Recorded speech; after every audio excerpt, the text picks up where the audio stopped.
Flight Sports TV, man. That's my dude. I rolls with him. You heard what the man said. It's Flight Sports TV.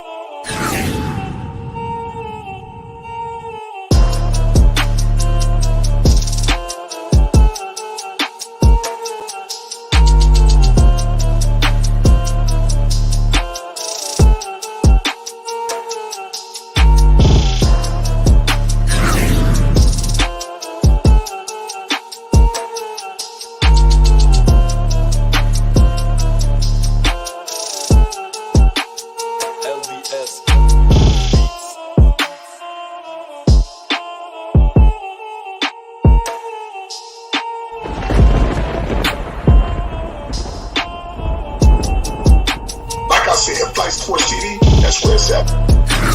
Flight Sports TV. Yes, sir. Shout out to Flight Sports TV, the machine, the voice of the voiceless, the people's champ, the hottest in these streets. Shout out to the panel as it reached its premium peak. And most definitely, shout out to the most craziest cavalry, a cacophony chatter that's in all of YouTube landscape. I don't care how you scour through this digital essence, you will never find a chat as live, as crazy, as zany, as bold and creative as a chat on Flight Sports TV. And big ups to everybody pulling up to Flight Sports TV this evening to get a witness of greatness in motion and to experience an exuberant time. So we have for you today the Charlotte Hornets hosting their big brother, just a little north of them, the Atlanta Hawks.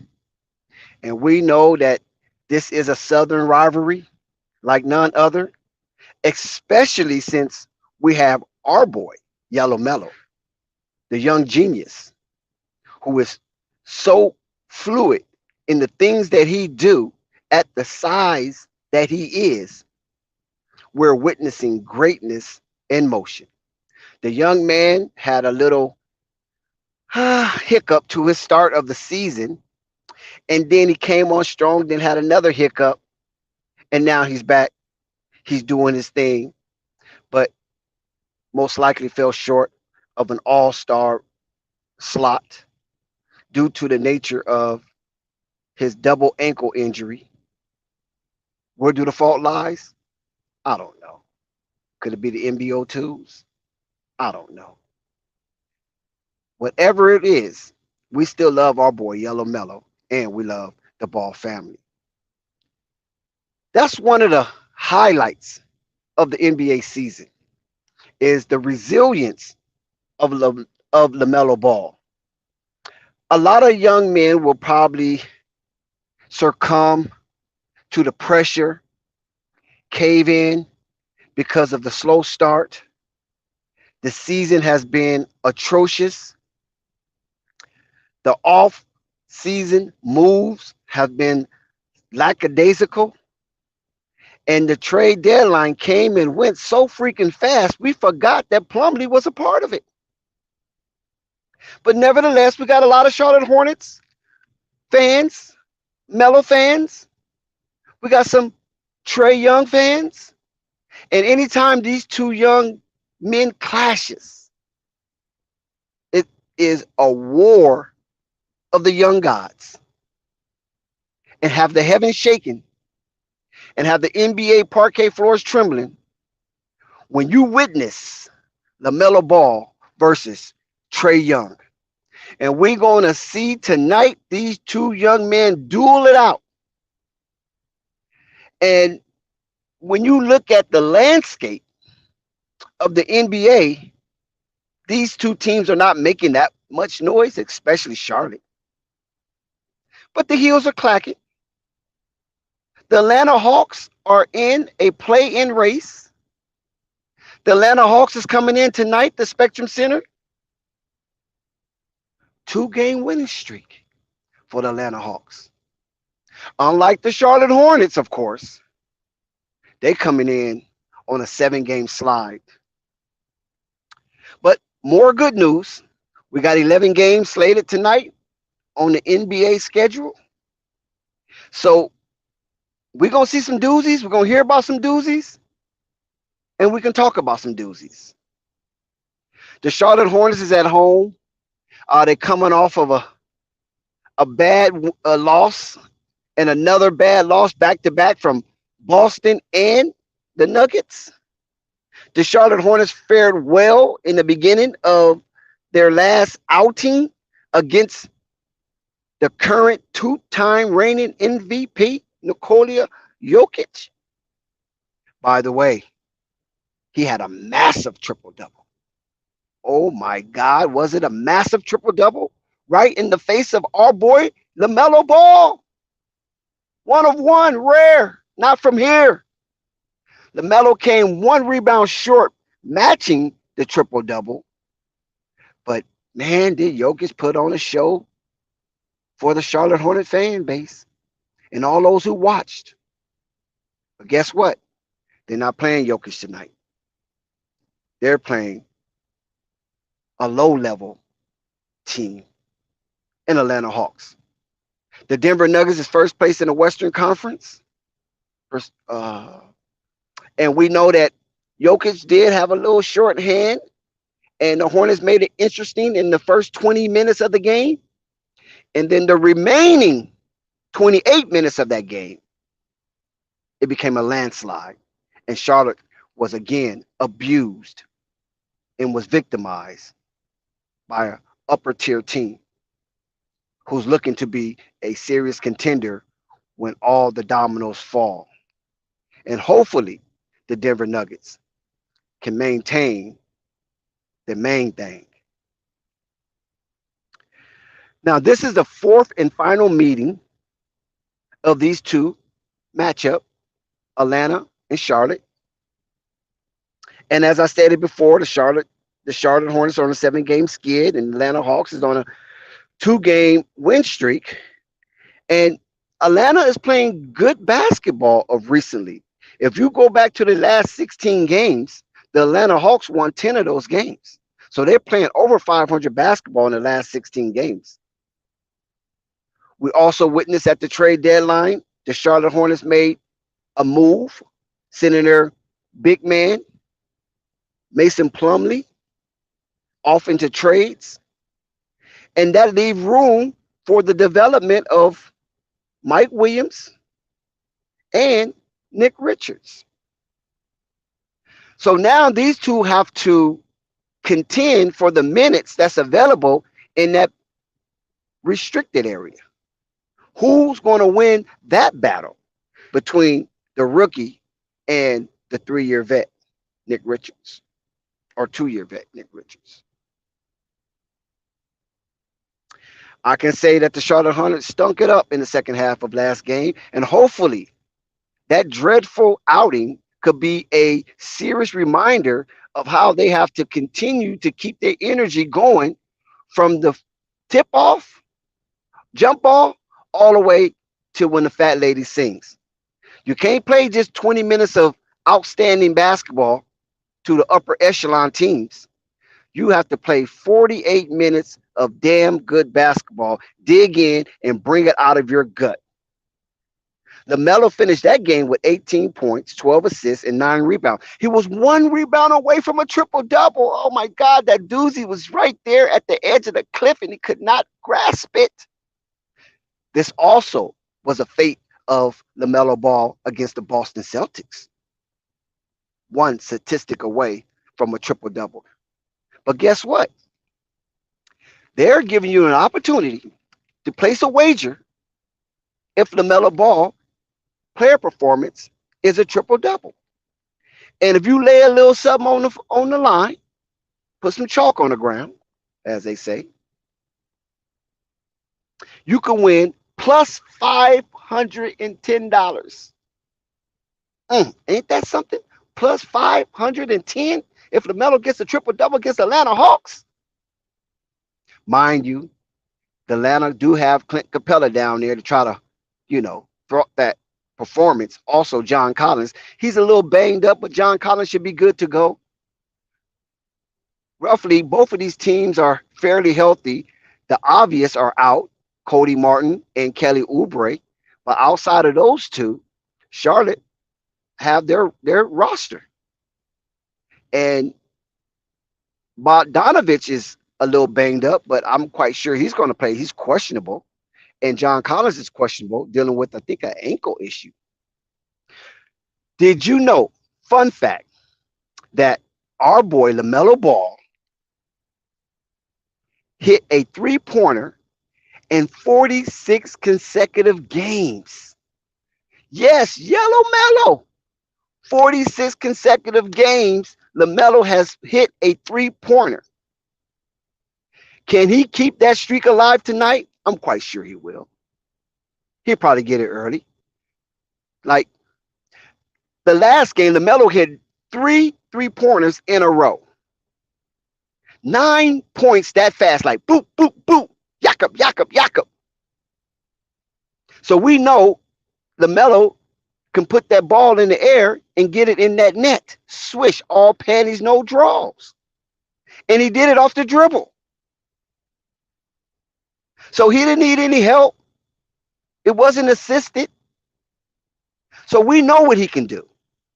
But we want LaMelo to be able to showcase this for the duration of the time that he's on that court, to instill in this team a form of, we got to make this happen. We got to close the deal. Because off too many times, the Charlotte Hornets has started off with a lot of zeal and zest. And then come the second half, they just fall by the wayside. Oh my God, they become tragic. Anytime that you can have a halftime lead over the number one seeded team in the Western Conference, over the number one ranked team in the power ratings, which is Boston, and the other is Denver, that shows you got some mustard. That shows you have some tenacity. But somehow, some way, it doesn't carry over to the second half. And that's what befalls the Charlotte Hornets all too often. So we want to give out the energy for LaMelo Ball to carry the Charlotte Hornets to victory, as well as get him some wonderful statistical stats that may help his case in an all-star alternate choice. Because I think that's what they're waiting for. They're waiting for LaMelo to have a real doozy to help his case to get in that all-star game, because they want him in there. They want Yellow Mellow in that all-star game. Who wouldn't want not from here? Who wouldn't want one of one? Who wouldn't want rare? All these adjectives and monikers that is attached to our boy Yellow Mellow. Who wouldn't want that to showcase in front of millions of fans? Adam Silver's not a fool. He know what time it is when it comes to Yellow Mellow. So let's see what he can muster up tonight in this final matchup between the two Southerners, Charlotte Hornets and the Atlanta Hawks, the light-skinned Lightnings, LaMelo Ball and Trae Young. And you know what? This will be the final time that LaMelo will see his high school teammate for the year, unless they get into an extended season. Yes.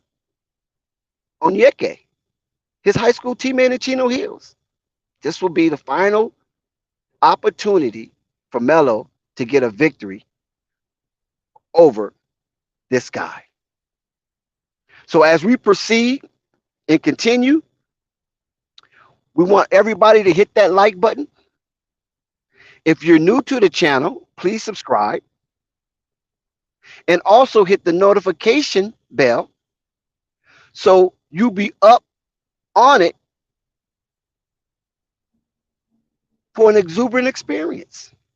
You won't miss it because you'll be notified.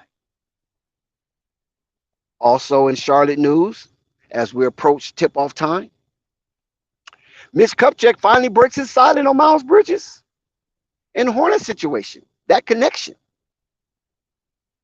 Mitch Kupchak was basically quoted as saying that the NBA is doing their investigation. So basically, in a nutshell, they're hands off until the NBA basically clears Miles Bridges to become part of a team and get back into the foray of the NBA.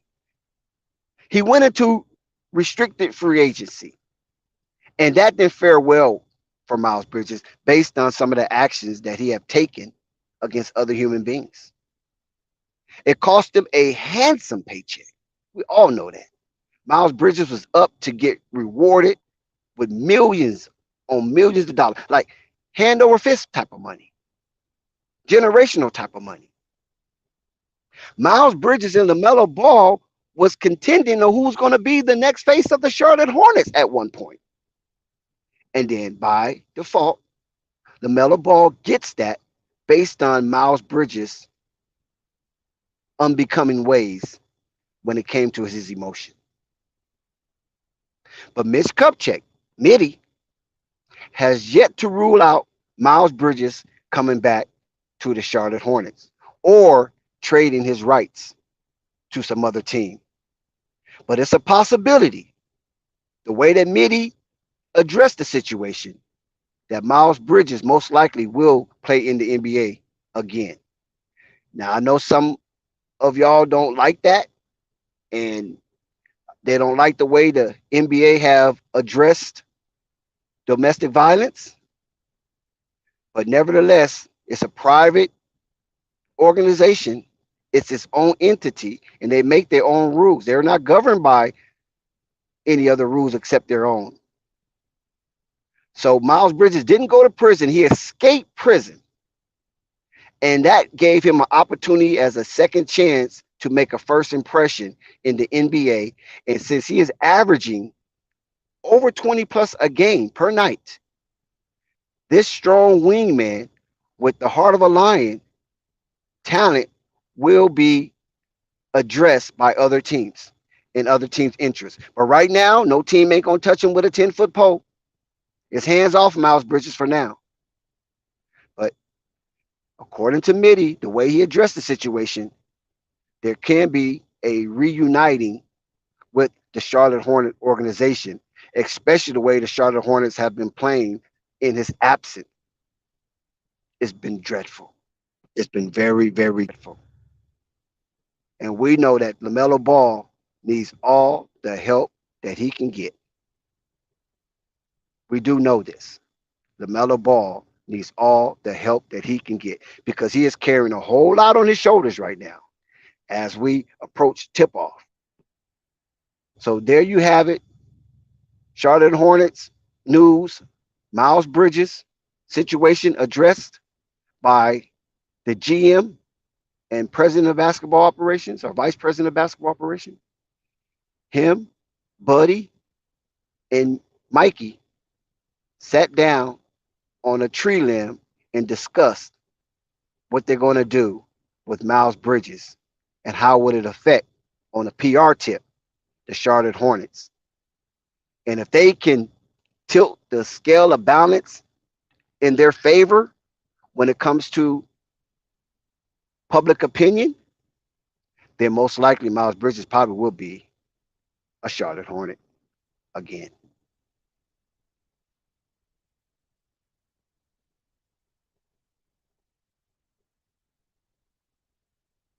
We want to thank everybody for pulling up the Flight Sports TV and getting the opportunity to experience something special. And we want to play by play the Charlotte Hornets versus the Atlanta Hawks and give you an exuberant experience while you give us your time. Because you can be anywhere in the world, but you chose to be here with Flight Sports TV, and we appreciate it. And we have great gratitude on your presence. But if you happen to feel a little giffy, we know the basically the holiday's over, and some of y'all, dealing with the Valentine's Day situation tomorrow. But if you're not dealing with the Valentine's Day situation tomorrow, and you feel a little giffy, have a little extra, hit that Cash App, hit that Super Chat. We appreciate it. Everything that you put in and you give out goes into Flight Sports TV to give you an exuberant experience and build something that we can call our own here at Flight Sports TV. Everybody's in the house. Shout out to Thunder. Shout out to Rap God Reloaded. Shout out to Chris Simmons. Not familiar with that name, but shout out to you, brother. Subscribe. Shout out to Anaheim 69. He's always in the house. Slim can hoop. You already know what's up with him. Chuck Morris. Ooh, Chuck Morris is in the building, baby. Rissa, how you doing? Nice to hear from you. So we are here, and we want to enjoy this moment at Flight Sports TV. And like I said, we can't thank you enough. This is a verbal compliment to you. We can't thank you enough for being here and sharing this moment. Because this one day you're going to ask yourself, when something comes on the NBA landscape, where were you when this happened? And guess what? We all can say we was at Flight Sports TV, baby. Yes, hit that like button. Don't be shy. It doesn't cost you to hit that like button. As LaMelo warms up, shooting up, Mark Williams will be mic'd up for the night. So we get to hear from the young rookie how he sees the game and how he understands the motion and movement that's going on out there and who's executing and who's not. So this is going to be a good one. And they showcasing Mark Williams like he's going to be the next best thing. So big ups to Charlotte for trading Mason Plumlee and making room for some of the younger guys to develop. Because Plumlee had what, 10 years to develop? He had 10 years in the league to show whatever he was about. And through his journey, I can't knock him for getting a check for 10 years. That's good. Getting millions of dollars for 10 years. That's good. But as far as performance, he hadn't shown much. And by him not showing much, I guess Mitty finally said, you know what? Time is up. Let's move on from Mason Plumlee. And let's go ahead and invest time and development into our draft pick. So I don't know if Charlotte Hornet is turning a new leaf. I don't know if Charlotte Hornet is trying to produce new behavior and change their old pattern of thinking, which is archaic and Jurassic at best, with these guys gotta earn it. We ain't giving them nothing. They have to earn it. You know how Mitty be talking, good old Southern country white man. And yet that type of mentality have shown it's not working, and the team is not listening because you are who you are, and your record reflects that. Charlotte Hornet has become the worst team in the NBA. I mean, I hate to say it, but they have become the worst team in the NBA. Shout out to old school, Uncle Vern. They have become the worst team in the NBA, but yet they are so intriguing. We cannot just totally remove ourselves from Charlotte. We got to, move the curtain a little bit. You know what I mean? We got to crack open the door a little bit. We got to peek beyond the bushes a little bit. We have to keep one eye open on Charlotte because of who? Yellow Mellow. Not from here. One of one. Rare. NBO1, NB1. You know all the monikers they is attached to his name. We have to see greatness in motion. And big ups to LeVar for actually espousing why LaMelo is who and what he is. And that gave us a root understanding instead of all these multiple opinions when they never touched him as far as the training aspect and as far as grooming him and nourishing him to become one of one. So big ups to LeVar Ball for that, for putting us up on the young man, especially when he was a youngster. And most of our eyes, especially in Southern California, was on his older brother Lonzo. But he said, wait, there's more. You think Lonzo something? You think LiAngelo something? My baby boy, wait till he come up. And we was like, huh? Are you serious? He's gonna be better than Lonzo? What? You know what I'm saying? Because we know that he's a combination of both Lonzo and LaMelo with a LeVar attitude. Can't get better than that. That's awesome. So we want to witness LaMelo break the matrix. And as this young man continue his journey in the NBA, it's gonna be masterful. I can see it, I can feel it, and this is why we can sit here, anticipate anxiously a bottom feeder team like the Charlotte Hornets and watch them religiously because of Not From Here. MB1, MBO1, MBO2. I mean, it goes on and on and on. In a minute, it's going to get to the point where we ain't going to be able to describe what we're witnessing. The man is only 20, 21 years old. He still got Similac on his breath.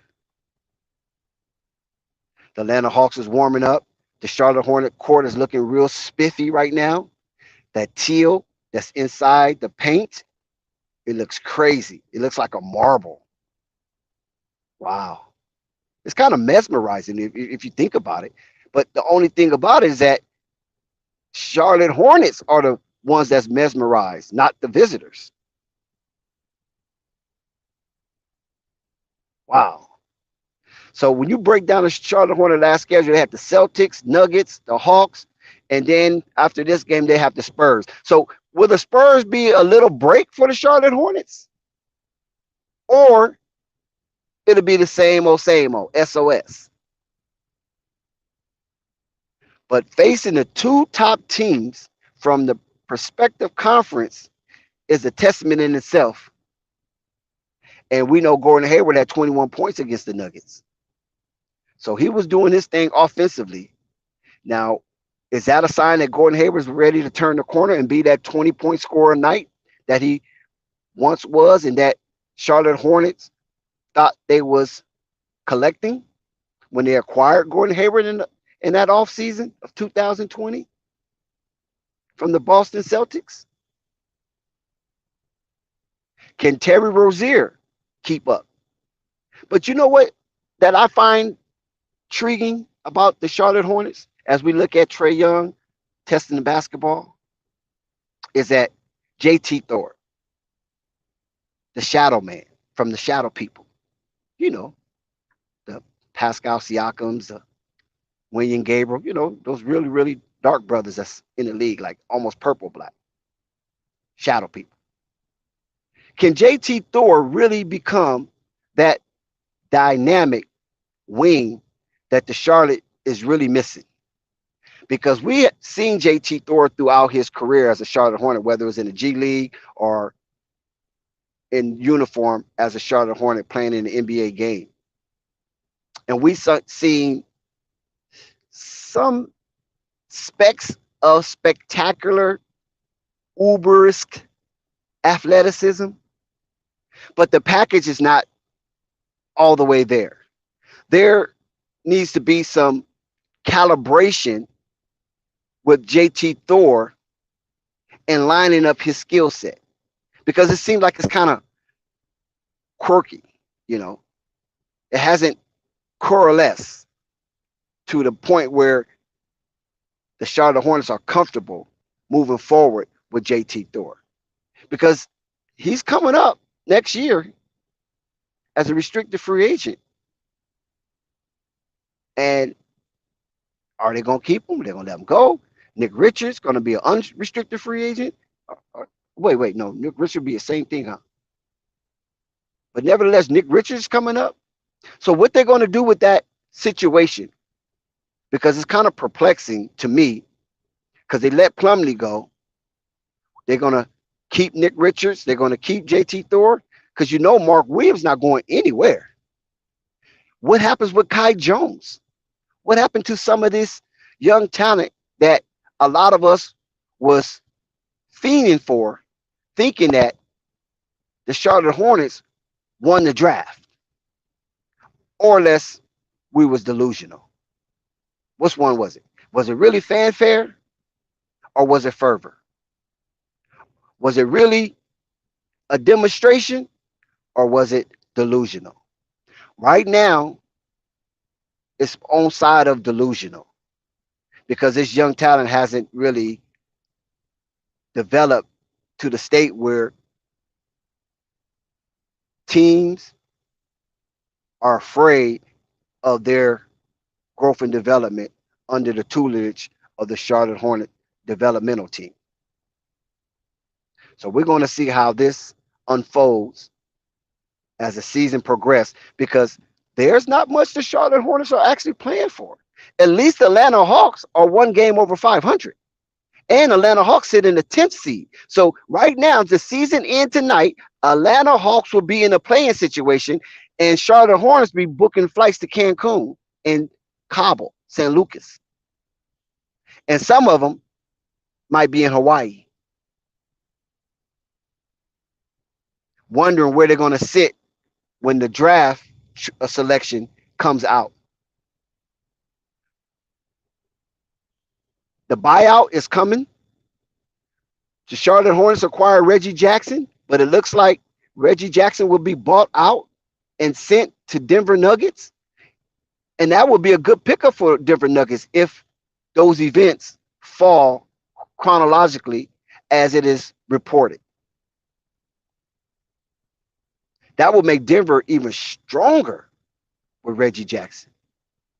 Man. So we already know the Charlotte Hornets has a porous defense. Atlanta is not too much better.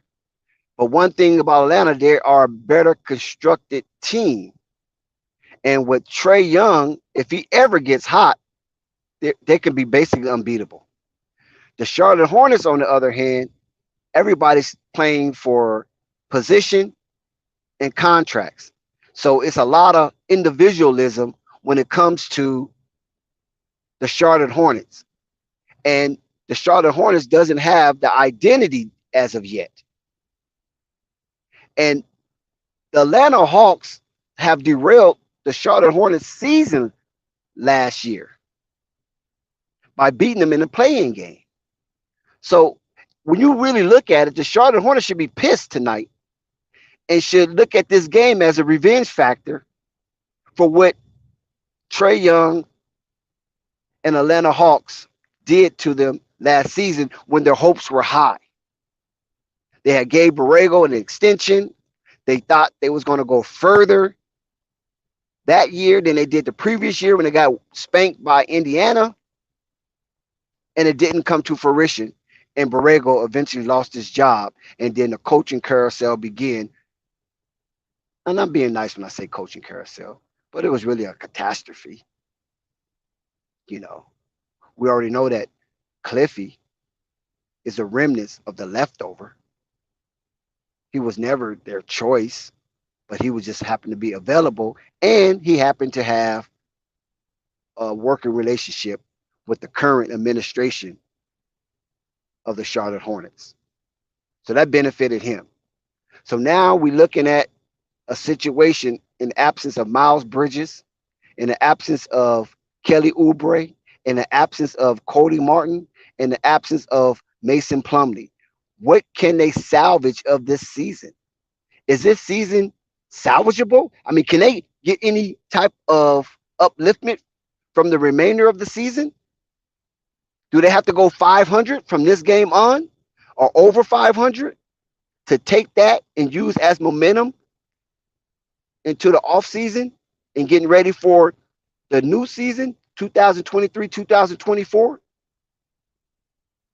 Because we know Charlotte Hornets has been a great disappointment. And when I'm emphasizing the word great, because we didn't expect Charlotte Hornets to be this freaking bad, this freaking soon, this freaking long. And I just have pity for our boy Yellow Mellow, because that cost him an all-star break. I mean, that cost him an all-star slot. If you really think about it, Charlotte Hornets be in the worst team in the NBA. And if you want to throw a little positive on it, they tied for the worst team in the NBA. That cost our boy LaMelo Ball an all-star break. As we're about ready to tip off, Trae Young, Javante Murray, DeAndre Hunter, Sadiq Bey is in the starting lineup for the Atlanta Hawks. Clint Capella, when Detroit had benched him. He was coming off the bench in Detroit. Sadiq Bey is in the same draft as LaMelo. You got LaMelo Ball, Terry Rozier, Gordon Hayward, P.J. Washington, and Mark Williams has inserted himself in the starting lineup, not Nick Richards. So Nick Richards will continuously come off the bench and provide some type of spark to the second unit, when we know that Jammin' Jamaican was putting on a show early in this season.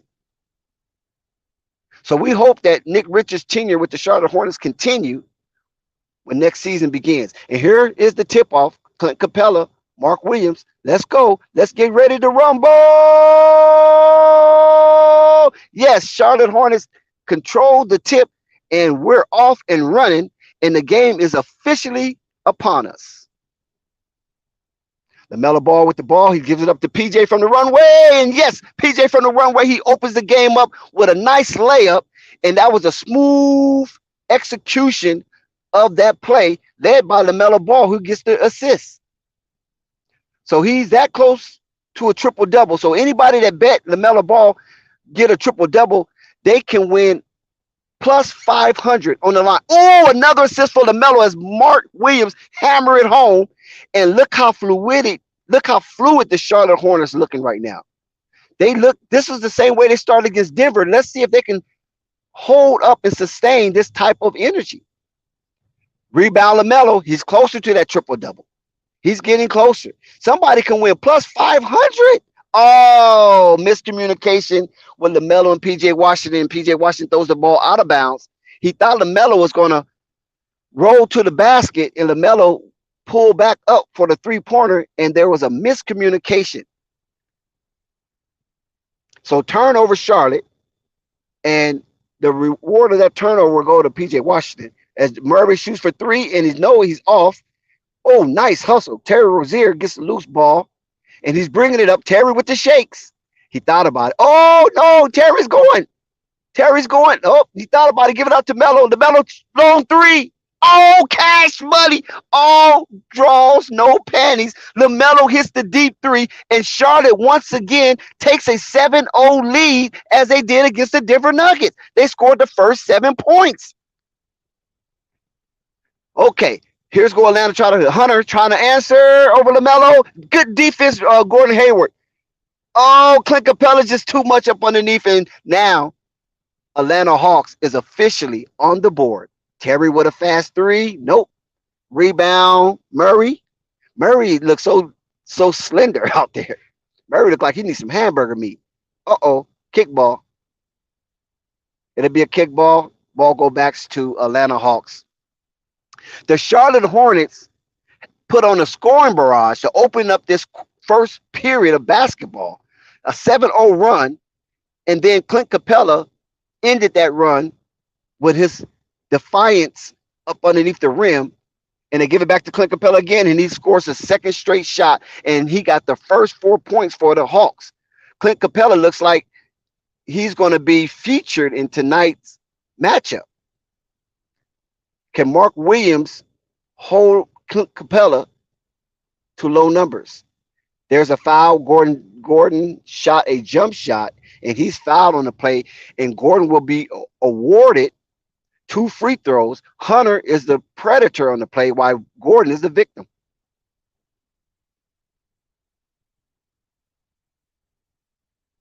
Charlotte Hornet has a 7-4 lead, and Gordon hit the first stimmy. Goes back to the line for the second stimmy to give Charlotte a 5-point lead, and he hits it. Gordon cashes in on 2 stimmies,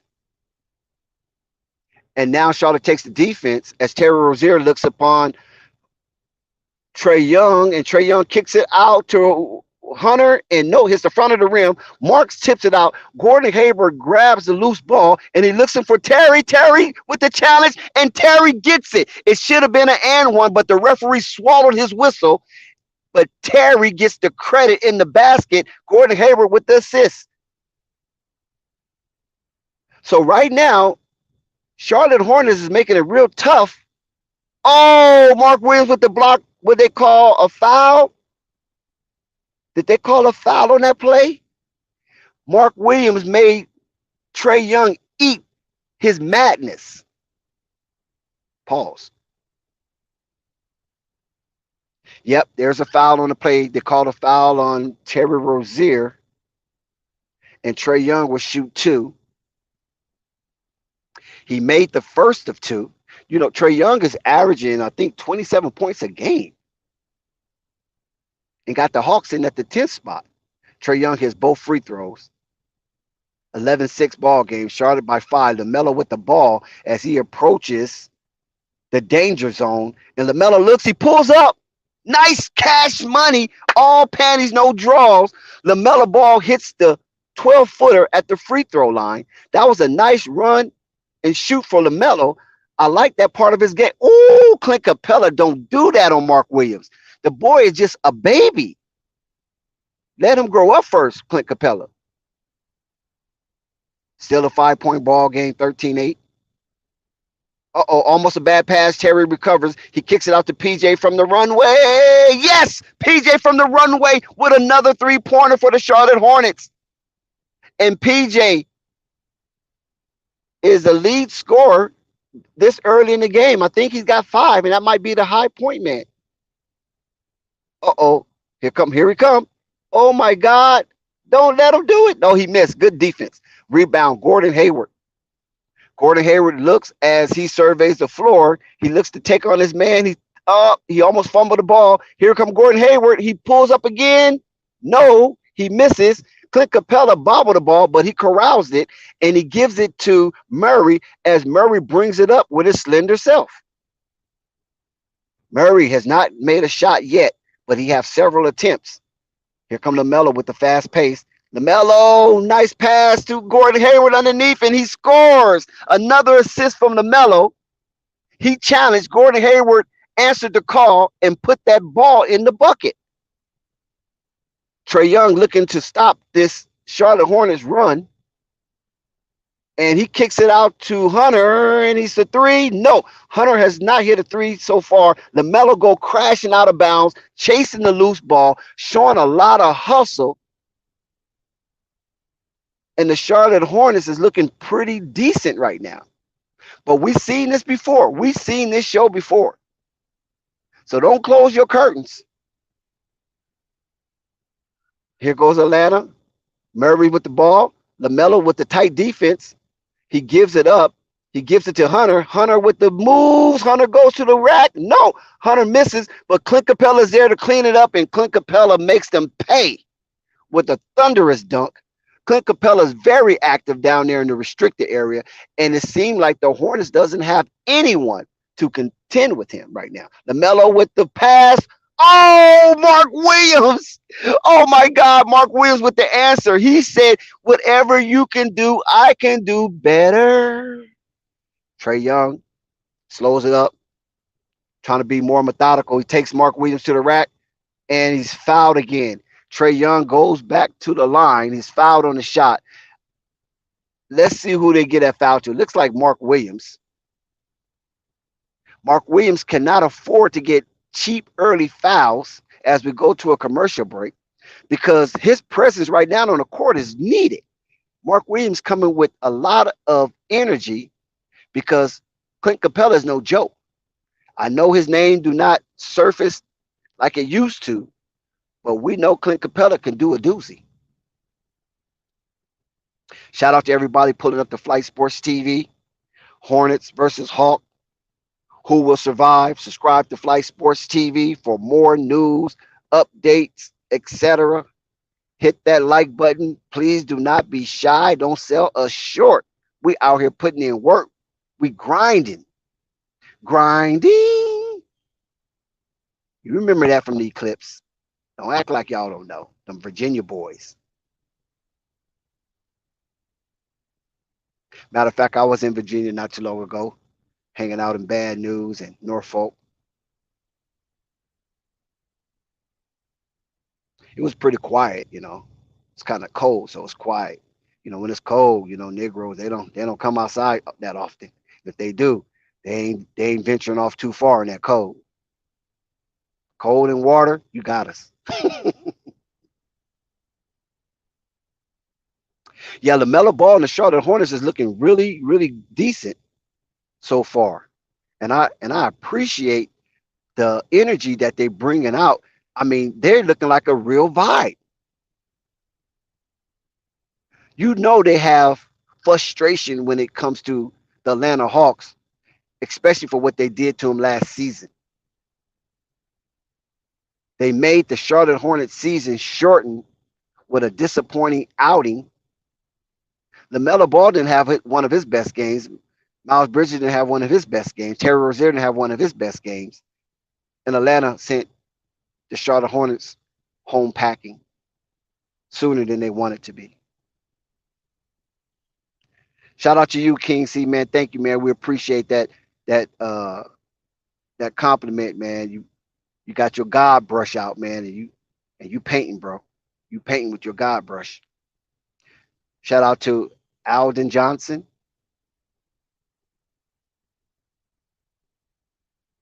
And here we go. Back to the action. I'm like what I'm seeing from Mark Williams so far. He is not surrendering, even though he's facing Clint Capella, who's very active. And we already know Clint Capella is a lob guy, right? So he's going to hang around the rim and wait on Trae Young or Murray to throw that ball up, and he want to hammer it in. Mark Williams, early in the first quarter, as we get to the mid of the first quarter, 6 minutes and 25 seconds left to go. Charlotte's up by 10, 20-10. Mark Williams with 4 points. Trae Young sits at the free throw line. He shoots. Oh, good one. He got the first one. Trae Young, congratulated by his teammates. Charlotte Hornets got a 20-point doozy up so far. They're looking to as a 40-point quarter if they continue. Trae Young hit both free throws. He put a dent into the lead. It's down to single digits. Let's see if Charlotte can answer. Gordon Hayward. Yes, nice move for Gordon Hayward. The way he positioned his body made it very difficult for any defender to challenge that shot, and he put up a little baby hook. So Charlotte is back up by 10. And can the Hornets answer? No. LaMelo Ball with the defense on Murray. And here comes LaMelo with a little fast pace. Let's see what he do. Oh, wait. LaMelo, no way.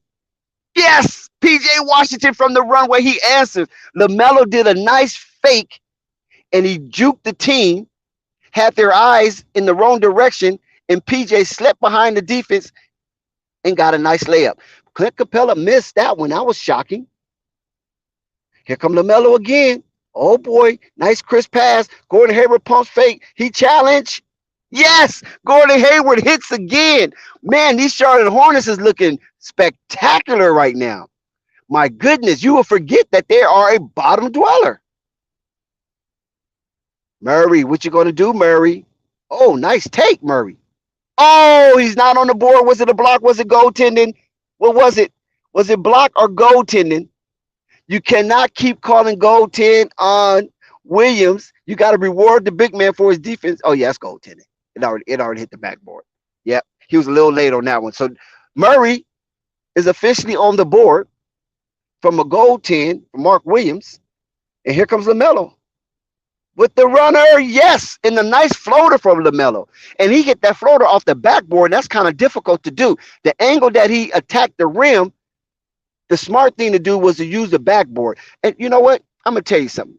The big fundamental Tim Duncan. You rarely see players use that backboard like they supposed to. And Trae Young just answered with an anvil with a nice little floater of his own. So he will go to the line. It looks like Gordon Hayward has been charged with that foul. It was barely any contact, but Trae Young is who he is as LaMelo goes to the bench. This I don't like because LaMelo should go to the bench when Trae Young goes to the bench. But that's Cliffy. So Dennis Johnson Jr. come in and Nick Richards sub in. Oh, we got the shadow man. JT Thor, what you gonna do? I'm saying JT Thor is the blackest man on earth. Oh my God. Nick Richards. Oh, he missed it. But it's a foul. Nick Richards, I love the way you attack that basket. I mean, you look like a grizzly bear. The Jammin' Jamaican got fouled. He will shoot 2 from the line. Blood clad. Man, foul me, man. Man, try to punish me, man. So let's see what Nick Richards do at the line as he shoot 2. Is he rewarded with 2 free throws? He makes that one. So that means whoever fouled him probably regret it. LaMelo takes his break, as I said earlier. So we got Terry Rozier, Nick Richards, Dennis Smith Jr., JT Thor, and who is the other guy? I would announce him soon. Oh, Gordon Hayward is still out there. Okay. Trae Young's being trapped. Nick Richards backed up. No, Nick Richards, you can't do that with Trae Young. You cannot do that, brother. Nah, I'm on. Trae Young make Nick Richards pay as Nick Richards retreated and Trae Young pulled up on him. Now, this is a crucial time for Charlotte early in the game because normally when Charlotte subs like this with this type of lead, they tend to give the lead up. Let's see. Gordon Hayward, nope, he misses. JT Thor with the hustle, give them a second chance at the ball, and now they give it to Dennis Smith. Let's go. Take Trae. Come on, DJ, take Trae. Oh, he missed the shot. Rebound goes off to the Atlanta Hawks. Trae Young is still out there on the floor.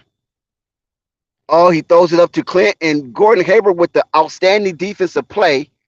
He knocks the ball away. Heads up IQ for Gordon Hayward. Knew where that was going. Now, oh, Nick Richards, he fumbled the ball. Come on, Nick. Nick Richards, you got to come on, man. You got to get that. Oh, Trae Young on JT Thor? No. Did they call offensive foul? Did they call offensive foul on Trae Young? No.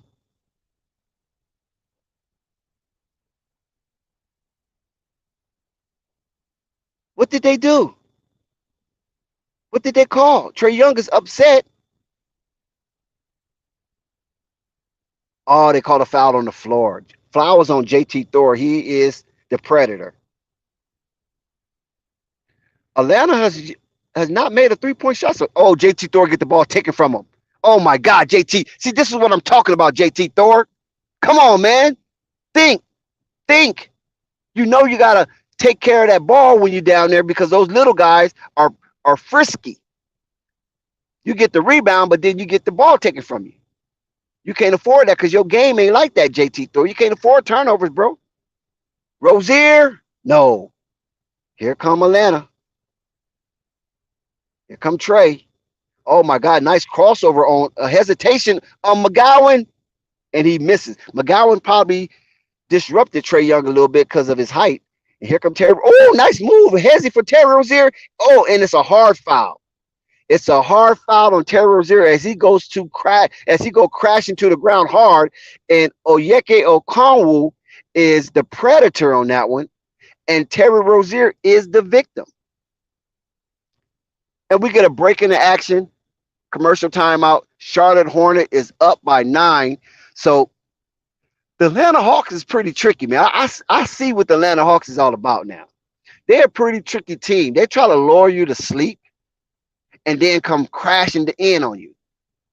But the Charlotte Hornets have not faded, nor has it been phased by the trickery of the Atlanta Hawks.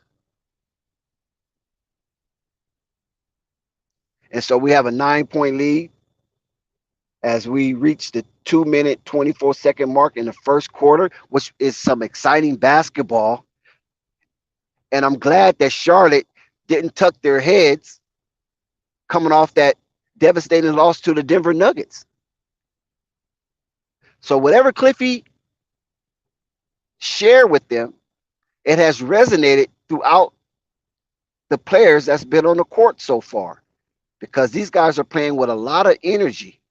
You can see the zeal in the eyes of these Charlotte Hornet players as they hustle for every loose ball, for rebounds, and they're challenging the Atlanta Hawks by vehemently taking the ball to the rack.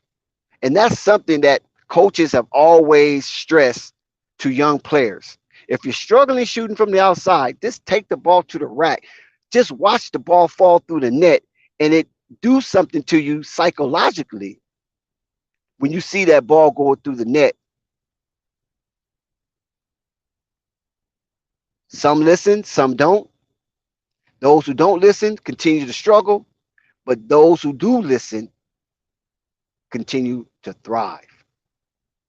And that builds your confidence when you take it to the rack and you make a nice layup or a thunderous dunk. And if somebody happens to challenge you, you dunk over them. Oh my God, the crowd goes wow. I mean, it's like pandemonium for that 2-3 seconds of joy seeing somebody get smashed on, and especially if you are the home team that's doing the smashing. Yes, the Hornets are up by 9 late in the first quarter. They already put 30 points on the board, so the Hornets already have a 30-point first quarter, which is good in itself. And players are touching the ball. Everybody's feeling it. Trae Young is hit with a tech. So Trae Young is helping the cause of the Charlotte Hornets. Oh, and Terry Rozier missed. Oh my God, come on, man. You can't miss free opportunities. That's why it's called a free throw. Unhindered. Come on now.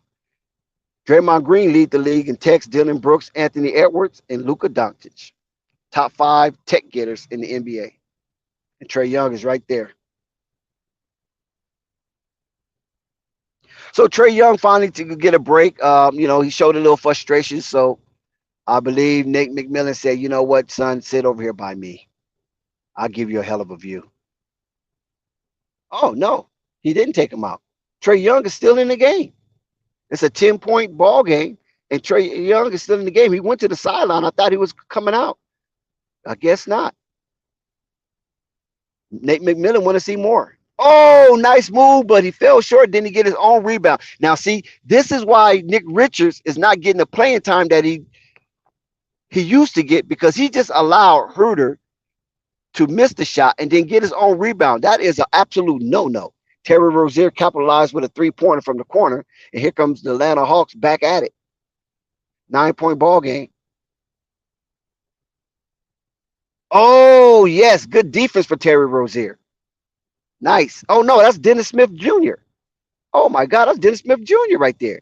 And also that was Dennis Smith Jr. with the 3-pointer. I thought it was Terry Rozier. I wear glasses. I got 4 eyes, but I didn't see that. Dennis Smith Jr. has been a wonderful acquisition for the Charlotte Hornets, and I appreciate the way he plays and showing that he belongs in the league. Oh, bad pass. I just complimented DJ, and now he throws a bad pass. Oh, and it's a miss. He threw a lob and he missed it. Oh, and another miss. Oh, okay, now we got it. Charlotte got the rebound. Here come McGowan with a low IQ play, and it cost Charlotte right there. And now here comes the Hornet.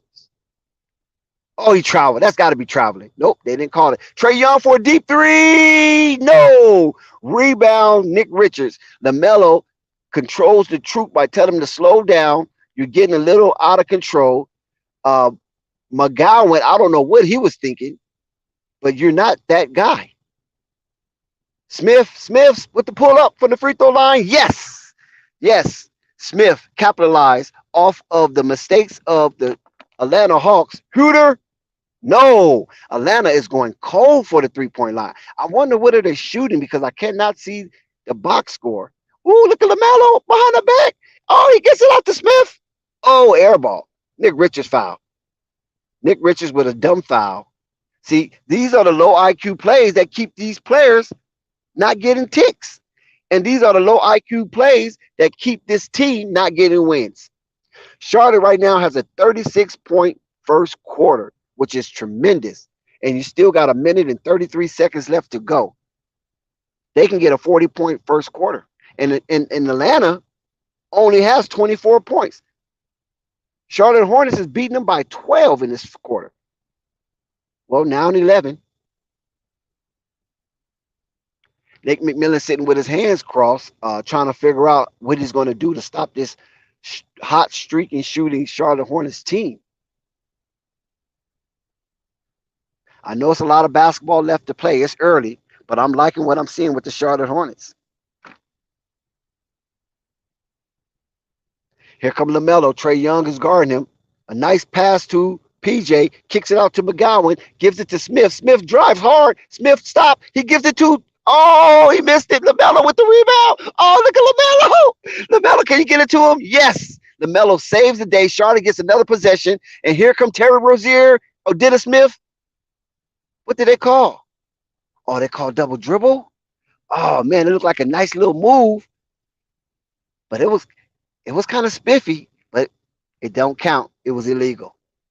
Here comes Trae Young with the speed. Oh, my God, Trae Young. Listen, I thought they changed the rule that you cannot anticipate a foul by jumping in two players. Trae Young has did that 3 times, and all 3 times Trae Young has been rewarded with free throws. But like I said, Nick Richards, your IQ is very low, young man. I love you as a jamming Jamaican, but you got to get your basketball IQ up, bro. You got 2.3 seconds left. Charlotte will get a chance at the ball. Trae Young with a 10-point first quarter.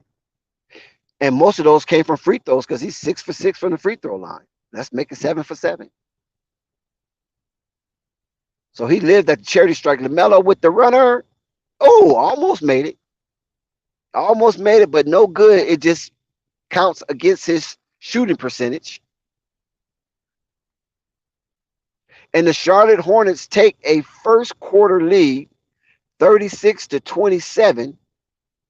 Charlotte maintains a 9-point lead. It got all the way up to 12.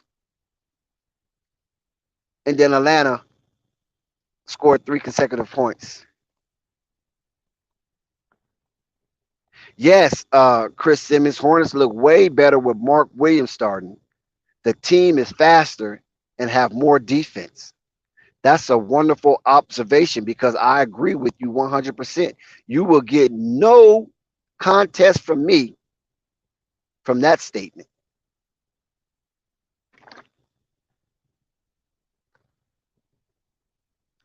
So we at the end of the first quarter. Charlotte put up a 36-point quarter, which is wonderful for them because, you know, Charlotte Hornets only averaging 111 points a game, but they're giving up 118 points a game, and this is why the Charlotte Hornets is in the bottom portion of the NBA. I'm trying to be nice.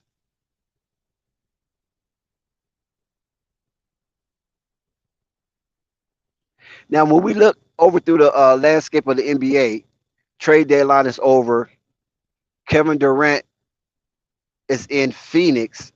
I wonder when Kevin Durant's going to make his debut. We already seen Kyrie do his thing over in Dallas. And the Lakers is undefeated under the D'Angelo Russell.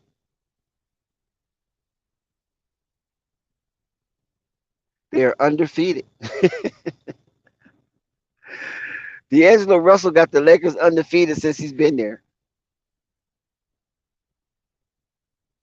We see the Denver Nuggets make power moves. Charlotte, Devontae Graham went over to the Spurs and put up some godly numbers. So I hope that's not one of the moves that you might have made a mistake, sent the wrong man out. We know that Devontae Graham can put it up from time to time, but the Pelicans had enough of him.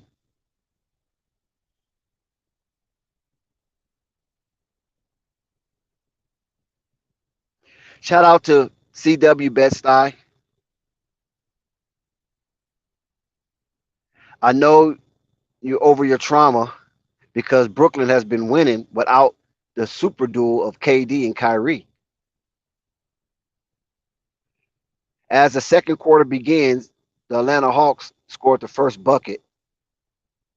And now Charlotte looks to answer. You got PJ from the runway. He takes it to the rack and he's fouled. Oh, no. It was a block. Did they block that?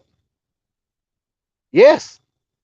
Okongwu, LaMelo's high school teammate, blocked that. Told him to get that up out of here, man. You too weak.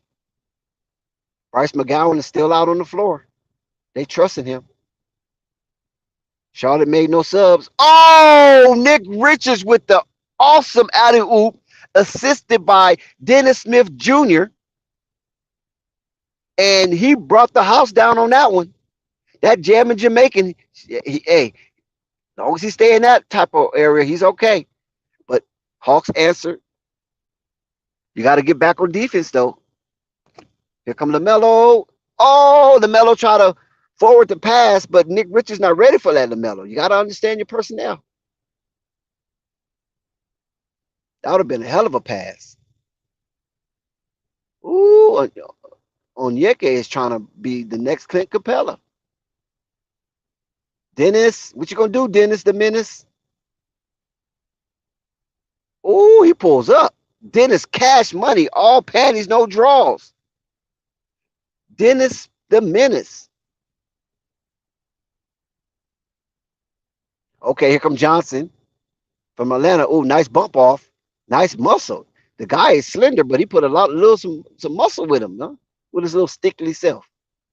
LaMelo being Javante. Oh, he got him in the air. He gets it back from McGowan. What you gonna do, LaMelo? Oh, look at LaMelo. Oh my God, don't do that. You better not. Oh, and he got fouled. My goodness. LaMelo with the herky jerky crossover, step back floater, but he got fouled. That would have been ugly. See, some players, LaMelo just tried to just abuse him. So what's going on? Is this something going on with these chicks in the NBA that, dudes trying to holler at grown people, girls and stuff like that, man? Because he be trying to abuse certain players. Certain players he's cool with, and other players he abuse them. Ooh, LaMelo with the left hand finger roll off the backboard. LaMelo's using that backboard really nice. Somebody's teaching LaMelo some angles, huh?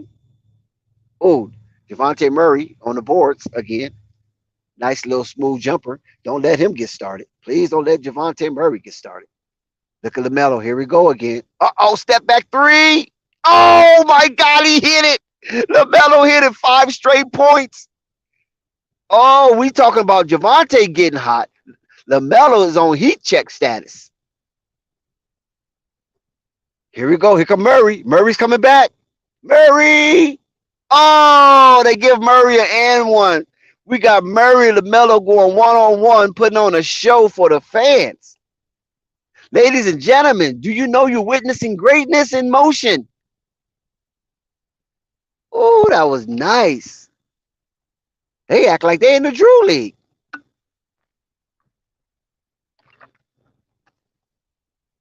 Up, Murray capitalized and he gets the and one.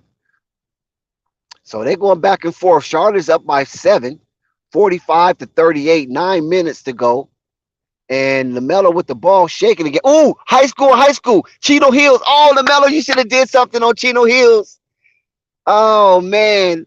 That would have been crazy. PJ missed that three-pointer, by the way. Here come Murray. Murray thinks it's his turn to shine. Ooh, Murray again. Nice running layup over the jamming Jamaican. Here come Melo. Okay, behind your back, LaMelo. What you gonna do? Uh-oh, with the purples. He gives it to the jamming Jamaican. He's double teamed. What you gonna do? Come out the double team. LaMelo pumps fake it to PJ. LaMelo gives it back to PJ. Here come PJ. Yes! LaMelo with another assist.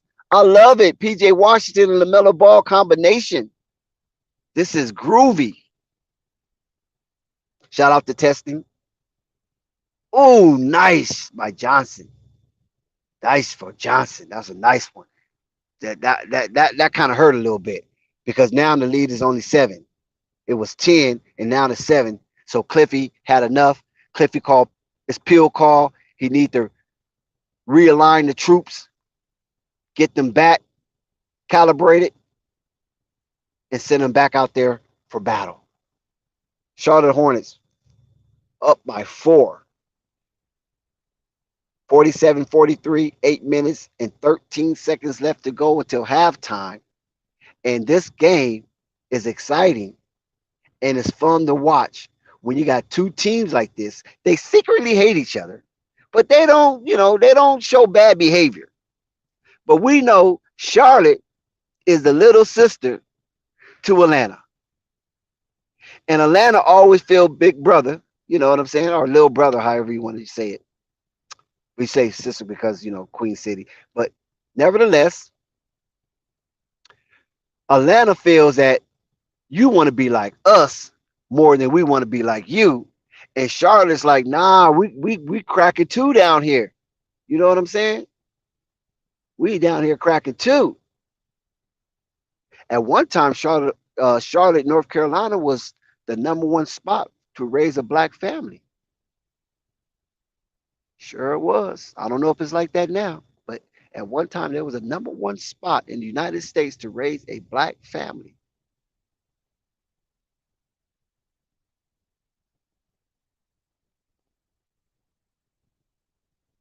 So here we go.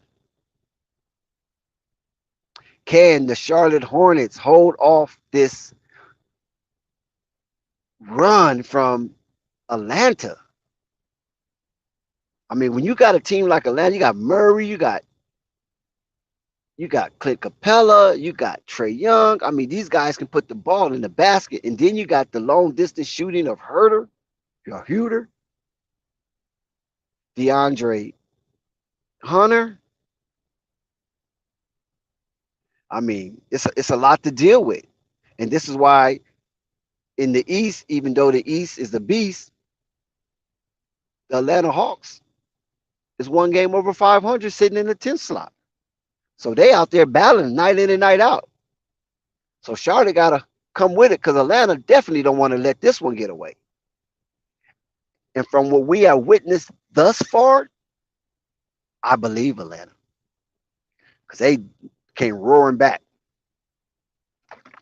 You saw Javonte Murray just take on the whole Charlotte regime and was successful at it. Okay, LaMelo Ball gives it out to McGowan. McGowan is still on the court. Oh, Gordon, yes! Gordon killed a run. Yes, Gordon Hayward. Nice shot from the corner. So the lead is back to 7, which gives Charlotte a little cushion. But here come Murray. Listen, oh, what a rip. Oh, they call foul. Oh, my God. Where are they playing at? Are they playing in Charlotte or are they playing in Atlanta? Make up your mind, ref. Do you understand the geographical location that you're currently at? You're at the Spectrum Center.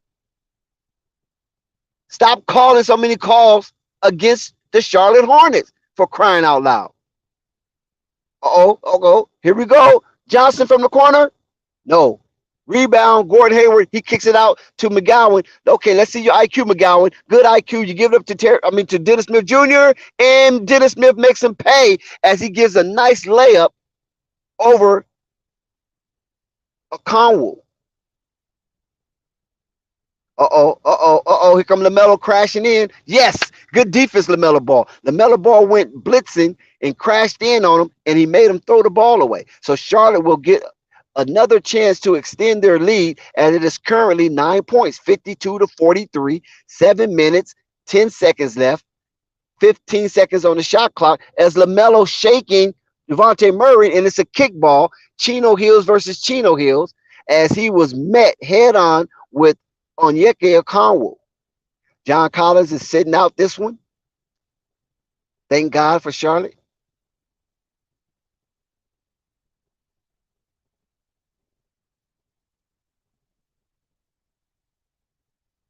John Collins, another Drew League player. LaMelo goes to the bench, and Terry Rozier comes in for LaMelo, and Mark Williams come in for Nick Richards. So Cliffy kind of got an unusual lineup because McGowan is still out there, and guess what? Gordon Hayward makes everybody pay. So now the lead is up to 11. They almost matched their largest lead of the night. Oh, good rebound on Yuke with a nice putback. Good hustle, Cheeto Hills. I was about to say the Charlotte Hornets is about ready to match their biggest lead of the night, but Onyeka is like, oh no. Oh, Terry Rozier, three-pointer. All panties, no draws. Charlotte Hornet has up their biggest lead of the night, which was 12, but now it's 13. That's a travel. You got to get a travel, but he threw the ball away anyway. Look at Bryce McGowan. He's getting a lot of ticks right now. Somebody owe him a favor. Mark Williams with the nice up and under move. He has been victimized by Onyeka Okongwu, who is the perpetrator on that play. It almost looked like it was a crime committed because he smacked him very hard. He was a few degrees away from being assaulted.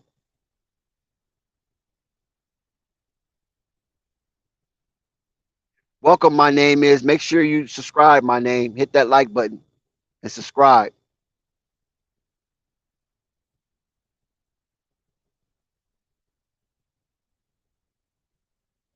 CW, the East is still a beast. Just because your team broke up. But listen, CW Best Eye, you got to keep in mind now. They left your team in a good place. Y'all are in the Goldilocks zone, the number 4th seed. So it isn't like they left your team in the dungeon. So here we go. We got a 14-point lead. Oh, Murray misses. Rebound, Williams. Here come your Hornets. Oh, nice pass to Gordon Hayward. He kicks it out to McGowan. No. Nope, couldn't get that one. It didn't look like that shot was anywhere near being close to being made. Atlanta Hawks is still struggling at the three-point line from beyond the arc, but they keep getting bailed out with these silly fouls. Mark Williams is tagged for a foul, and I think that might be his third. So he might have to sit down. He's got 5 minutes and 34 seconds left to go. But nope, they trust the young man. So he stays out there. He guards the paint. Bryce McGowan is still on the floor. I'm kind of skeptical about him, but we'll see. Oh, nice defense, Smith. Dennis is a menace out there. He kicks it out to McGowan. McGowan's look. McGowan challenge. McGowan throws the ball away. I just mentioned McGowan. Cliffy, you got to get him out of there. He's in there too long, man. What are you doing? I don't mean to almost cuss right there. What the hell are you doing? Get him out and get somebody else in there. Listen, Trae Young with another foul. Terry Rozier is on the ground grimacing, but I think it's more show than anything. Yeah, it looks like a blocking foul on Terry Rozier.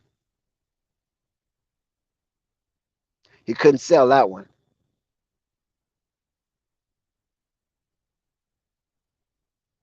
So Trae Young, Dennis Smith goes out.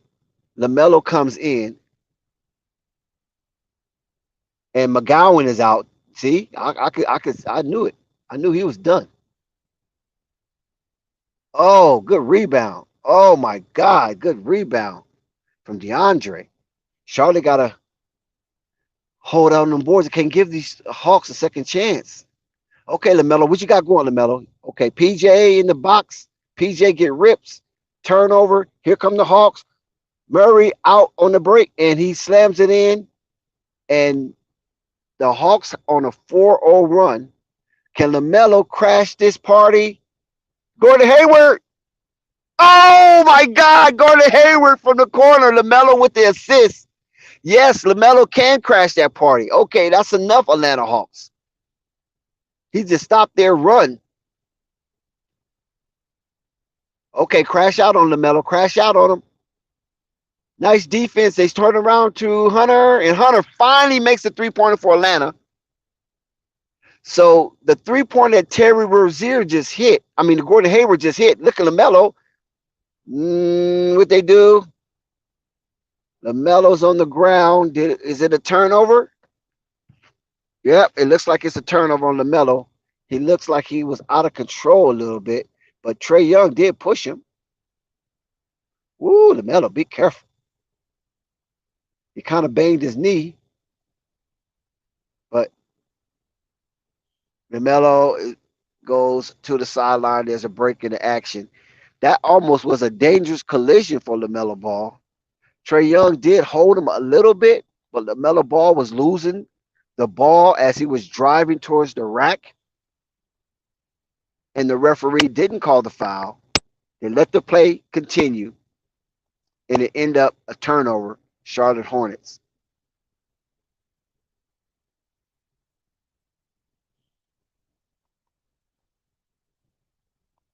Joel Embiid is a leading scorer in the league right now. So do that help his case for the MVP, or it doesn't matter? They think Luka got it wrapped up. What y'all think about that? Joel Embiid, the leading scorer in the league.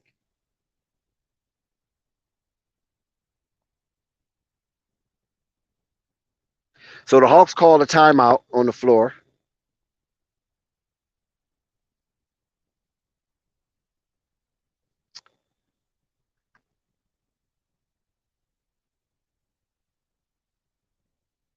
And we're going to see how this unfolds because right now it's 3 minutes, basically 4 minutes left in the second quarter, and the Hawks are down 10. Now the Hawks have brought their deficit back to 4, and then Charlotte took off once again. So tonight it might be a Charlotte night because normally when teams come back on Charlotte, they kind of fold and wither away, and then next thing you know, it's a blowout. And we all talk about Charlotte is in the sweepstakes for Victor Wembanyama.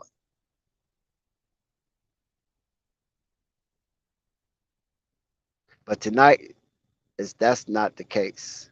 Charlotte is fighting, and they're fighting hard. So let's look at Gordon Hayward with 16 points. Javante Murray with 11 points. They lead both teams. Clint Capella with 6 rebounds. Gordon Hayward with 3.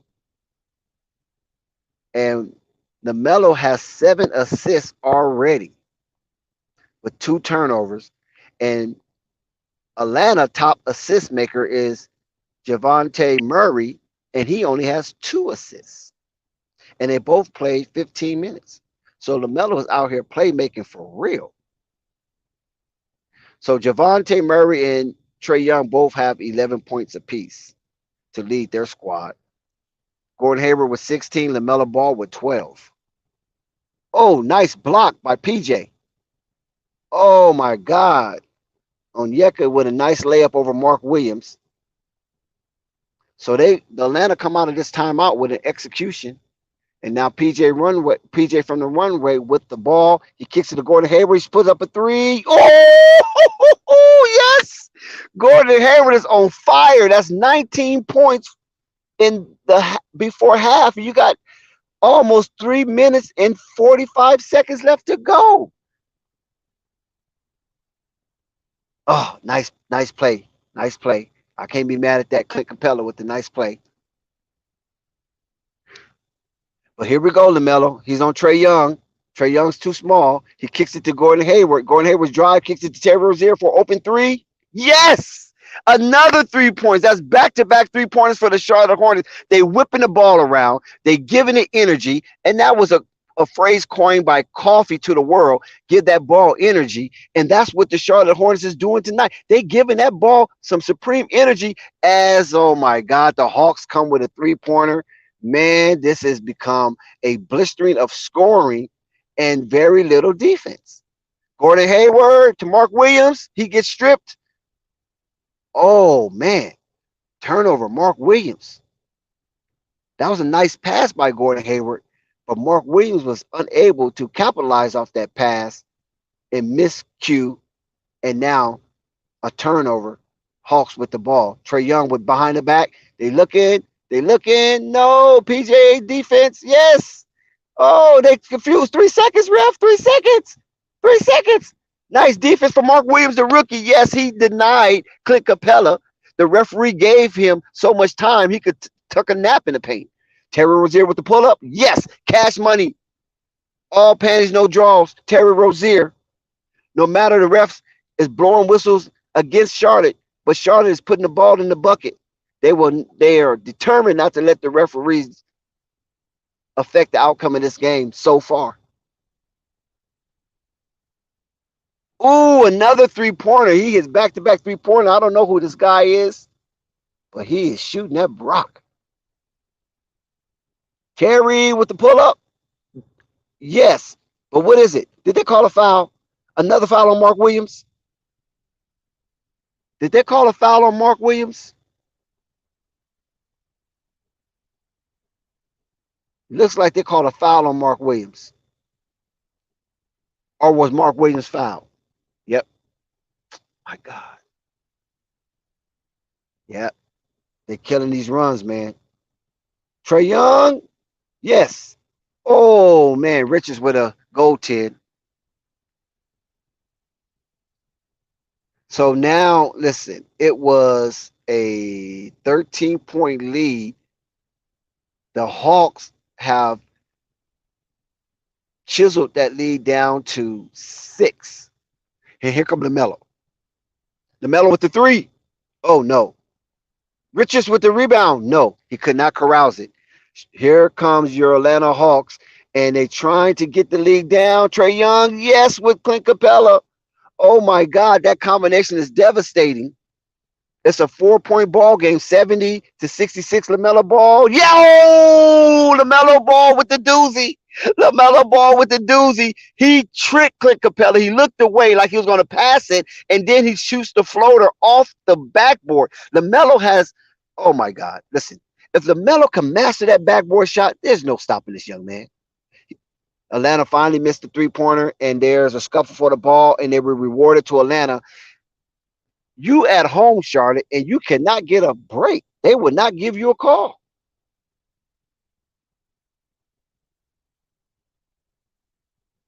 Yes, LaMelo should be in the All-Star game. Is it still an outside chance? I mean, have they picked everybody yet? I'm hoping it's still an outside chance. Good defense so far for the Charlotte Hornets on this set. And Clint Capella traveled, so they turn the ball over. Charlotte would get the ball back. They had an opportunity to bring the game to 4 again. Yeah, he traveled. Yeah, it was an easy call. So Atlanta Hawks failed and tried to bring the game to 4. Here comes LaMelo with a 6-point lead as he looks and surveys the floor. And he waits for the last shot. It's 18 seconds. LaMelo just dribbling it on top of the court. Oh, here come the pick. Here come LaMelo. Here come the drive. Here come the hezzy. Here come the shot. And he's fouled on the floor with 10 seconds to go.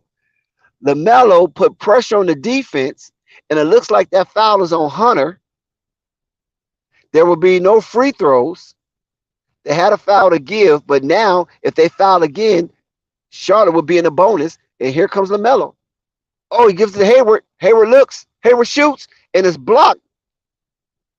It's blocked. Clint Capella with the block. 5.9 seconds left, but Gordon Hayward's going to the line because he was fouled. Who fouled Gordon Hayward?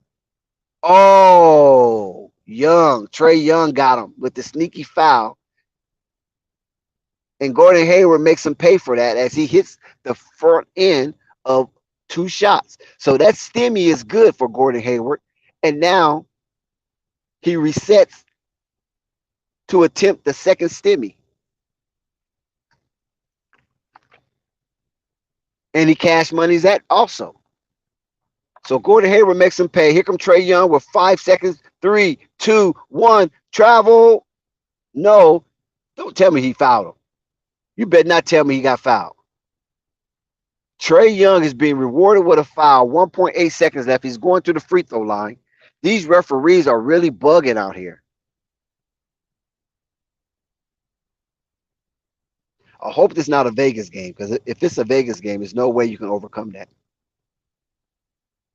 Trey Young, he hits the first of 2. He's been rewarded with a cheap foul.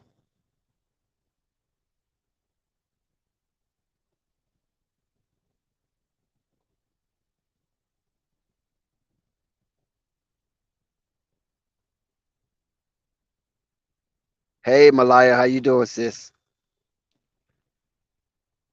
Charlotte's putting up a nice little thing. LaMelo with these shots is killing his shooting percentage. Nobody else don't want to shoot it, huh? Yeah, LaMelo shooting these long distance shots, killing his shooting percentage. And here we go to halftime. Charlotte takes a 6-point lead into half, 74-68. They almost got an 80-point halftime score, but they fell 6 points short, and we goes to the break. There's been a lot of NBA around the league. We had 11 games that was slated for the schedule for tonight, some in action, and some are awaiting to get in action later on. But while we're at halftime, let's just scour around and bring you up to date and abreast you on the latest in the NBA as far as scores and matchups. As we know, Atlanta Hawks is being hosted in the Queen City. Charlotte's up by 6 at halftime, 74-68. The Cavaliers is putting a spanking on the Spurs. They up 65-49. Utah Jazz is up against the Pacers as Utah take their show on the road down there in Indy, 53-51. Rockets and 76ers are locked in, and 76ers has a slight 8-point lead in that game, 55-47. Nuggets and Heat is underway. It just at the end of the first period, Nuggets 27, Heat 36. Nuggets are down. Basil Carpenter Jr. do not want to hear that. And we got the Battle of New York. The Battle of New York. Nets versus Knicks. Knicks are up by 6 at the end of the first, 32-26. The Battle of New York is underway. Magic and Bulls, 8 p.m. Pelicans Thunder, 8 p.m. Timberwolves, Maverick. Look, shout out to Anthony Edwards for being a part of the All-Star. First time in his career. Timberwolves and Mavericks, 8:30 p.m. You got both W's going together, going at each other. The Wizards and the Warriors at 10 p.m. And then you got the final game on the slate, Lakers versus the Blazers at 10 p.m. Blazers are favored in that one by 2.5 points. So those are the games that are underway and in action, and games are slated for the late start. I want to know how the Bulls is going to fare off against these Magics, because the Bulls has been such a herky-jerky team, and the only thing the Bulls have been consistent in is being inconsistent. The only thing the Bulls have been consistent in is inconsistent. So do Zach and DeMar and Vooch pull it together? They 3-headed bull. Can they put it together? Can they become a Brahma bull and stop looking like a heifer? Magic is coming up into the United Center to try to sprinkle some prixie dust on the Bulls to lull them to sleep, and hopefully they get a win. The Magic run up and down that court like crazy. The Pelicans and the Thunder, that should be an interesting matchup. The Pelicans are one game over 500, and the Thunder is one game under 500. And both of these teams are vying for a play-in slot, especially the Pelicans in the absence of Zion Williamson. And the Thunder have Shake. Shake is the fifth leading scorer in the league.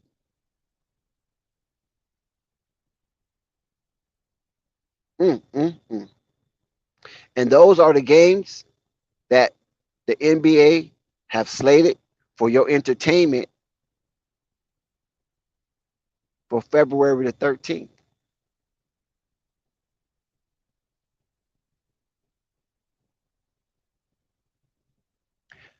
Charlotte Hornets, when we break down the halftime situation, we had Gordon Hayward just blitzing tonight. Gordon Hayward with 21 points, 3 rebounds, 3 assists. And then on the other side of the aisle, you have Trae Young with 15 points, no rebounds, and with 5 assists. So Gordon Hayward has taken on the baton to try to will the Charlotte Hornets to a victory and stop the 7-game slide that they're currently on. Can they do it? Can Gordon Hayward do it? Can LaMelo Ball do it? Can they do it as a combination? Because right now, they sitting at the top of the slide with plastic and oil, and you know how fast that's going to get down. When you got plastic and oil on the slide, there's no way you're going to stop that slippage. So let's see if they can somehow defy the natural ability of not being an 8-game losing streak. Plumlee is not there. Cody Martin is on the bench, injured. Kelly Oubre on the bench, injured. Miles Bridges is absent by his own fault. And this is what you have right now comprising the Charlotte Hornets. Can the structure of the Charlotte Hornets win tonight? Can they put it together and keep up the energy and the zeal to take this over the top? At halftime, the Charlotte Hornets are looking really good. But we've seen this before. You guys know we've seen this before. They was up at halftime against the number one team in the Western Conference. I believe was they up against Boston? But we know for sure they was up against the Denver Nuggets. And then when the second half started, it was all she wrote. They went backwards. They sunk like the Titanic.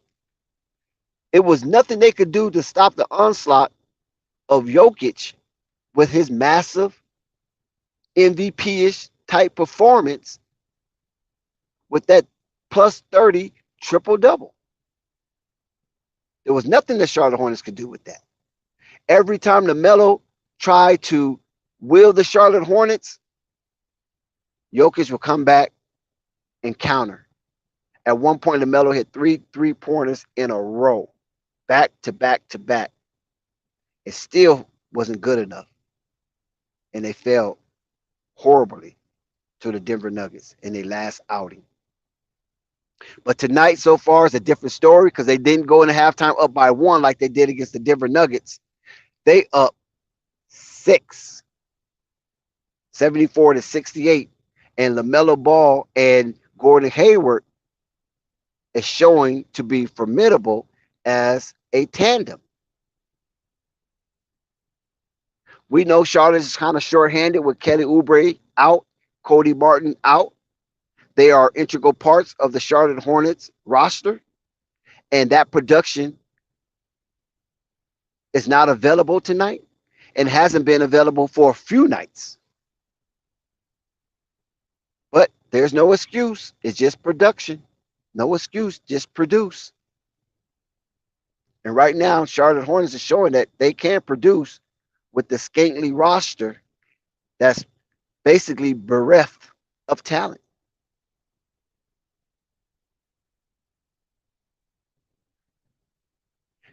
Trae Young and company is not shabby. I can tell you that much. Trae Young, Javante Murray, Clint Capella, they're not shabby. DeAndre Hunter, Kevin Huerter, they're not a shabby bunch. They're pesky, they're feisty, and they can trick you and lure you to sleep if you're not careful. We see the antics of Trae Young. He gets every foul imaginable. If you breathe on Trae Young, it's a foul. If you sneeze on Trae Young, it's a foul. The man basically is encamped at the free throw line tonight. The referees so far has favored Trae Young in all of his antics. And we thought those rules no longer applied, throwing your body into the defender and initiating on that level, forcing a contact. But tonight they're allowing Trae Young to play that style of basketball that we thought the commissioner extricated from the game. Everybody hit that like button. Whoop, stumbling, 45. Yes, I hit that like button, share, subscribe. You see the instructions. It don't change. Yeah, we looking like the Charlotte Hornets might disrupt the Atlanta Hawks' dreams tonight. The Charlotte Hornets are playing like dream deferrers. Can they keep this up? I want to ask the chat.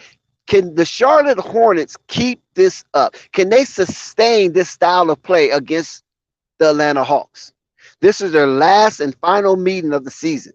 The fourth meeting. They're done. They don't see Atlanta no more. Can LaMelo outdo Trae Young? Can Gordon Hayward outdo Javante Murray?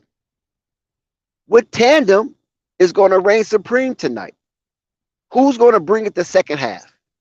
Can Charlotte bring it again the second half like they did the first half? Because in the first quarter, Charlotte scored 36 points. It's hard to overcome that. And then in the second quarter, Atlanta scored 41 points. But the Charlotte Hornets scored more points in the second quarter than they did in the first quarter. But the Atlanta Hawks tried to double their output they put from the first quarter to the second quarter. So that 41-point second quarter was damaging to the Charlotte Hornets, even though they outscored themselves in the second quarter over the first quarter. You can't ask no more than that. 36 and 38, that's damn good. But the defensive side and the referees calling all these ticky-tack fouls, putting the Atlanta Hawks on the line, is destroying the Charlotte Hornets' well-deserved play tonight.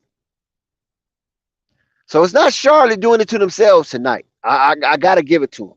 This first half, you cannot blame Charlotte for their play. We had a couple of low IQ plays from McGowan and the jamming Jamaican Nick Richards. But outside of that, the Charlotte Hornets been playing very well-constructed basketball. Everybody's touching the ball. Gordon Hayward is playing like the $120 man that he's supposed to play like. And LaMelo Ball, of course, he's playing like the sensational, rare, one of one, not from here, like he's supposed to play like. He's killing them with the assist game right now.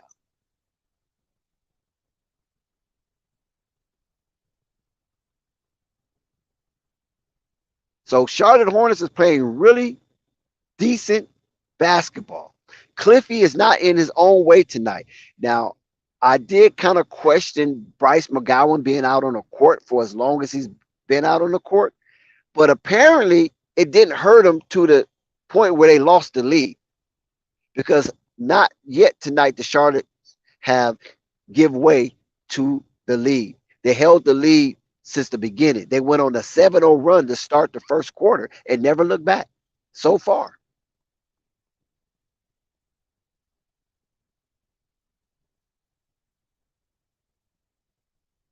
Wow. Well, I'm hoping they can keep it up 45. Because I want LaMelo to come out of this game with a win. They have to stop this 7-game slide. This 7-game slide is atrocious, and especially the way they've been losing in these 7 games. The games have not been close. They've been getting slaughtered, manhandled. So they need to use some type of evasive tactic to avoid losing tonight and get themselves back on a W column. Trae Young with 15 points at the half and Gordon Hayward with 21 points at the half. And Washington with 9, Williams 6, Terry Rozier 12, and LaMelo Ball 14, and Dennis Smith Jr. a strong 8 coming off the bench. Atlanta Hawks, Hunter 5, Bay 6, Capella 14, Murray 11, Young 15. And they have Jay Johnson with a strong 7 coming off the bench. He got 7 points in 8 minutes for Jay Johnson. So that's pretty cool. He's another one of them little sneaky Hawk players that can get you, and you won't even think nothing of it. So they got to be really careful tonight. So Cliffy, come out this locker room, make the necessary adjustments. You played well, Charlotte, but there's always room for improvement.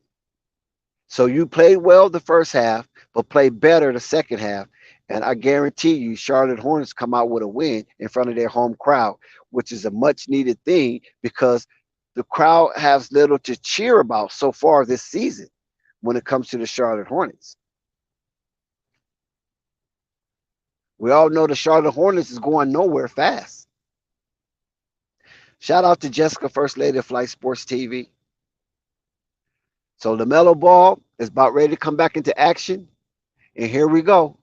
76-70.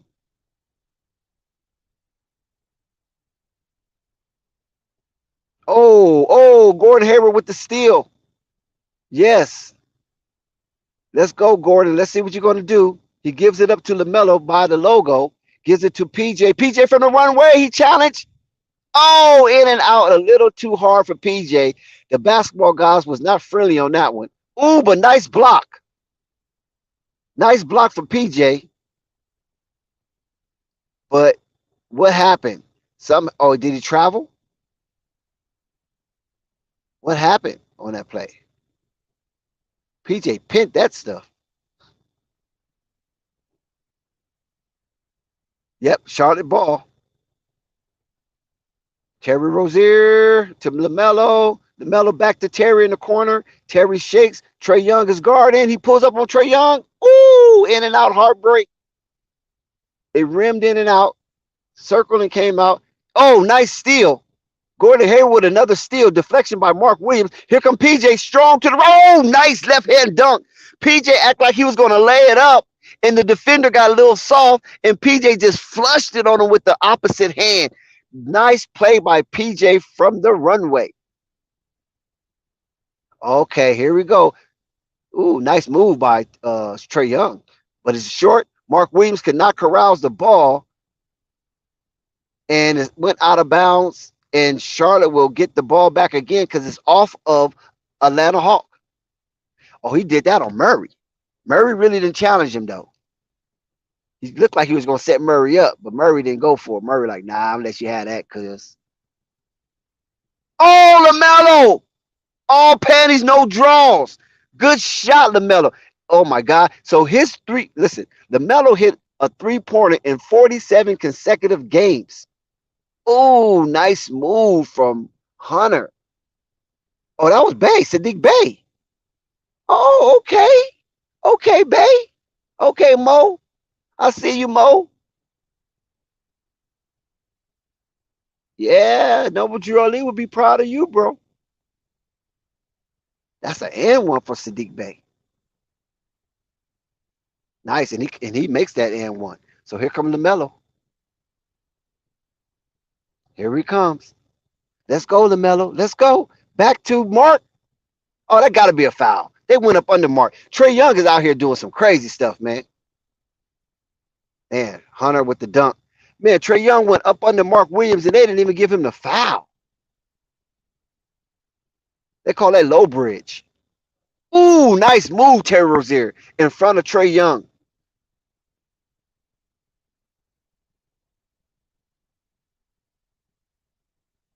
Yeah, I see, Thunder. You must be right. Okay, here we go. Hunter with the ball. What you gonna do, Hunter? Hunter driving. It's up. Gordon Hayward with another steal off a deflection. And he's looking who he's going to give it to. Gordon Hayward's going to keep it. He gives it to Mark Williams. Mark Williams is confused. They need to help him. Somebody need to. Oh, nice move, Mark. Oh, LaMelo hits the front of the rim. That would have been a nice doozy. But LaMelo missed the shot. He should have just dunked it. See, we talked about that now. Clint Capella did dunk it. We talked about this many times. LaMelo, stop trying to be so finesse. Just dunk the ball. You're 6'8". You're right there. Ooh, nice shot. But don't count. It doesn't count. Yeah, LaMelo was right there above the rim, but he tried to do the George Gervin thing and end up hitting the front of the rim instead of turning his wrist over and dunking the ball and getting an easy deuce. 83-76, 6-point lead for Charlotte. Same margin that was at halftime. So they didn't lose no ground. Gordon Hayward with the ball. He's calling out plays. Here comes LaMelo. Oh, nice pick. LaMelo get bumped. Williams with the dunk, and he misses. But they give him a foul because Javonte Murray was all on Mark Williams' back like he was a backpack. So Mark is rewarded by being a victim in this situation. Javonte Murray, the predator, he's been taxed with a foul. Nice shot, Mark Williams. That's good when your big man can shoot free throws.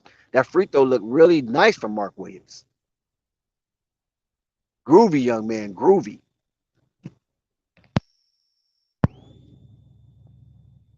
Second free throw of the stimmy. No, he missed the second stimmy, but it's okay. We got one out of that. Cliffy's walking the sideline looking at his playbook as Trae Young with his awesome floater. No, PJ with the rebound. He kicks it out to Terry. Terry moves the ball up swiftly, gives it to LaMelo. LaMelo with the runner. Oh, his runner counts. LaMelo runner counts. And Nate McMillan had enough. Nate McMillan is frustrated right now because they just let LaMelo just walk into a floater like that. Nobody contested him. And you know Nate McMillan is a defensive savant.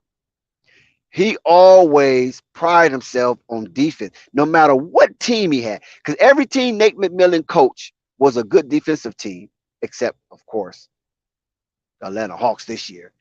But when he first got there, took over for Lloyd, he turned them into a defensive team, and they made the playoffs, and they defeated the New York Knicks in the first round of the playoffs as an underdog. Every team Nate McMillan had, he took them to the playoffs. So this brother can coach, hands down. He can coach.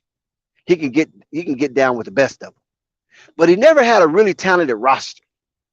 He had some good players, but he never had one of them real good rosters to prove that, like a Rick Carlisle type roster, to prove that he can win a championship. And I don't think Atlanta is that roster either.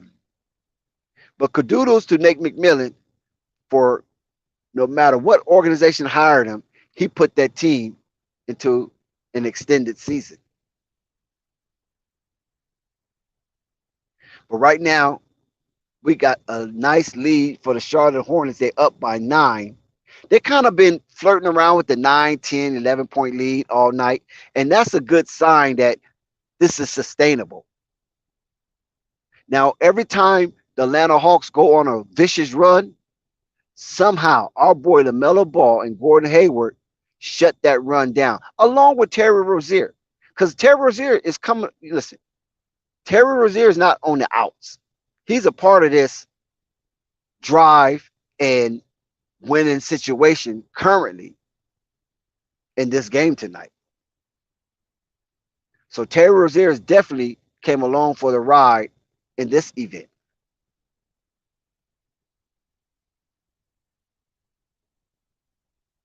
Yeah, Carlisle, yeah, he got lucky.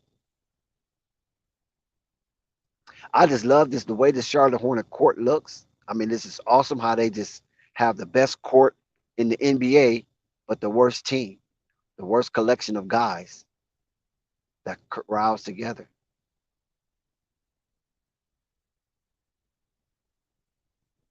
But it is what it is. I can tell you that this is some fans up in there tonight. For the Charlotte Hornets to be such a bottom dweller, there are fans. There's some fans in there. Now we know they come to see Atlanta too, because they're kind of twin cities to some degree. So here we go: Charlotte, LaMelo, Rozier, Williams, Washington, and Gordon. Ooh, nice shot by Hunter right over Gordon. Here comes LaMelo being guarded by Devontae Murray. Slender on slender. And Terry Rozier, let's see what he's going to do. He pulls up, shoots. Ooh, Terry Rozier, all patties, no draws. Nice pull up. That's so smooth. It looks like Hunter's being very aggressive tonight. They really trying to help Trae Young. Hunter goes in for the layup, and he's a victim. Oh, that was Murray. Oh, okay. No wonder he looks so aggressive. Trae Young is right now, so I guess it's Murray time to shine.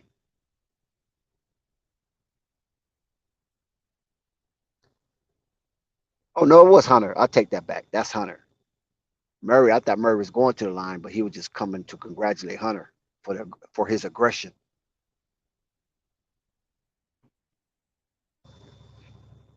Hunter hit both of the stimmies. Here comes LaMelo as he surveys the court and looking to execute something special. Nice to keep your dribble, LaMelo. I liked how he kept his dribble. Ooh, they blitzed Terry Rozier. They wasn't having that. So we see Terry isolated. Oh, Terry isolated, hit a three. Terry with a three. So that's 5 straight points for Terry Scary Rozier. Nice execution right there. I can tell something nice was going to happen out of that because they took their time. Ooh, here come Murray. Nice defense. Nice defense. Oh, LaMelo saves it. Oh, Gordon couldn't take it. LaMelo saves it, but Gordon couldn't get it, and it cost him a three. Oh, my God. They was out of position, and Hunter hit a three on him. So it's back to a 7-point game. LaMelo, no. He pulls it up, gives it back to Terry. Heat check for Terry. Nope. Terry misses.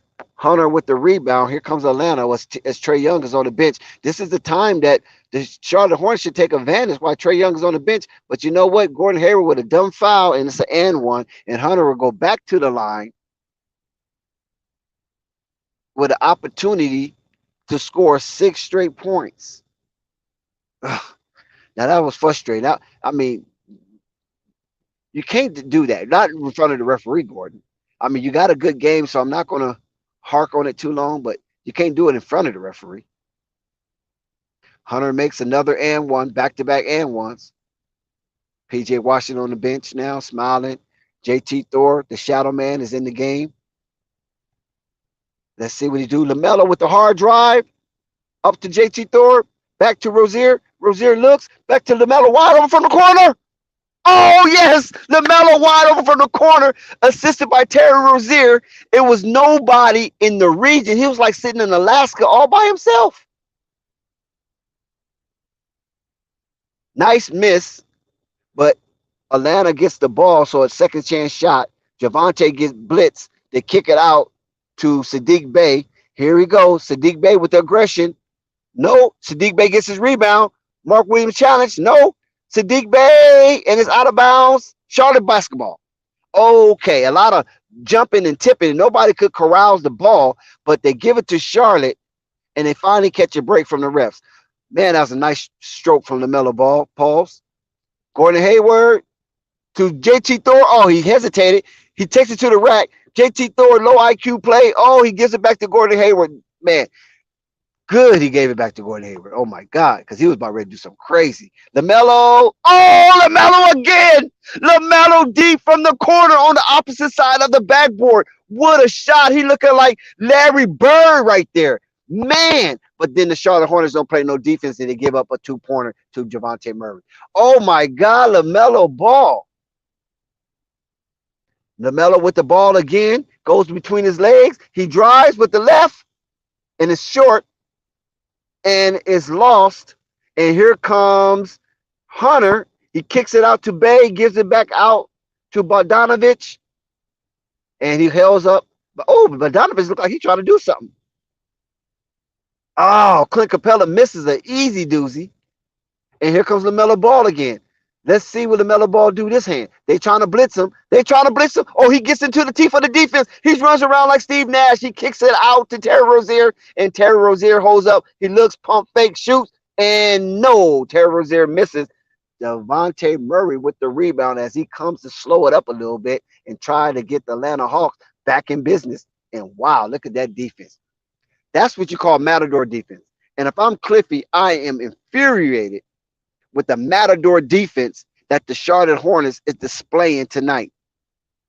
No way can you do this tonight. You cannot allow the Atlanta Hawks to gain any type of composure and confidence because you fail to play defense. Murray took the ball all the way through, uninterrupted, unhindered, and made a left-hand layup like he was in a layup line. You cannot do that, Charlotte. This is sabotaging your own success.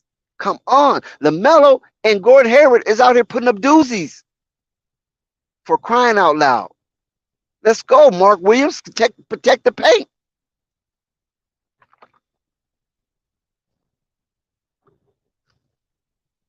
Yes, LaMelo was feeling it. And LaMelo was going crazy. That shot was, man, that was a hell of a degree of difficulty. That's the type of stuff Larry Bird used to do back in the day. I know I'm going back to the 80s, but for goodness sake, I mean, come on, man. That's some of the foundation of basketball. And we see LaMelo shoot like that. I'm telling you, if LaMelo would just dunk more when he gets to the rim, this kid is unstoppable. He gonna average 40 points. So far, the third quarter, both teams have scored 23 points in this third quarter. But it looks like Charlotte Hornets is blowing away with this game. And there has been no movement, which either way on the scale, because the lead is still 6. So neither one of the team have did damage to each other.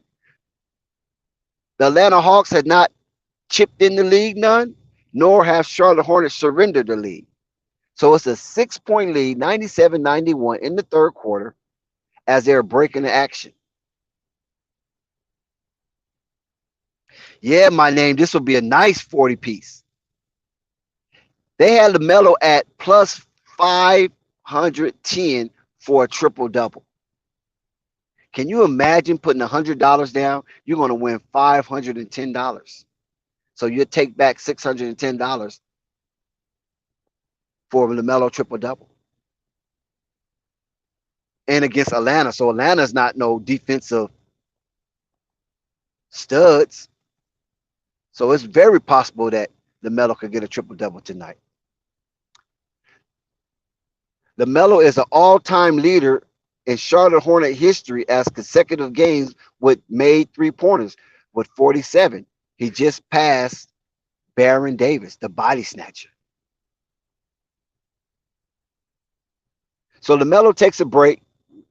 Bryce McGowan comes in. Terry Rozier just got foul, I think, for a three-pointer. Yep. Or was it a block? Or it might have just been a block. Let's see. Yeah, it's a block. He's not. I thought Terry was going to the line, but no, he's not. So you got Terry Rozier, Bryce McGowan, the Jammin' Jamaican Nick Richards, the Shadow Man, JT Thor, and Dennis Smith Jr. So this is Terry opportunity to cook. And God, look at man, Terry is starting to cook. Nice little floater for Terry Rozier as the Charlotte Hornets increased the lead to 899 to 91. We're gonna see who's gonna get to the 100 mark first. Normally, who gets to the 100 mark first win the game. Huter with a nice three-pointer. Oh, no, I mean Bogdanovich, excuse me. Not Bogdanovich with a nice three-pointer. So 99-94. Can the Charlotte Hornet break the century mark on this possession? Oh, look at Terry. He's thinking about it. Trae Young is back out there. Oh, McGowan. Oh, he got blocked. Oh, my God. McGowan trying to take on Clint Capella. He forgot that Clint Capella is a block machine. And now Dennis Smith Jr. is called for a foul as he clobbered Onyeka. Wait, Onyeka might have blocked that shot, not Clint. Chino Hill's prodigy.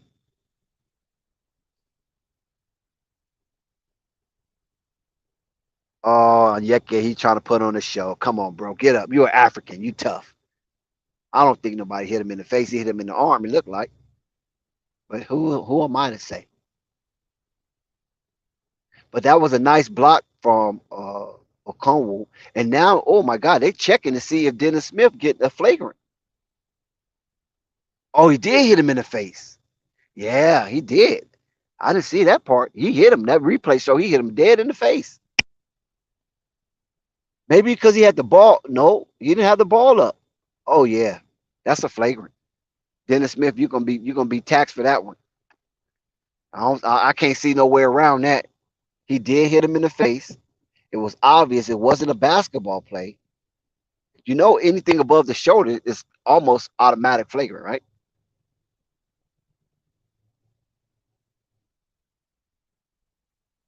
So while they sitting there contemplating if they want to assess a flagrant one or flagrant two to Dennis Smith Jr., if he gets a flagrant two, he's automatically ejected. And this would not be a good sign for Charlotte Hornet if that's the case, because Dennis Smith is doing really good off the bench. I don't think he got one turnover yet. So finally, somebody has broken the tie for the third quarter, and that is the Atlanta Hawks. They 26 to Charlotte Hornets 25. So they gained 1 point. It's a 5-point game, 99-94.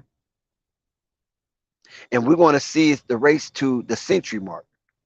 If Charlotte get that century mark first, that gives them a real good chance to win this game. And if the Charlotte Hornet win this game, it'll be bad for the Atlanta Hawks because they need every game going into All-Star break as they sit in the 10th slot, the last seeded slot into the extended season.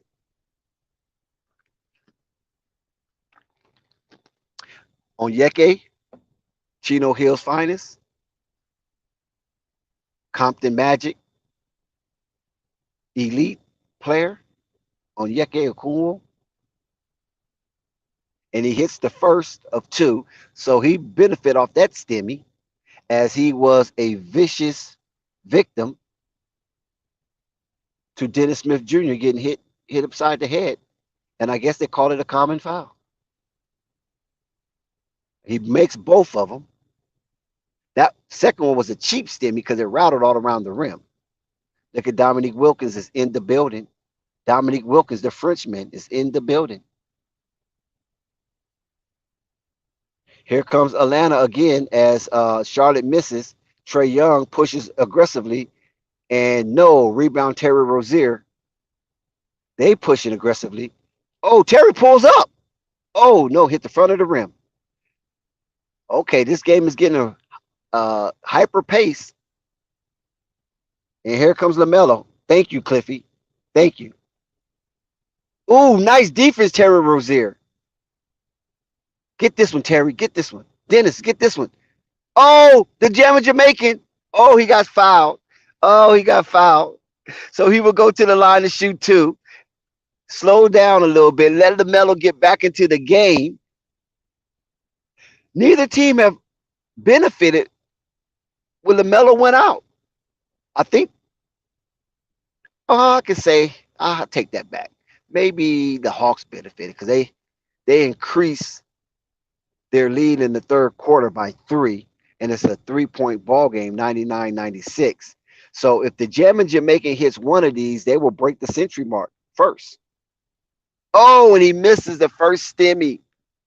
Oh my God, this is not a good sign. Come on, Charlotte, let's go, baby. LaMelo's in the game. Shadow Man is out. Terry Rozier would take a break as he was scorching the Atlanta Hawks. Jammin' Jamaican, the Jamaican Giant, hit one free throw, please. Let's get the century mark first. That gives your team a lot of confidence. Here's the second stimmy. And he makes it. Charlotte Hornet gets to the century mark first. That's a good sign for Charlotte.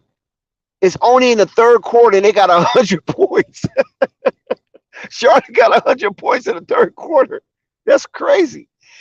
Lady, Blitz and Terry. Okay, here we go. Trae Young kicks it out. Oh, my God. Oh, he misses. Jevin Jamaica with the rebound. Here comes Dennis Smith. 1-on-3. And Dennis Smith still challenged him. And Dennis Smith turns the ball over. After I said he had not one turnover yet, he turns it over right now.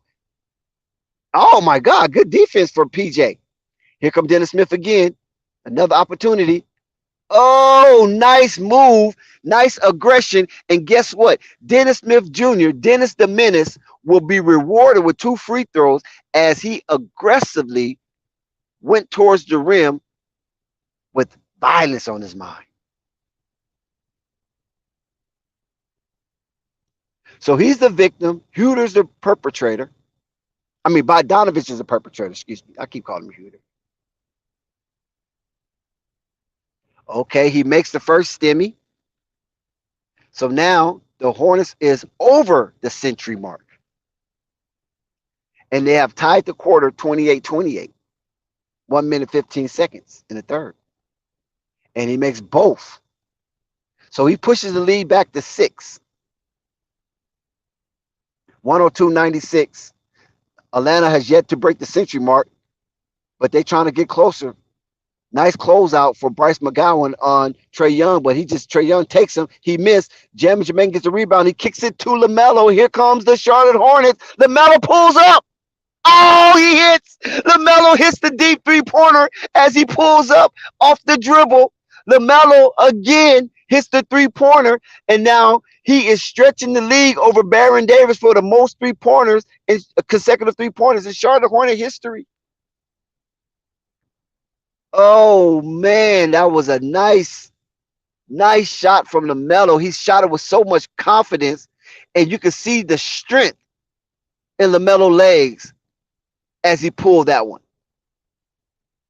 Oh, LaMelo's getting really fancy right now. Okay, LaMelo. With the drive, with the kick out, McGowan. Oh, McGowan has joined the party on the three-point. McGowan has joined the three-point party as the Charlotte Hornets is putting up a barrage of three-pointers and making them. Trae Young with the nice, but he missed. Conwell missed.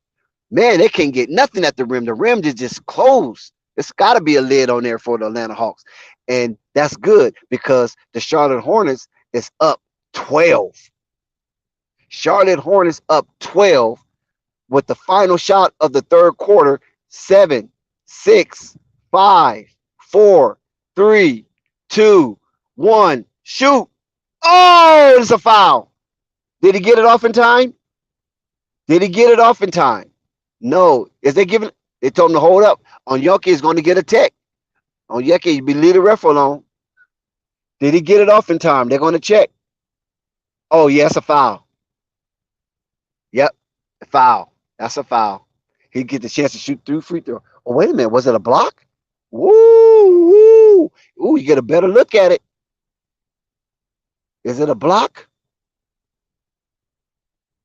Maybe he got some body. Do I see any skin from Onyeka Okongwu on the Jammin' Jamaican? Did he leave any skin, any skid marks? The referee is taking a second look to see if the foul happened before the time expired or if it's a actual block. And I'm telling you, on Yeke Okonwo, it looks like a good block, unless there was some type of body absorption from Nick Richards and Onyeke. Because I didn't really see the bottom portion of the replay, but the top portion looks like a pretty good block to me. But the referee did blow the whistle. And you know, they do not like to overturn their calls. And let's hope this is one of them times they don't want to overturn the call and the jamming Jamaican gets an opportunity to shoot two with 1 minute and 3 seconds left to go.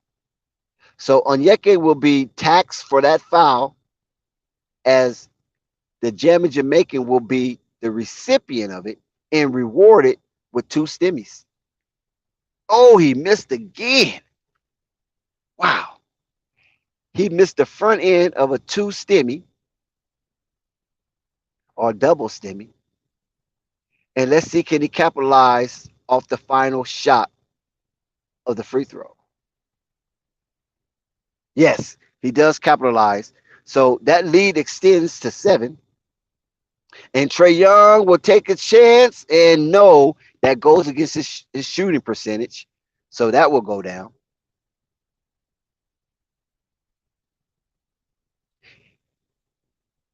Shout out to Flight Sports TV, the machine, the voice of the voiceless, the people's champ, the hottest in these streets. Shout out to the chat and everybody involved. And shout out and big ups to everybody pull up the Flight Sports TV, whether you are part of the chat or not, but you watching it with the visual and you're listening to whatever medium that you're using to get this stream. The third quarter has come to an end, and Charlotte put on a 7-0 run. They finished the third quarter with 35 freaking points. And let me tell you something, man. We've been doubting Charlotte in this game if they can hold up.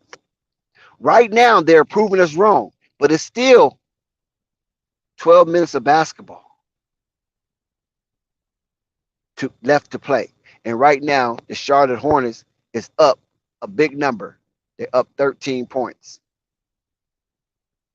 going into the fourth quarter. Now, we all know that 13 points is not a whole lot of points in a basketball game, especially when you have 12 minutes to go and get it. I can say this, for the first 3 quarters, the Charlotte Hornets have scored 35 points or more in every single quarter tonight. Fascinating. That's a good sign for the Charlotte Hornets, especially down in the Queen City as they host the bigger brother, Atlanta Hawks.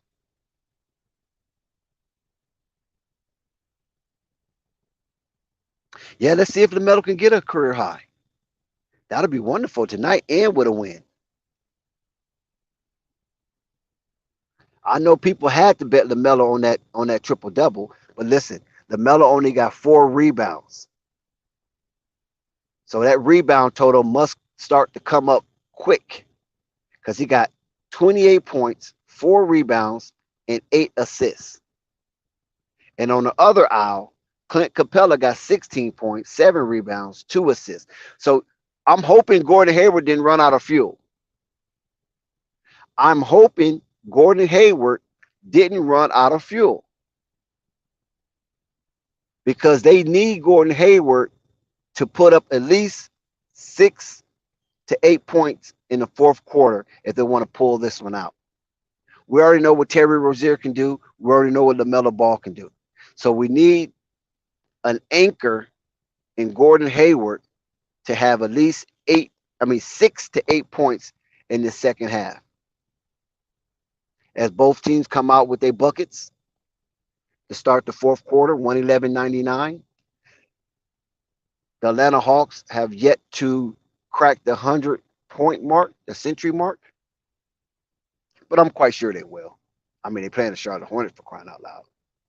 Ooh, PJ from the runway. I see you, bro. PJ from the runway. Nice steal. Oh, he got it back. Boy, the Charlotte Hornets out here scrambling. Oh, good defense. That's hey, listen, you can't get them all. Good defense, Jammin Jamaican and LaMelo Ball as they both crash down. Bogdanovich caused him to shoot a wild shot, but Clint Capella was right there to lay it in. Can't be mad at that one. I love the activity. PJ, nope. Oh, LaMelo fighting for that rebound. LaMelo must know he need that triple double, huh? That plus 510. Javante. Oh, bad pass, miscommunication between Johnson and Onyeke. So the ball is turned over to the Charlotte Hornets. Listen, it hasn't been that many turnovers tonight, and that's impressive for both teams because we know Trae Young can turn that ball over. LaMelo kicks it out to PJ. Oh, yes, assist for LaMelo. PJ again from the runway, and Nate McMillan is crusted right now. He cannot believe the barrage of three-pointers that has been demonstrated on his team. And so he wants timeout to recalibrate the troops and abreast them of what they need to do to move forward. And hopefully they can execute the adjustment that will be dictated to the Atlanta Hawks players that's out there on the court. But man, this three-point shooting barrage is just too much for Atlanta. Atlanta's not a great defensive team. I mean, they can put up points, but they give up a whole lot of points as well. They're over the Charlotte Hornets as far as a record-wise, personnel-wise, but this can be exhausting seeing a team constantly raise up at the arc and watch the ball fall through the nets. And teams will be like, oh my God, not again. And then it's like, who man is that? Who assignment is that? And this is what I'm getting from the Atlanta Hawks. That's the vibe I'm getting. Their posture is not looking well. And they're looking around at each other, who's not rotating properly and who is missing their assignments. This is a team right now that is mentally fatigued watching that ball go into the net. And you know how Trae Young is. You know he want to outduel LaMelo. You know that. You know Trae Young wants to outduel LaMelo. And right now, that is not the case. He's not even a high score man on this team. That's Clint Capella. So Trae Young is about at his breaking point, as it is a 17-point lead, 117 to 100, with 10 minutes left to go in this ball game. And so far, the Charlotte Hornets in the fourth quarter has doubled up on the Atlanta Hawks, 8-4. And we want to know, can the Charlotte Hornets sustain this type of play as LaMelo Ball has 30 points, 10 assists, 4 rebounds. This man should have been an all-star. We know that. The only reason why is because of the dilapidation of the team and his early season injury.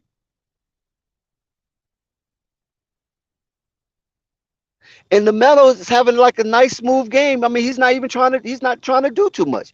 He's playing within the flow of the team's offense. He's not out here just wilding and just shot chucking. I can't see his percentage right now, but I'm quite sure it's a pretty good percentage. Atlanta Hawks has 8 steals to the Charlotte Hornets 5 steals. Atlanta Hawks have 15 offensive rebounds, Charlotte Hornets 2. Now look at that differential. 15 offensive rebounds to Charlotte Hornets 2. That's despicable. So that just shows there's a lot of movement going on in the Atlanta Hawks offense when it comes to crashing the board, because they already know and they are groomed to crash the board based on the shooting of Javante Murray and Trae Young.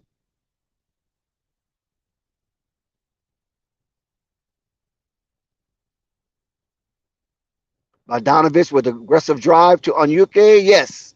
Chino Hill's finest. Just laid it up. Onyeke is getting a lot of ticks tonight as well. LaMelo, no. Onyeke, we got Chino Hills on Chino Hills. Who's going to win the duel? Oh, LaMelo surrendered. Oh, LaMelo should have took him. But that's nice, Dennis Smith Jr. Aggression, baby. Nice aggression. That dude can jump. He got frog legs. Johnson, yes, nice move by Johnson. That's a smooth guy. He's smooth. I like Johnson. Smooth cat. This is a 15-point ball game. Javante on LaMelo. LaMelo looks. LaMelo gets the ball back, give and go. He gives it out to McGowan. McGowan looks to do something crazy, and he does something crazy. And what happened? Something's wrong with McGowan. He got fouled, but something don't seem right.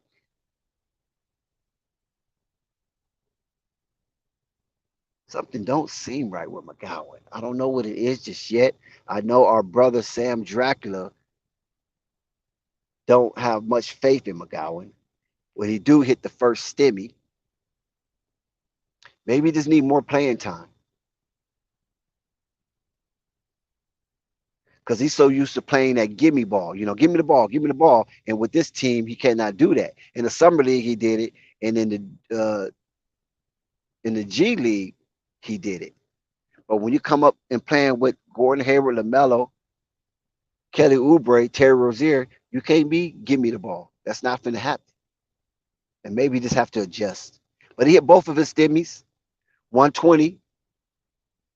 Trae Young with the miss, PJ with the rebound, and he brings it up the court. He gives it up to Dennis. He gives it back to PJ from the runway. No, hits the back of the iron. A little too much mustard on that one. Charlotte Hornet has 120 points already in 8 minutes and 20 seconds left to go in the fourth quarter, and they have 120. Man, what happened to the Atlanta Hawks defense? Oh, good blitz, good steal. Oh, they call a foul. They call a foul. They call a foul on the German Jamaican. Oh, my God. That was a good blitz. They tricked Trae Young. Damn, that's a travel for Trae Young, ain't it? Bogdanovich. Oh, that looks like a clean steal, if I may say so myself. But the referee just trying hard to keep Atlanta in this game. Oh, nice. Trae Young to Clint Capella. Trae Young to Onyeke. Nice dunk for the alley. Here comes LaMelo, 120, 116, 14-point lead. LaMelo dribbling the ball. Here comes LaMelo with the charge. LaMelo with the aggression. Oh, no. LaMelo kind of shot that one wild, anticipating the foul, but he didn't get the foul. And here comes, oh, nice. So the referee just letting them play. Okay, let's roll. Rock and roll then. Gordon Hayward to LaMelo from the corner. LaMelo makes him pay. No, rimmed in and out. LaMelo missed that one. And it come in. Here comes LaMelo looking. And Bogdanovich, yes, right in McGowan's face. And Cliffy's calling the timeout. He's seeing again the game is getting out of hand, out of control. And so he needs to get his troops back to shore so he can recalibrate them, realign them with the mission, and make sure that they stick with the plan. I know, bedside, that's crazy, right? The refs be like, man, the NBA is getting kind of wild with that. I ain't gonna lie though. We done seen it with the Lakers, so you know how I feel about the refs. How many games they done tuck from us.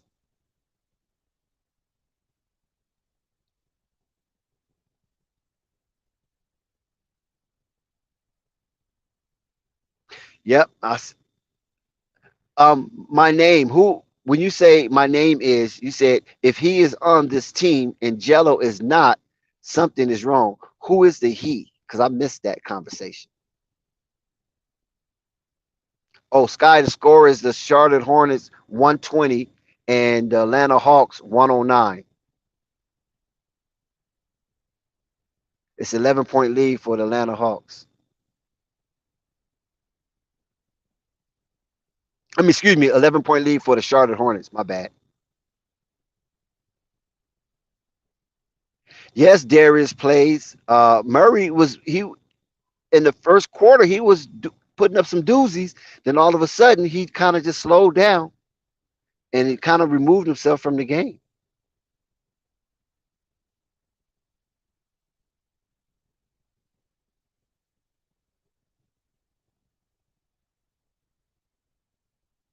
I remember Trey Young and LeAngelo Ball Jello had that Foot Locker commercial, and the year that Trey Young was drafted, and from that commercial, LeAngelo had the speaking part, and Trey Young didn't. Trey Young didn't have not one speaking word, and LeAngelo had a speaking part.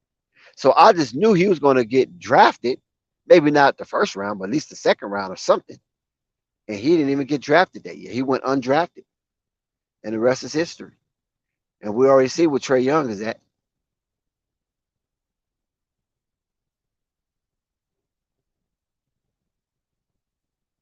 Oh, Bryce McGowan, yeah, Bryce McGowan. You know what? I saw him play. Yep, I saw Bryce McGowan play. Wasn't too enthused.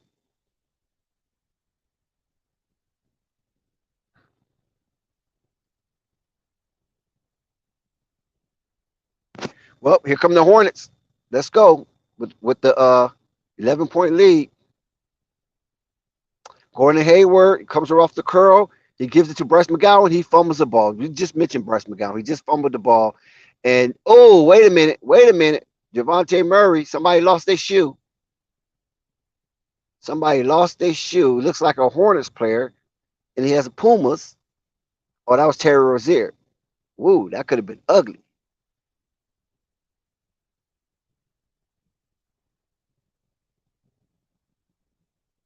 That could have been ugly.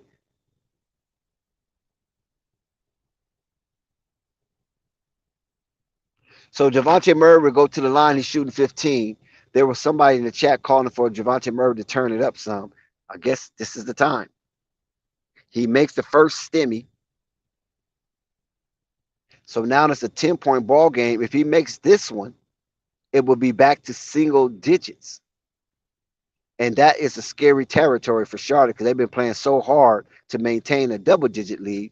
And here's come Atlanta as LaMelo Ball sits on the bench along with oh shit, they called LaMelo Ball back into the game. Ooh, I like this Cliffy. I like this version of Cliffy. Dang, Terry Rozier just turned the ball over. PJ Washington's on the bench as well. They called LaMelo Ball back into the game. Cliffy is not playing. This is the type of aggressive coaching that I love to see. But he is giving Bryce McGowan a lot of ticks, though. Oh, LaMelo just came in the game and got the rebound. So instantly he's making an impact. Terry Rozier. Oh, LaMelo, yes. Yes. LaMelo comes in the game, gets the rebound, gets the assist. Terry Rozier capitalized off Melo's presence by a three-pointer. And LaMelo gets a steal. Yeah. Oh, no, he gets it back. Oh, my God. He get it back. Oh, and Javante Murray makes a three-pointer. Oh, my God. Dang. LaMelo had to steal, and then he lose the ball. Almost a bad pass from LaMelo. Oh, Mark Williams. Gordon Hayward with the assist.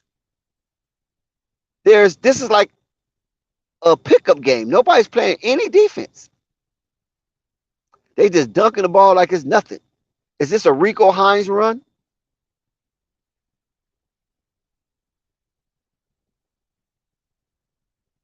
Okay, here comes LaMelo. He's being challenged by Hunter. It gives it to Gordon Hayward. Javante is on him with a pick from Mark Williams. Look at Gordon Hayward with the dribble, and he kicks it out to the side to Terry Rozier. He sidesteps. No. They call a travel. So another turnover for the Charlotte Hornets is getting a little wicked. It's a 9-point lead. 5 minutes, 41 seconds to go, and Atlanta Hawks got the ball, and PJ from the runway is back into the game. So the Charlotte Hornets with their starting five. Oh, my God, Sadiq Bey. Oh, no bucket.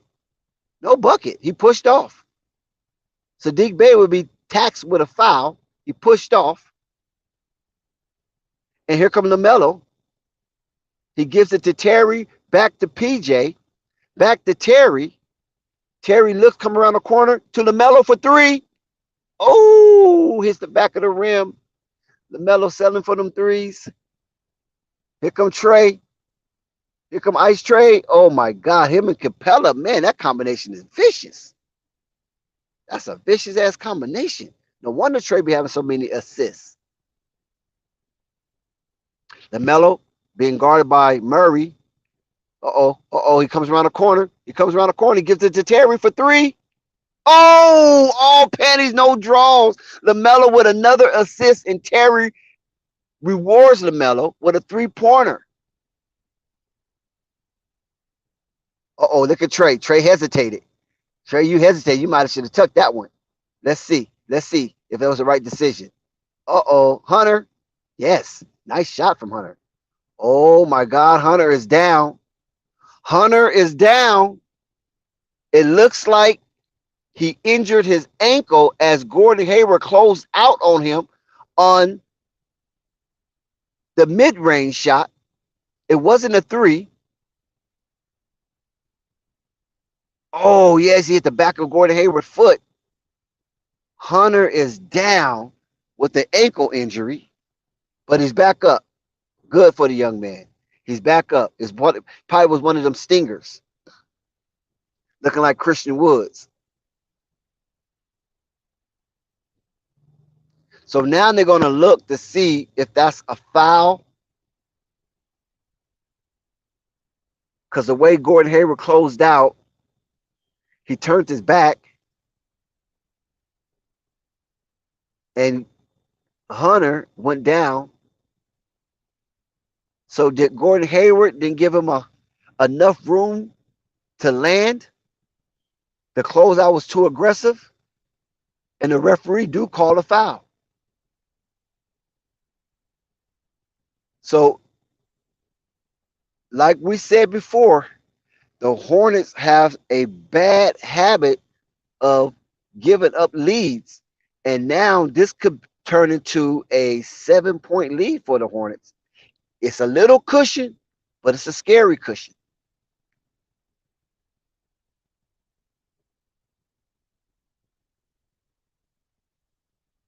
I'm trying to figure out why are they reviewing the play because I can't hear it.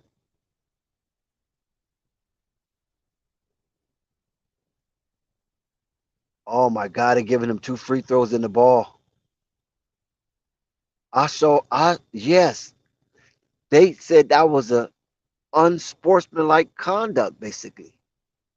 It was a non-basketball play. What is the referee doing? They trying to kill the Charlotte Hornets tonight in front of this illustrious crowd. Look how many people's at the game. Everybody, the seats are packed. And the referees are killing the momentum of the Charlotte Hornets. Ooh, he got the LA Dodger hat on. He probably got a sack out there.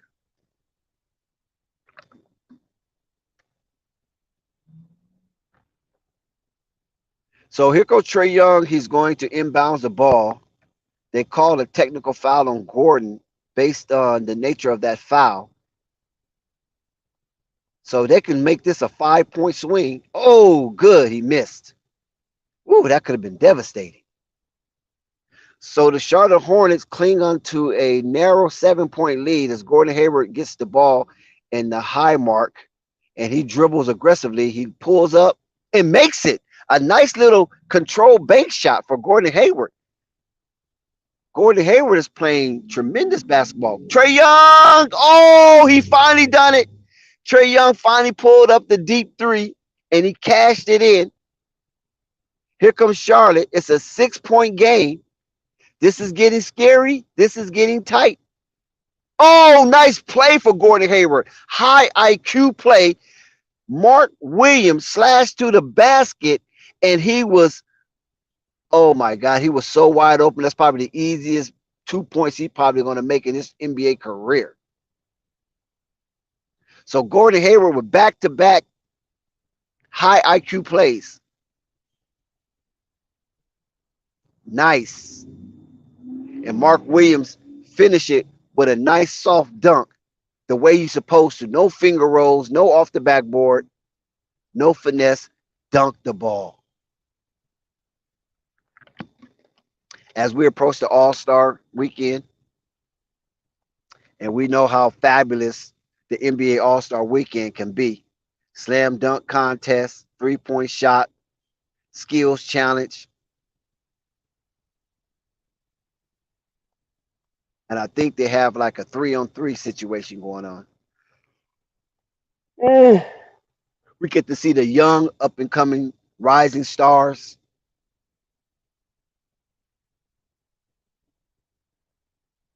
And one thing I want to mention is nobody's protecting the paint. And because of that, Charlotte Hornets is losing the fourth quarter 28-23, but they're winning the game 132-124, which is an 8-point margin. So that's a little cushion, but it's not like it's a double-digit lead. Gordon Hayward, 23 points, 5 rebounds, and 8 assists. So him and Melo is playing some tremendous basketball right now. It's almost like a playoff atmosphere because these two teams have venomous towards each other. Bogdanovich quiet the crowd with that 3. They can't lose sight of Bogdanovich. You can't lose sight of him. Here comes LaMelo. He's being chased by Murray. Murray's trying to challenge LaMelo. Let's see. Oh, LaMelo likes that. You want to challenge? You want to challenge? Terry Rozier with an awkward 3 as the shot clock was winding down. And he missed. Here comes Trae Young with a lot of energy. He gives it to Capella for an easy dunk. Nobody was at the rim. And now it's a 4-point ball game with 2 minutes and 45 seconds left. Gordon Hayward missed. Mark Williams, yes, with a foul. So Clint Capella tried to erase a 2-point basket from Mark Williams and end up being a perpetrator of a foul, so he will be taxed. Got to pay your taxes. Mark Williams will go to the line to shoot the stimmy.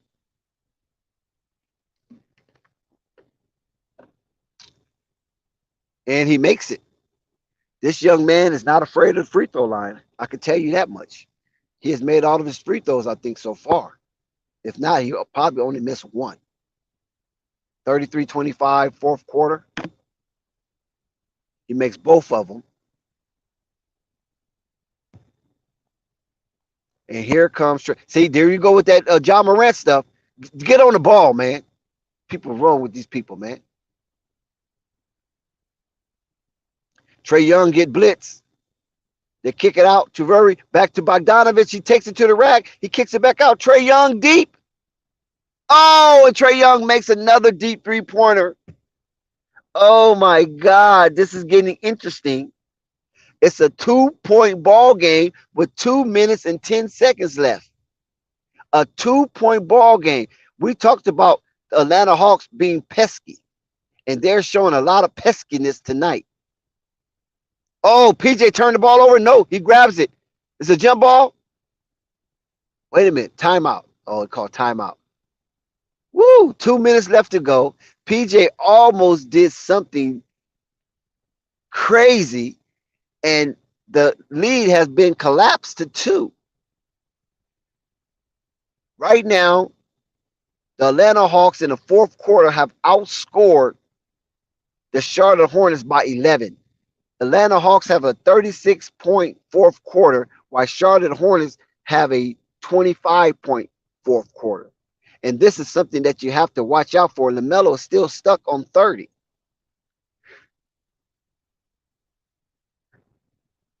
Atlanta is shooting 40% from 3-pointers, but the Charlotte Hornets is shooting a whopping 51% from the 3-pointer, 18 for 35.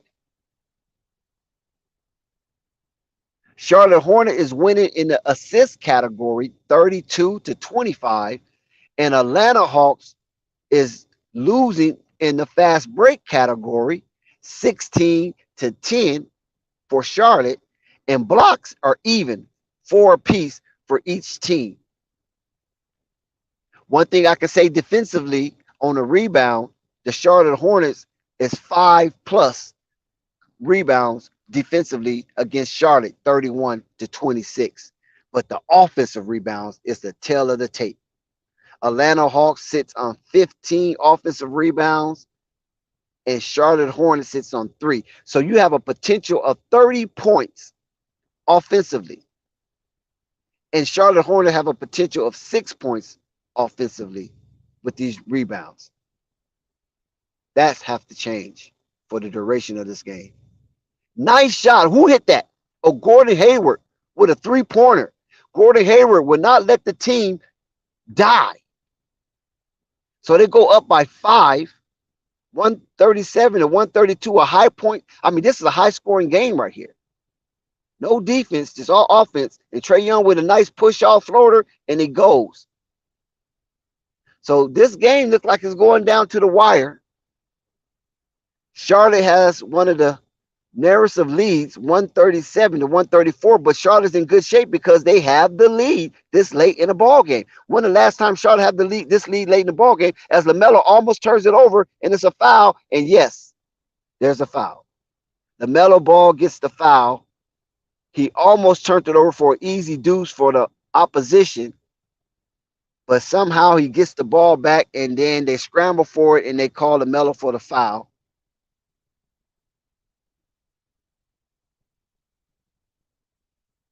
Yeah. Oh my God, Trae Young and Clint Capella. It's just an unstoppable combination. It's a 1-point ball game. Charlotte leads by the narrowest of margin. 1 minute and 5 seconds. Oh, Terry Rozier, wide open. Nice layup. Nice movement from the Charlotte Hornets. Oh my God, I love it. Nice movement. Nobody's being stagnated, but they just will not challenge that ball. They're letting this guy get the ball all the way down court without being challenged. I don't like that. Ooh, good block. Oh, nice LaMelo. Look at LaMelo with the tip out. Dunk it. Yes. Yes, Mark Williams with the dunk and LaMelo with the assist. Beautiful IQ play for LaMelo Ball. And Nate McMillan is furious right now. He cannot believe what just happened before his eyes. Nobody got down and back to challenge Mark Williams as LaMelo tips the ball out to him in the open court. What a high IQ play. Oh my God, this young man is just phenomenal. Man, why did he get hurt early in the season? This could have been an all-star run for LaMelo, back-to-back all-star, cementing himself as a premier all-star. But God did it.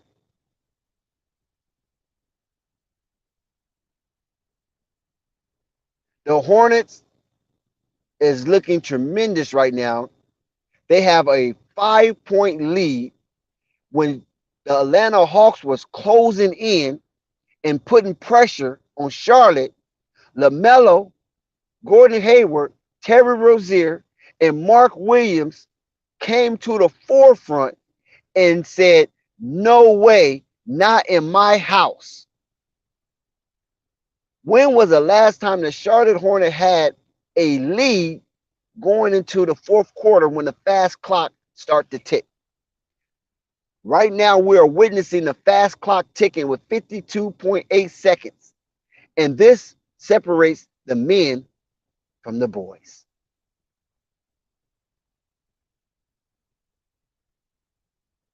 So we're going to see if the Atlanta Hawks, Trae Young, Javonte Murray, what they have left in the tank against Charlotte Hornets, LaMelo Ball, Gordon Hayward, Terry Rozier, what do they have left in their tank?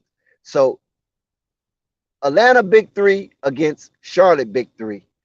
Who will come out victorious? Trae Young is to set to inbound the ball, give it back to Trae Young, set the pick, close out. Oh my God. What did Trae Young do? Oh, he got his own rebound. No way, Charlotte. Come on.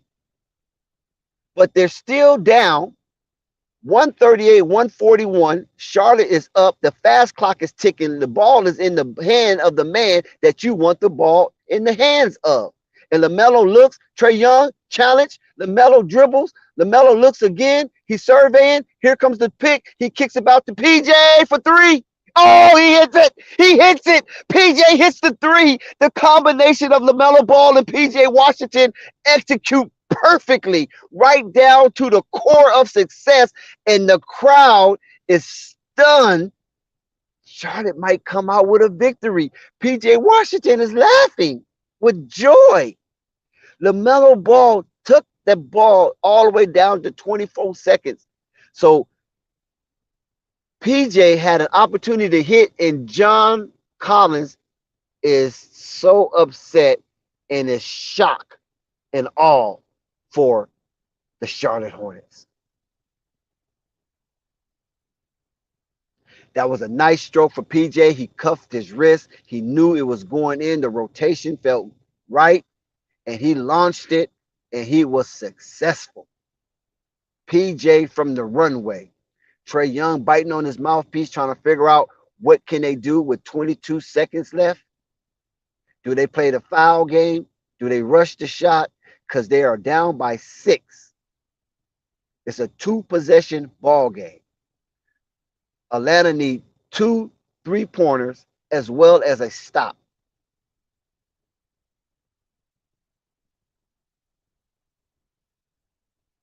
LaMelo Ball with another tremendous night for the young man.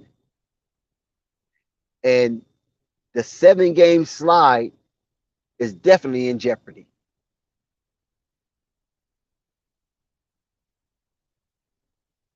So it looks like the Charlotte Hornets have ended their 7-game slippage, but there's still basketball to play. 22 seconds is a lot of time in the NBA. Let's see what kind of defensive stance the Charlotte Hornets display out here. They got Dennis Smith Jr., Gordon Hayward. Oh, they turned the ball over. No, wait a minute. Yes, they turned the ball over. Yes, Charlotte Hornets with a good defensive stance, and it looks like this one is wrapped up. So the butter is damn near frozen because it is cold when it comes to the Atlanta Hawks. Oh, Terry Rozier. Yes. Oh, he got fouled. Terry Rozier got fouled, so he'll go to the line. The Charlotte closed the game out with Dennis Smith Jr. on the court. They did not have Mark Williams out there. Mark Williams is not on the court in the closeout in this tightly contested ball game. Will they foul Terry? Nope. They're going to let the clock run out. It's over with. Charlotte has won tonight in the Spectrum Center in grand fashion. Nate McMillan and Cliffy meet at half court to shake hands. Mark Williams with a tremendous defensive game. Trae Young, LaMelo Ball shake hands with Bogdanovich. Clint Capella. Oh my God. They finally killed the 7-game slide, and now the Charlotte Hornet is in victory formation as they put the dub in the win column, and here comes the Charlottettes. Shake it, baby, shake it. And look at Chino Hill's finest. Onyeka Okongwu and LaMelo Ball daps it up, and they talking about it. Like, hey man, you remember in class when what was that teacher name again? You know how they do it. Oh, that is so nice. That is so wonderful. Yes, they talking, man. I like that. That's that love, man. I remember when Compton Magic and the Big Baller Brand team played, and Onyeka Okongwu was on Compton Magic. It was a highly contested game. It was a lot of tension, and you knew these two young men was going to go far in their careers. There was a high-scoring game, 144 to 138. LaMelo Ball, 30 points, 12 for 19 shooting, 6 for 10 for 3-pointer. He was shot 60% from the 3-point line. 60%. He didn't get the triple double, but man, did he put down a doozy. Man, that is crazy. 60%, and where he had the ball and he was playmaking. Man, you can't be mad at this young man. You can't be mad at him, his pops, nobody in that family, because they putting out good product. We know Lonzo Ball is hurt right now, and Jello struggling to get his minutes in the G League. But when it all comes together, man, it's gonna be a sweet, sweet apple pie.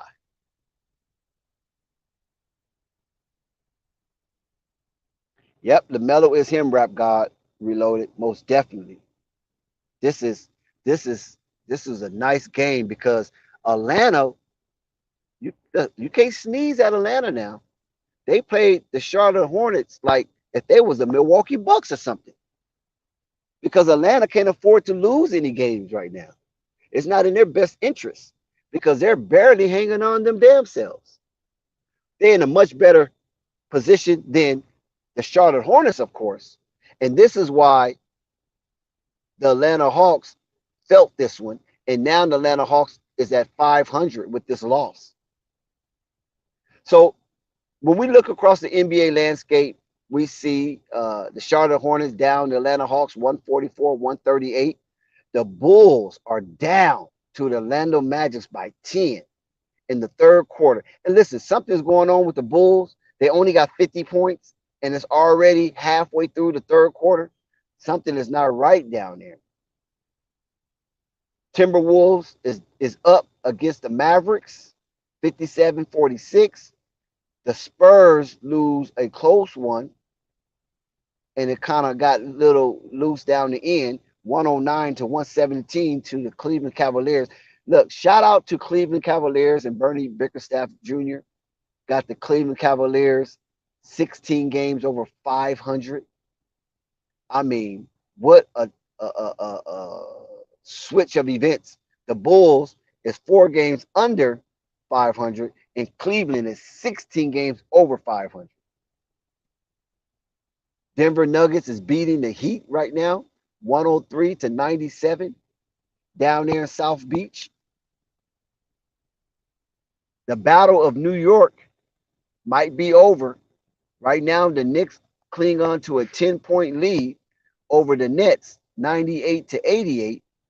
The Pelicans is in a contested game down in the red clay, 67-62. The Sixers knock off the Rockets 123 to 104 in grand fashion. And the Jazz go on the road and knock off the Pacers 123 to 117. And those are the finals, and those are the games, some of the games in action. And then we have the late cap, Wizards versus Warriors, and your Los Angeles Lakers versus the Portland Trailblazers up in the Moda Center. Now, you know that Portland Lakers have bad blood ever since the late 90s. They just couldn't get along,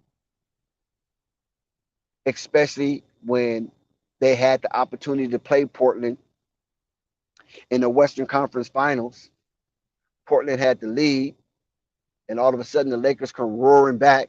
Kobe threw the infamous alley-oop to Shaq, the classic pass that we all know in Laker land. And the Jailblazers were eliminated, and Lakers went on to play the Indiana Pacers. And history was written from that point on for the Kobe and Shaq era as they went on a three-peat. The Lakers was the last team to three-peat. And before them, it was a Michael Jordan-led team in the second tenure with the Chicago Bulls.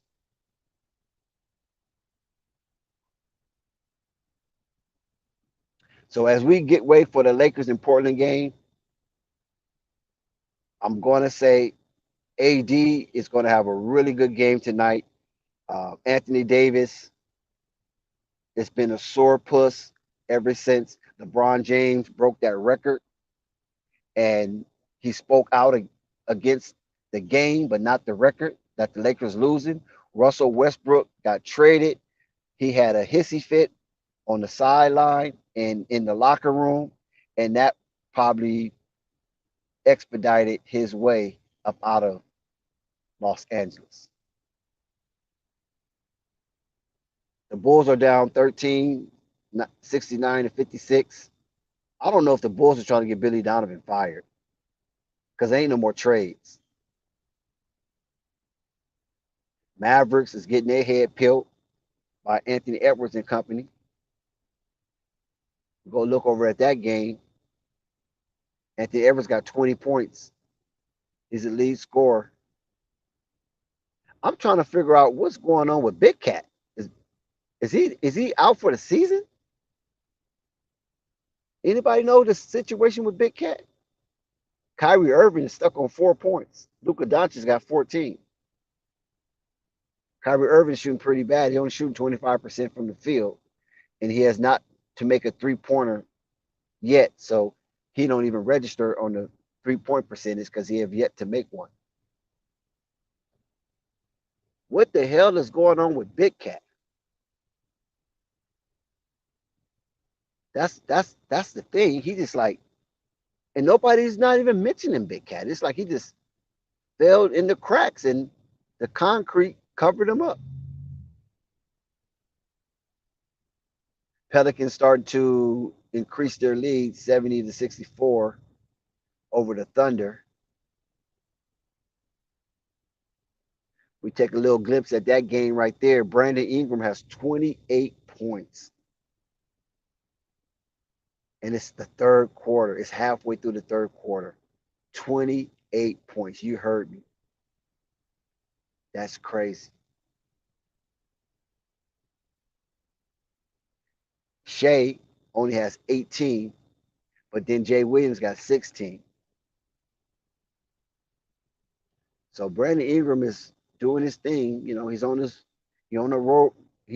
road to greatness with 28 points in the third quarter. 5 minutes left to go in that quarter. We take a little peek over here at the Brooklyn Nets and the New York Knicks, the Battle of New York. And we got Spencer Dinwiddie with 23 points. But it's the fourth quarter with 9 minutes and 21 seconds left to go. And if we peek at the New York Knicks stats, the all-star Julius Randle got 18. But guess what? Jalen motherfucking Bronson got 36. Shooting 73% from the field, 75% from three-pointer. Jalen motherfucking Bronson, yo, kid. Jalen Bronson, 36 points. Josh Hart, 17 points. Josh Hart is shooting 70% from the field and 66 whopping percent from the three-pointer. Josh Hart, 21 minutes on the floor.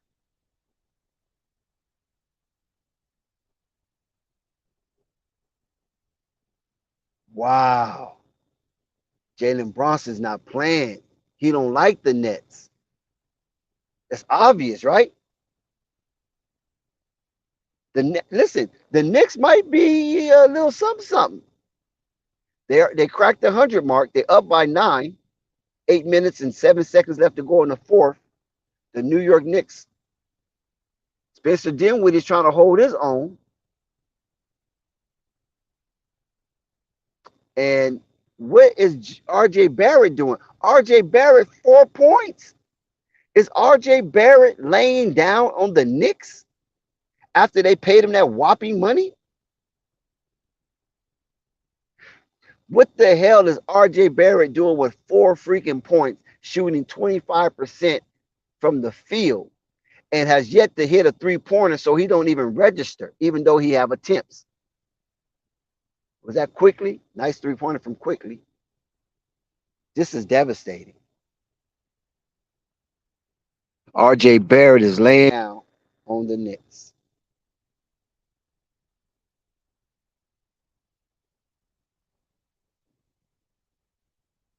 The Knicks went and got Josh Hart, and that's what they playing with Hart. See, Josh Hart and Tom Thibodeau is a match, because you can tell Josh Hart comes over there and he immediately makes a solid impact. And most people, I mean, most coaches that Josh Hart played for didn't really allow him to score like that. I know he went over to Portland and had a couple of doozies over there. And we know that with the Pelicans, he had a couple of doozies with the Pelicans, but the Pelicans didn't really push for Josh Hart to be a scorer. But look at Josh Hart now. He's in the Big Apple, the biggest media platform in the world. And Josh Hart puts up a three, and nope, he misses that one. But the Knicks scramble for it, quickly gets it. He fouled. No, they didn't call it. Josh Hart with the heart. Oh, look at Josh Hart. Look at Josh Hart. I love it, man. That's what I'm talking about. Magic drafted you, dude. Magic got so much talent in the league right now, man. I'm talking about Magic Johnson, Irving, a.k.a. Buck. Yeah, y'all don't know about Buck. Look at this, man. He drafted this guy. Look at this guy be. I mean, it doesn't matter what team he goes to because his style of game fits any system.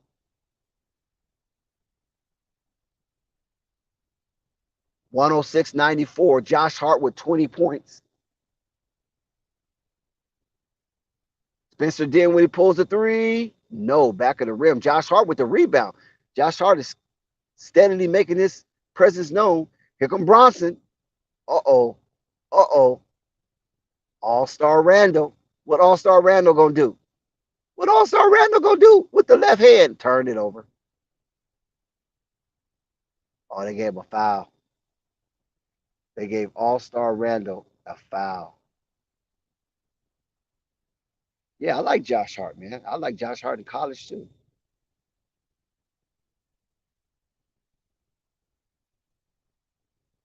Jalen Brunson's a little stubby type of dude, huh? You kind of remind me of Khalid Alameen.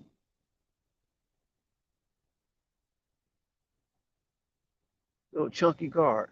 Or Tinsley, Jamal Tinsley. Y'all remember Jamal Tinsley, little chunky guard? They both wear number 11 too. Bronson with the lefty. Nope. Damn, look at Josh Hart is in the paint. Just he in there with the big boys. Yeah, 106.94 to the New York Knicks.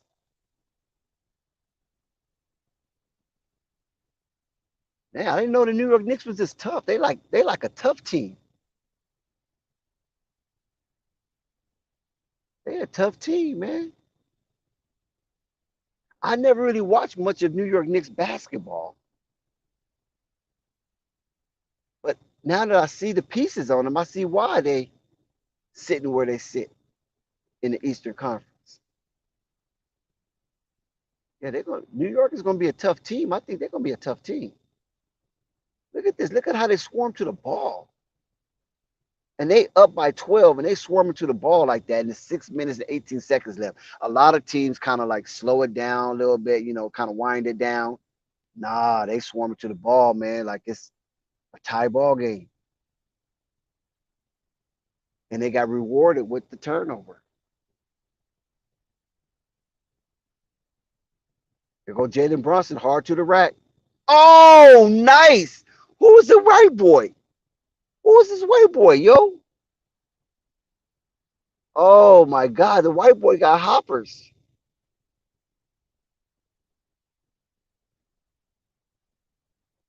Man, the Knicks is pesky. Josh Hart got taxed with a foul. He's a little too aggressive. Spencer Dinwiddie will go to the line. Will they give him a three or they call it on the floor? Man, that's nice right there. The Knicks got some chemistry. Flight, you might got something here.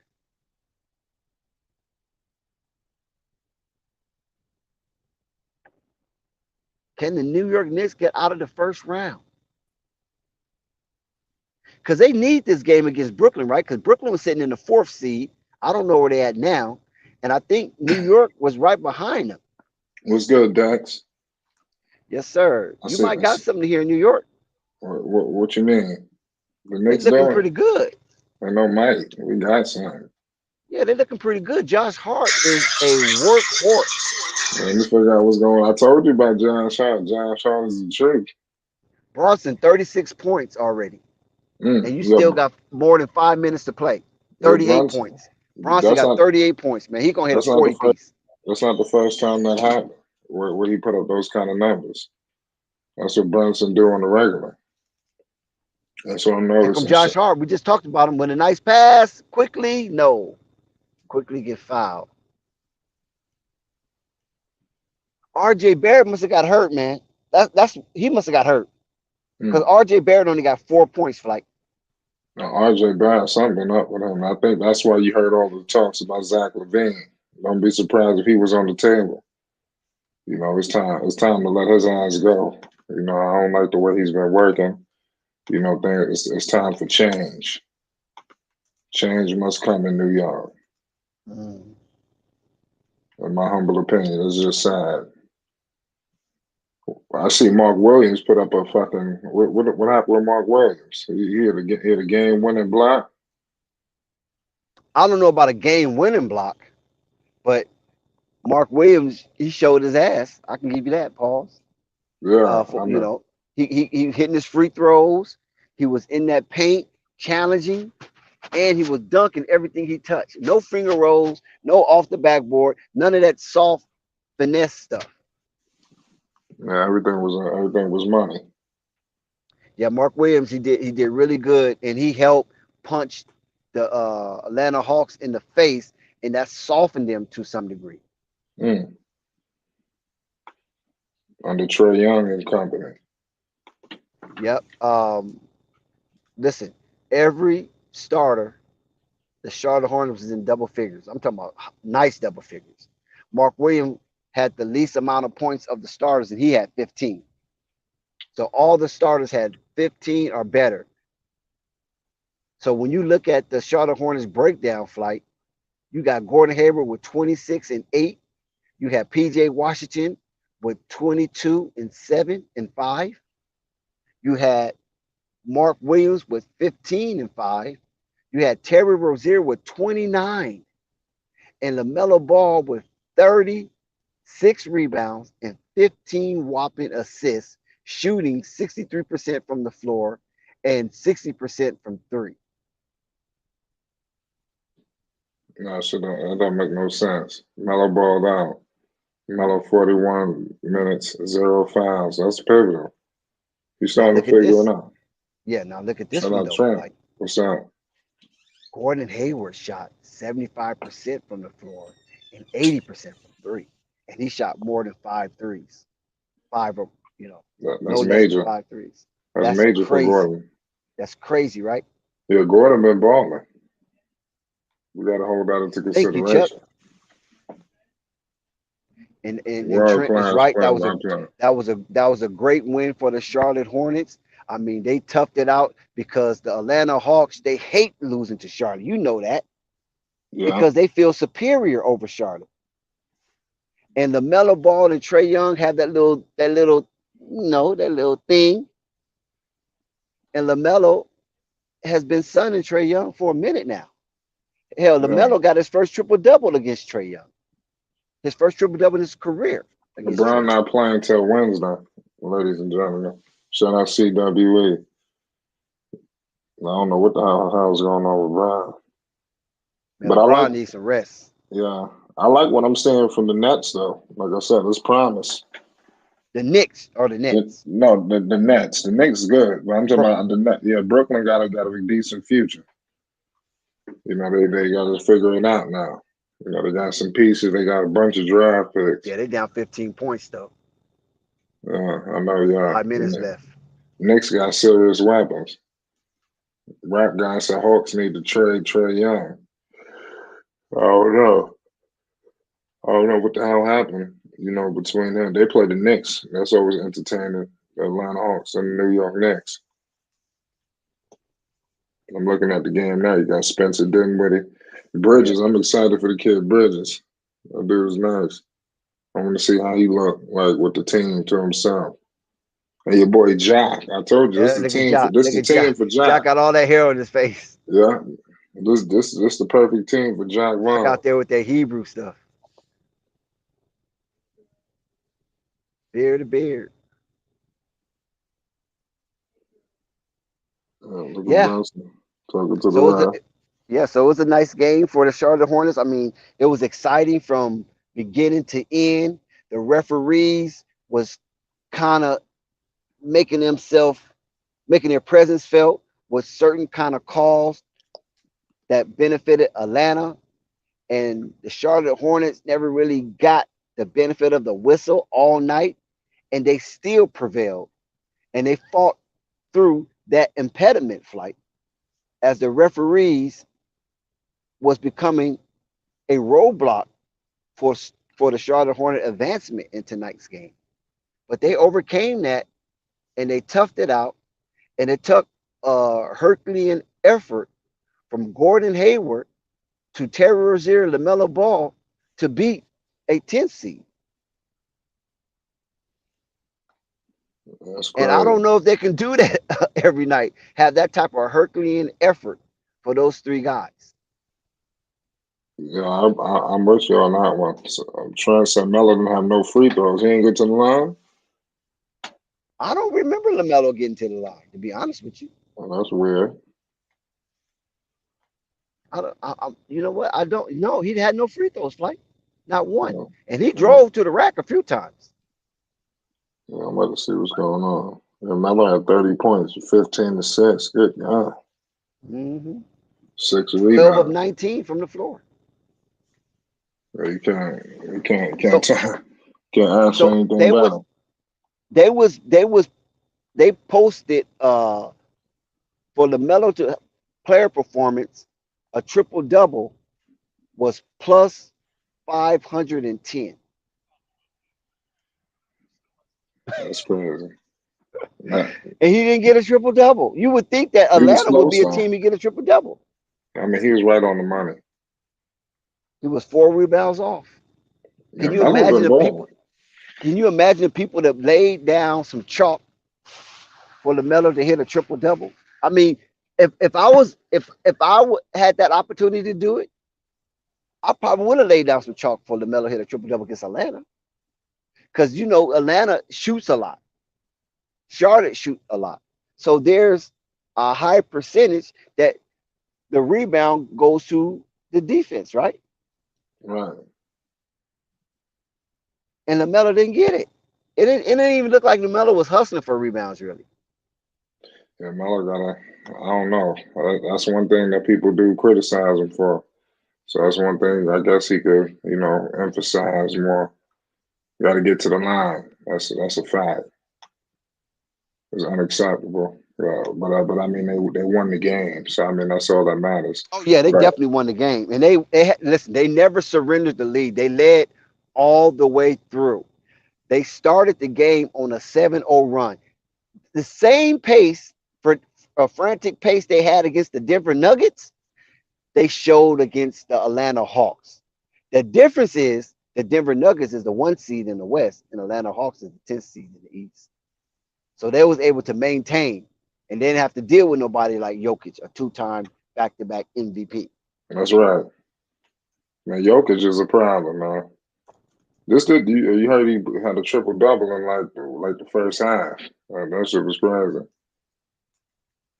That was unbelievable. Tonight you got yourselves a hell of great basketball on tonight, man. So many good games on tonight. Obviously, you got the Los Angeles Lakers, the new look Lakers without LeBron James. But I mean, you can see the potential of the last encounter that they had. You had D'Lo, doing pretty well. The Lakers are doing their thing. I like what I'm seeing from the Los Angeles Lakers. I mean, obviously they're not where they need to be, but hopefully, there's a lot of time left. Hopefully, these younger horses that they got to get them to the promised land. That's really all I could really say involving the Lakers. They did get younger with these moves. A lot of people are caught up with missing Westbrook. This team got a lot younger, ladies and gentlemen. They're coming off a W against, the Golden State Warriors. This team was playing decent basketball after going on a little skid that they were just coming off of. So I'm expecting them to keep the good times rolling. Hopefully they can beat Portland tonight. It won't be easy. But the Lakers need these W's. But I want to see something from these other guys. Jared Vanderbilt, I want to see him. I want to see the other guys, of course, D'Lo. Everybody else that they got. They got a lot of great pieces. Mo Bamba. Things of that nature. There's another guy. I forgot his name already. Somebody help me out. The other guard that they Lonnie got Walk, from Minnesota. Lonnie No, Walker. no, no. The other guard they got from Oh, Minnesota. Beasley, Malik Yeah, Beasley. yes, Malik Beasley. I'm expecting Malik Beasley to do his thing. So flight is LeBron one of your yeah, LeBron is definitely one of my favorite players. I mean, it's just it's just I just don't like I said, I done told the people before, I don't like all the antics that happen, but one thing nobody can knock is he's a great player.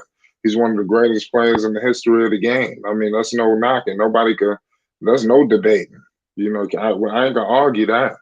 But we're going to, of course, people going to nitpick him. Yeah, that's what people do with LeBron James. He's heavily nitpicked, unfortunately. And Where greatness comes a lot. yeah, and LeBron James, he's a shining example on and off the court, regardless of how many finals he lost. And I was highlighting this on FYF live stream today, Shout out and FYL. I was trying to point out to some of the some of the younger panelists. It's kind of difficult to because a lot of people think they know everything for some reason or another. And I'm trying to explain to them that it's different when you're in the moment. When you're in the Right. moment watching these players, like I was in the moment watching Michael Jordan. I was in the moment watching Kareem Abdul-Jabbar. I was in the moment watching Jamal Wilkes, Keith Wilkes. Mm. I was in the moment watching Magic Johnson, Larry Talk, Bird, talk. Dennis Johnson. You know what I'm saying? Yeah. Artist I Gilmore. I know was in the exactly moment. what you're saying. Bernard King. So when you in the moment, like I was trying to explain to him, that's like looking as far as you can look, but you Mm. can't see over the horizon, right? That's So right. anything that's within your purview, that's what you accept as your reality, right? Because you can't That's see all. anything further than that. Nothing. So when we watching these guys in the moment, that was the best they had to offer at that time. So with the things that they were doing, we relish with joy and excitement. So our prognostication of these players will be different from those who didn't see these players. See, I saw players from the 70s, the 80s, the 90s, 2000, 2010s, 2020s. So that's like 50 freaking years almost, right? Right. When you think about it. So each of those years, and when I'm talking about the 70s, it was more so in the latter 70s, like 77 on. You follow what I'm saying? As far as basketball, when Michael Cooper, 78, when Michael Cooper got drafted to the Lakers from out of New Mexico State. Um, you get a better understanding of the gradual and the progressiveness of the talent and the athleticism. Right.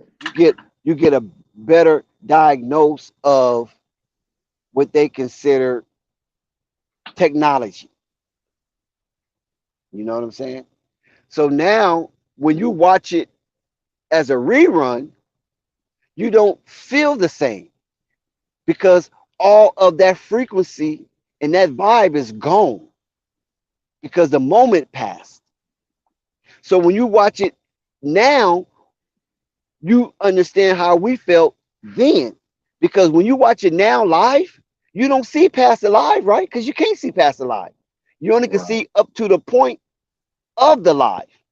So everything that happened within that, within those parameters, you feel joy.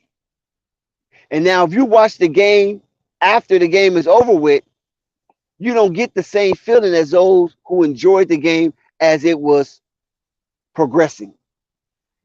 Because it's always that excitement for the next best thing or the next best play. But when you already know who won, you might get happy because your team won, but you don't get the thrill of it, the magnitude of that victory because you didn't see it unfold as it was unfolding. You just see it when it's done and said. You look at the box scores, or you can go to YouTube or go to some streaming and rewind it and watch the game and enjoy it. But you already know the outcome of it. There's no mystery. There's no mystique. And so that's what I was trying to explain. So when you see Michael Jordan, and they had the Michael Jordan LeBron debate, and then you see LeBron, right? The things LeBron do on and off the court is superior overall. The only person can come somewhat close to that is like a Kareem, a Bill Russell, on and off the court. Because Right. now basketball is on and off the court, right? Back Yeah. then, basketball wasn't on and off the court. Once you was finished playing basketball, that was it. You live your life. But today's version of basketball, you have to be a player on the court and a player off the court because the shield is encompassing. I'm talking about that logo is encompassing. So that's what sports is today, on and off the court.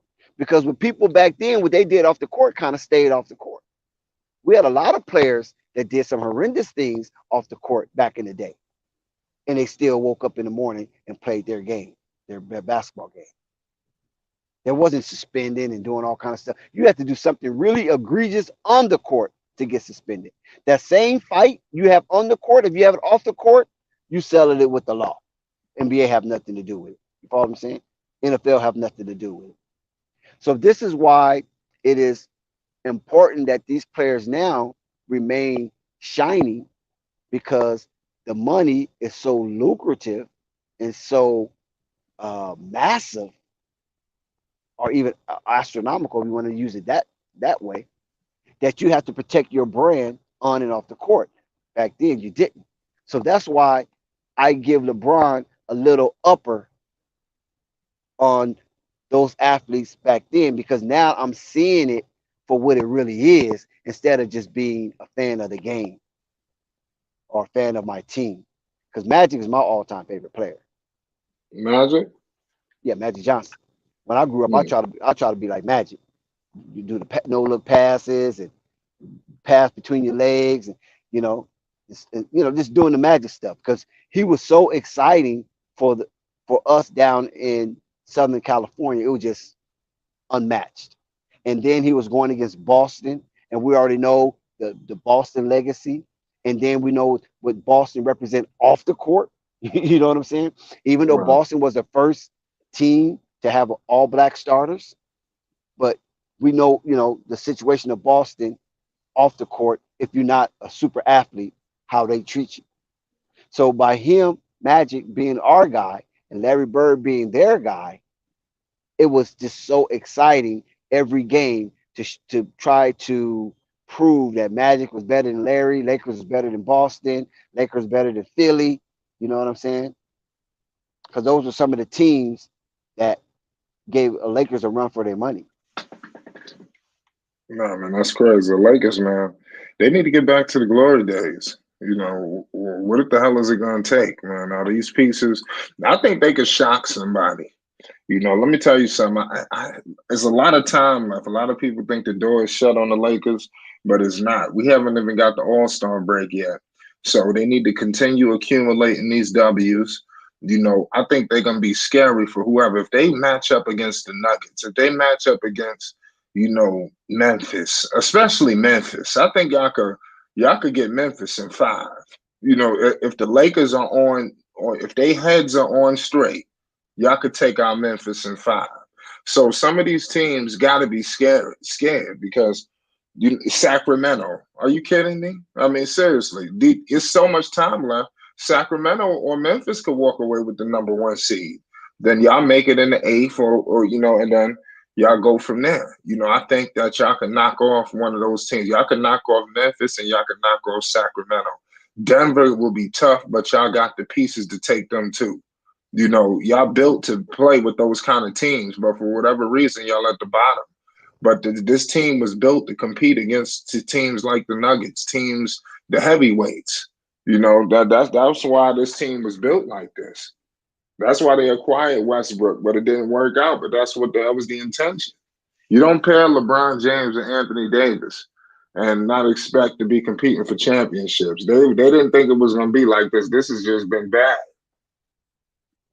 I Yeah, mean, I feel that the Lakers now that they got the pestilence out of the building, and that's in Russell Westbrook because he was acting like he owned the joint.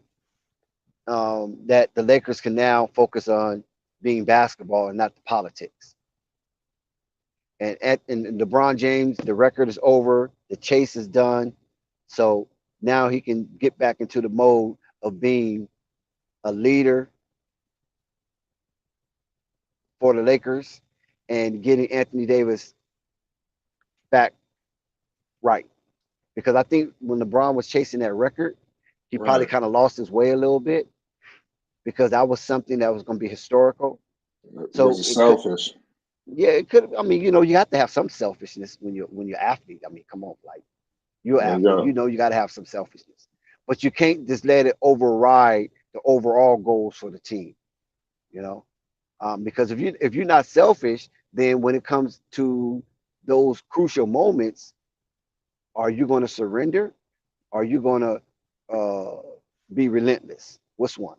I'd rather for you to be relentless. And this is why Russell Westbrook has been celebrated as a player based on his relentlessness.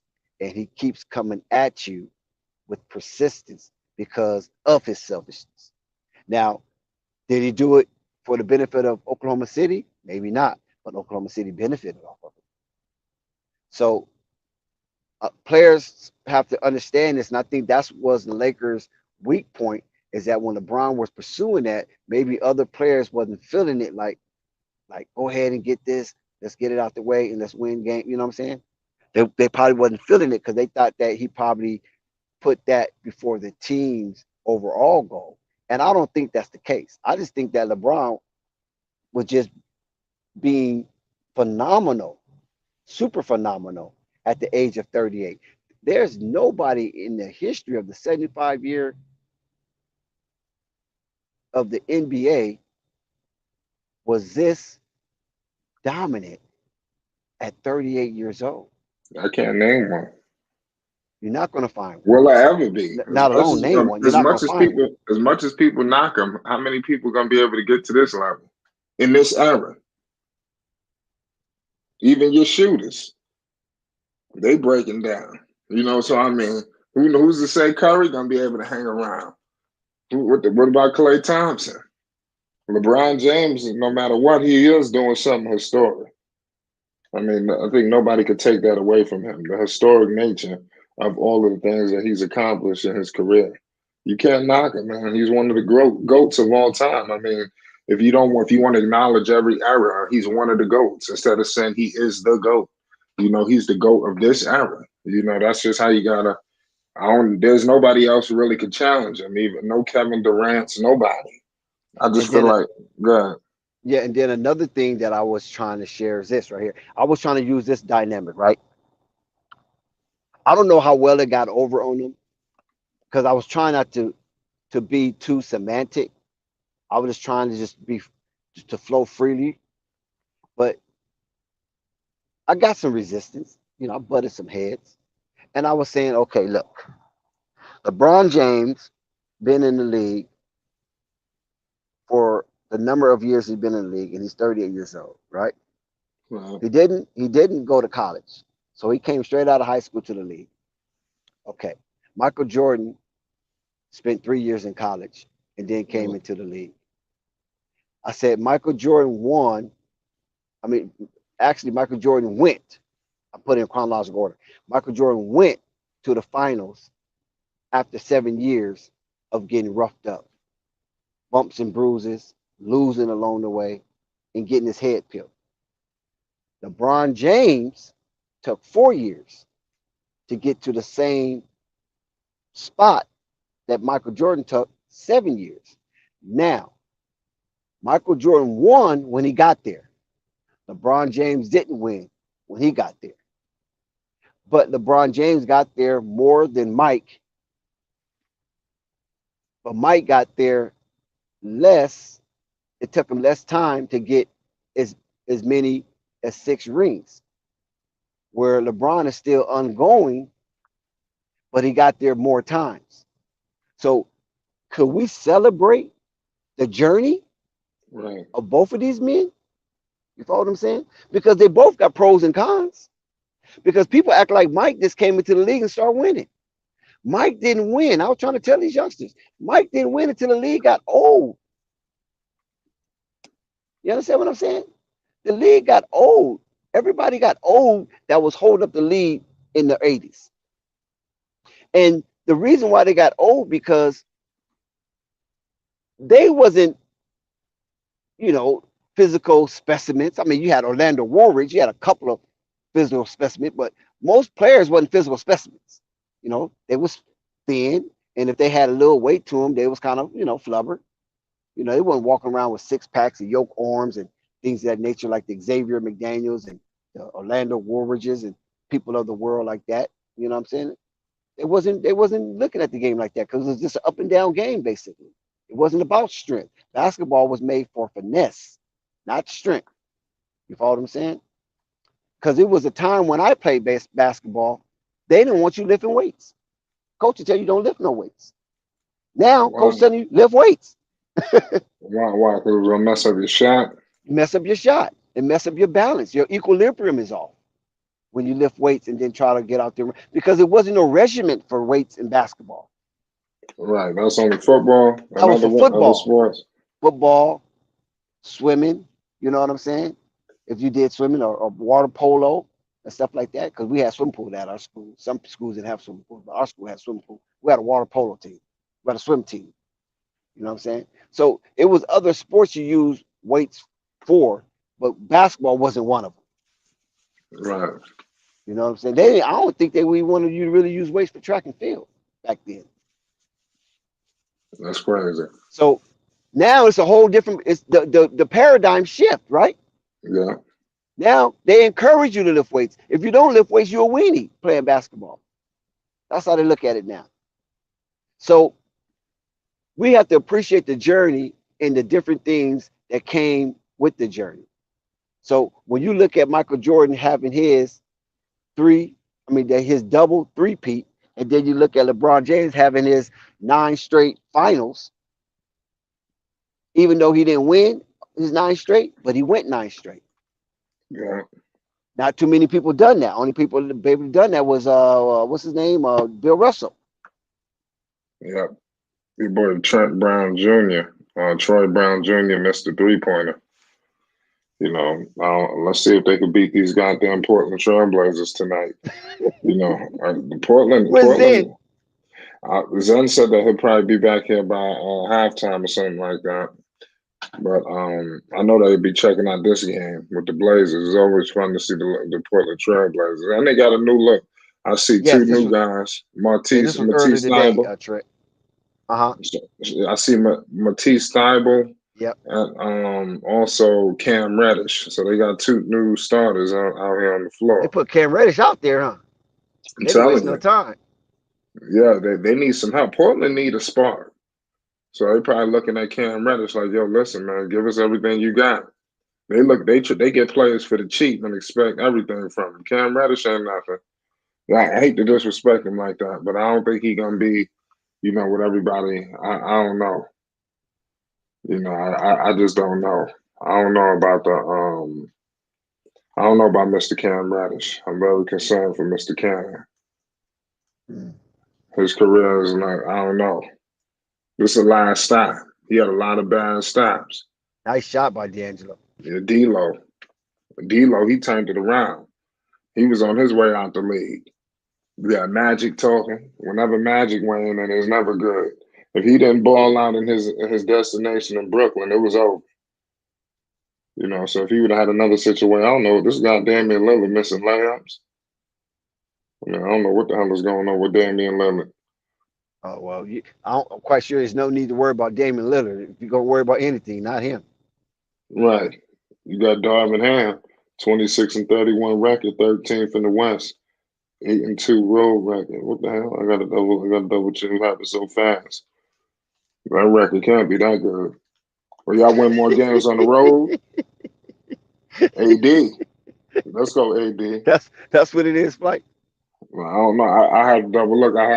They showed the damn numbers so fast. I couldn't get a good look. They moved too quick with it. But I see my man Anthony Simons out there working. I don't know who's the center. Who the hell is this? Did they trade for dude on the Spurs? I know that's not him. They didn't trade. Who got Portal? I don't know who know about Jakob Pertl, but y'all let me know about where the hell he went. You got Damian Lillard right now being picked up by Dennis Schroeder. Damian Lillard is on the ones and twos. You got a screen coming. Dame picks up for three. Cash money. You got a 5-4 game right now. Portland, 9:06 to go in the first quarter. Dennis Schroeder bringing the ball up the floor. Dennis Schroeder moving around. Troy Brown Jr. posts up Anthony Simons. Mouse in the house. Gives it to D'Lo. D'Lo swings it in and he scores it with a layup. Good play by D'Angelo Russell. 6'5", Lakers. Damian Lillard. Oh, he's slicing and dicing defense. Mid-range over AD. Missed. Rebounded by AD. AD bringing the ball up like a point guard. AD surveying the floor. Oh, he's shaking and baking. Oh, he all the way to the rim, and he misses a layup. Oh, come on, AD. You better than that. You got Damian Lillard bringing the ball up the floor. He's penetrating the defense. He falls to the floor. You got a stoppage in play right now. The score right now is 6-5. We 8 minutes and 28 seconds. You got Chauncey Billups in his second season with Portland. You know, yeah, 27 and 29. You know, 12th in the West, 27 and 55. You know, his record. You got I got to get this guy's name for Portland. You know, he just missed the layup. He think he Hakeem Olajuwon. Rebounded by AD to D'Lo for three. He missed it, in and out. Rebounded. Hachimura. Hachimura couldn't convert. Troy Brown Jr. with a foul. We got a stoppage in play right now. That's Ebanks. Okay, I got the center name, Ebanks, for the Portland Trailblazers. These PDX jerseys are definitely lit. We got to pay homage. You know, Rui Hachimura has 16 points against the Golden State Warriors, shot 6 of 11 from the field, 7 rebounds, all in 31 minutes. The score right now, 6-5 with Rui at the line. He shoots the first free throw, converts, 7-5, Lakers. Let's The see if he Lakers can are get. undefeated under the D'Angelo Russell regime. Well, let's see. Let's see. This is going to be a tough night in Portland against Dame. I mean, they got over last game, but let's see what happens. Is Steph Curry back? I got to get a double check. But Cam Reddish right now, he's back. He's shaking and baking over D'Lo. He kicks it out to Dame. Damian Lillard being picked up by Dennis Schroeder. Anthony Simons. He can't. No, that's Thibault. Okay, Matisse Thibault. It's gonna be interesting to see how he plays with a bigger role in Portland than he did in Philly. You got Dennis Schroeder. He dumps it to AD. AD makes it. Finally, AD's on the board. 10-5, Lakers. You know, they need the Portland, they need anybody. They dying for Thibault or Reddish to turn into a star. They looking for a quick hit. And that's one thing. The Portland, they just need to trade for a superstar. I don't know how hard is that. They getting even the other guy, the guy from Detroit. I mean, he's not no superstar. I mean, he's a good player, but I don't know about no max. They get Rui Hachimura. He turns around and shoots a fade. 12-5 Lakers. Lakers are up right now. 7-10. Yeah, that's what I'm saying. Portland need to go ahead and get them a superstar. All these miscellaneous pieces, I mean, it's never going to work out for them. They keep doing the same stuff over and over. Cam Reddish ain't it. Cam Reddish missed the layup. Rebounded by Anthony Davis. You got Matisse Thibault. Thibault doing his thing right now. Good play by the Los Angeles Lakers. We go on the commercial break right now. Matisse Thybulle was blocked by Anthony Davis, man. He's got to go up stronger than that. I like what AD is doing, playing on both ends of the floor. That's going to be pivotal for the Los Angeles Lakers, you know, throughout the duration of this season. They're going to need his defensive pressure. Without his defensive pressure, the Lakers are screwed. Point blank, period. You know, so early on, We got ourselves a hell of a game. Rui's on the board with 4. AD got 4. D'Lo got 4. Going over to Portland. Of course, your man Dame on the board with 3 points, 2 for Anthony. So the guys got to pick it up, man. The guys got to pick it up, especially for Portland, because this wouldn't be good. But the Lakers need this win because, as you look at the standings, every game is critical at the moment. Right now, nobody has the luxury of relaxing, especially if you down there knowing that's going to go down to the wire. Teams up top ain't safe. They feeling the pressure. The conference just got deeper, so nobody has time or the luxury to relax themselves. Now, when you look out west, the Lakers find themselves at 13th. That seems like, they've been there forever. But then you got Portland right there at 12th. They're at 27 and 29. They need to give Portland this loss. This is pivotal for the Lakers. The Lakers cannot lose. They lost to Utah and they lost to the Los Angeles Lakers. These games you cannot lose to a team. No, not Utah. Pardon me. They lost to Oklahoma City. You cannot lose to none of these teams that's caught up in the situation that they're in, trying to get to the play-in. It's just a major no-no. Listen, it's just deadly. They are caught up in the situation if they don't figure this out. Point blank. Period. Shout out my man Trent. He said 9 straight fouls with USA Olympic Games in between those years. All the mileage used, sustain the level of play at the highest level. Amazing. Never see. You're never going to see it again, man. LeBron James definitely deserves respect, man. As much as people, like I said, I criticize him too. But I do acknowledge, his greatness, point blank. And all of the guys that was drafted with him, where are they? That's something you got to ask yourself. He does good stuff, man, in terms of keeping his body straight. You got to give him credit with that. D'Angelo Russell, man. It's got to feel good for D'Lo coming back to the Lakers. This is the team that drafted him. It's got to be home. You ain't gonna tell me he don't want to stay here. He got to, and they feel good with him too. They like, yo, listen, we drafted this guy. They were probably happy to trade for him. Who the hell trades back for a player that they traded? That's crazy to see something like that happen. That's very rare. You've seen something like that with the Golden State Warriors, but I think he walked in free agency. Anthony Davis back on the board, 14-5 Lakers, 6:30 to go in the first. Anthony Simons being picked up by Dennis Schroeder. The ball is hop, skipping, and moving.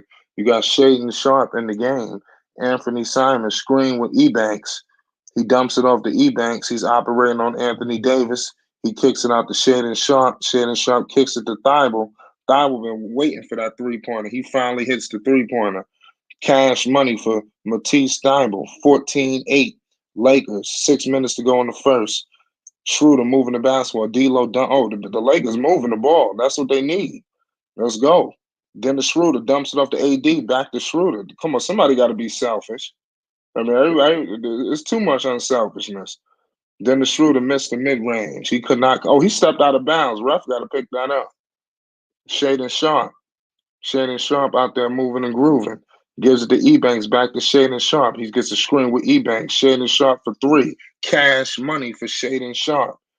This kid is nice. This rookie got talent. A lot of people been talking about him. D'Lo right now, he's looking for Anthony Davis. Anthony Davis gives it to D'Angelo Russell. D'Angelo Russell missed the three-pointer, rebounded by Rui Hachimura. Oh, Rui fakes. Oh, the Lakers doing a lot of moving and grooving. We got a stoppage in play. They look like they called a foul off the ball. Anthony Davis and D'Angelo Russell is trying to establish some, chemistry. You got Jared Vanderbilt coming in the game, and I believe that's Austin Reeves coming in the game, if I'm not mistaken. I think that's him. They got to get a good look. But Jared Vanderbilt, he had 12 points the other night. Yeah, shooters are in the game. They got shooters in the game. What's up with Mo Bamba? That's who I want to see play. Anthony Davis, mid-range. Oh, he missed it. Damn. You got Shaden Sharp operating. He gives it to Anthony Simons. He's guarded by Reeves. It looked like he went the isolation, but he gets the screen for Sharp. He gives it to Thibault, three in the corner. Money again. Thibault, back-to-back threes in the corner. You got a tie game right now in Portland. Rip City is rolling. You're not. Let me know what team y'all got winning tonight, ladies and gentlemen. You got D'Angelo Russell dumps it off to Anthony Davis. Anthony Davis, he couldn't find Austin Reeves. Bad play from Austin Reeves. You got Malik Beasley coming in the game. Okay, here's the reinforcements for the Los Angeles Lakers. Let's go. Malik Beasley is checking in the game, y'all. They moving the basketball around Anthony Davis. He's operating in the mid-range.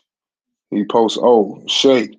He makes it. Anthony Davis operated wonderfully with the spin move in the post. 16-4. Lakers up 2 with 4 minutes to go in the first quarter.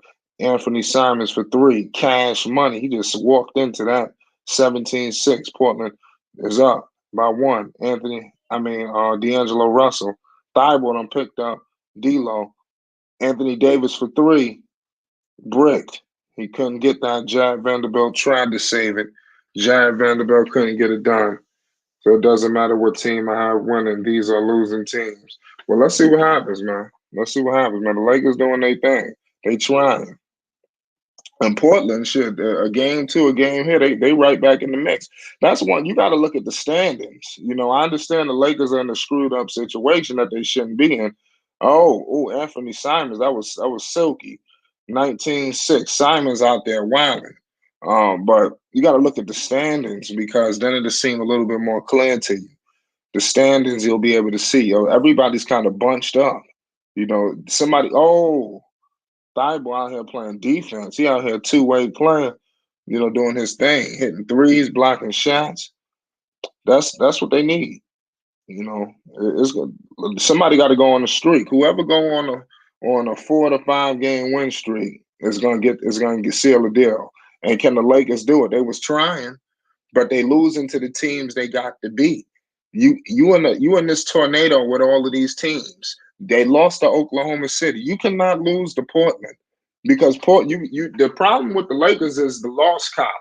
They screwed up in the loss column. They got too many losses. They need to give Portland this loss. So now they one game, big block.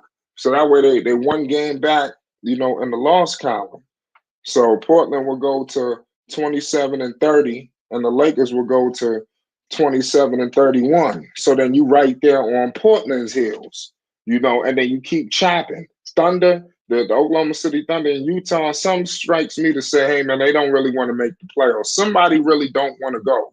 I don't know who it is, but somebody would much rather get in the Wembanyama sweepstakes. You got a cash money 3-ball from Anthony Simons, 16-22. One of those teams, you got Austin Reeves out here operating like a point guard. He directing traffic, ladies and gentlemen. You got a bunch of young guys. The Lakers did get younger. That's one thing that you could say about the Lakers. They got a lot of young pieces, some young moves. They were old, now they looking moderate. You got Reeves as a young guy. You got Beasley that's young. You got Vanderbilt, Lonnie Walker. You got a bunch of young guys out there. That's good. They're going to need all of them horses. And D'Lo and them guys could get up and down. So they straight. Basil says LeBron keep missing games. They won't make playing. No, it's plenty of time. They need to go on the run for sure. If they don't go on the run, they're not going to go nowhere. So that's pivotal for the Los Angeles Lakers. It's up to them, man. They control their destiny. If they don't want to get to the postseason, they won't get to the postseason. Point blank, period. It just is what it is. We got a commercial break, ladies and gentlemen. It's 16-22. Shout out to everybody that's joining us. For the people that's just tuning in, LeBron James is out this evening. Reports are out that he will be returning this Wednesday. So business will be picking up for Mr. LeBron James. It is what it is. Matisse Thybulle, 6 points, 2 rebounds, 1 assist, 1 steal. And you got Anthony Simons out there going buck wild with 10 points early, 2 rebounds and 1 assist. So this has been a spectacular game, so far. The very frenetic pace.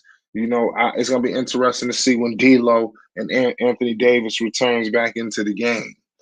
So let's see. You have a bunch of nobodies. They won't make the playoffs, nor will the Bulls.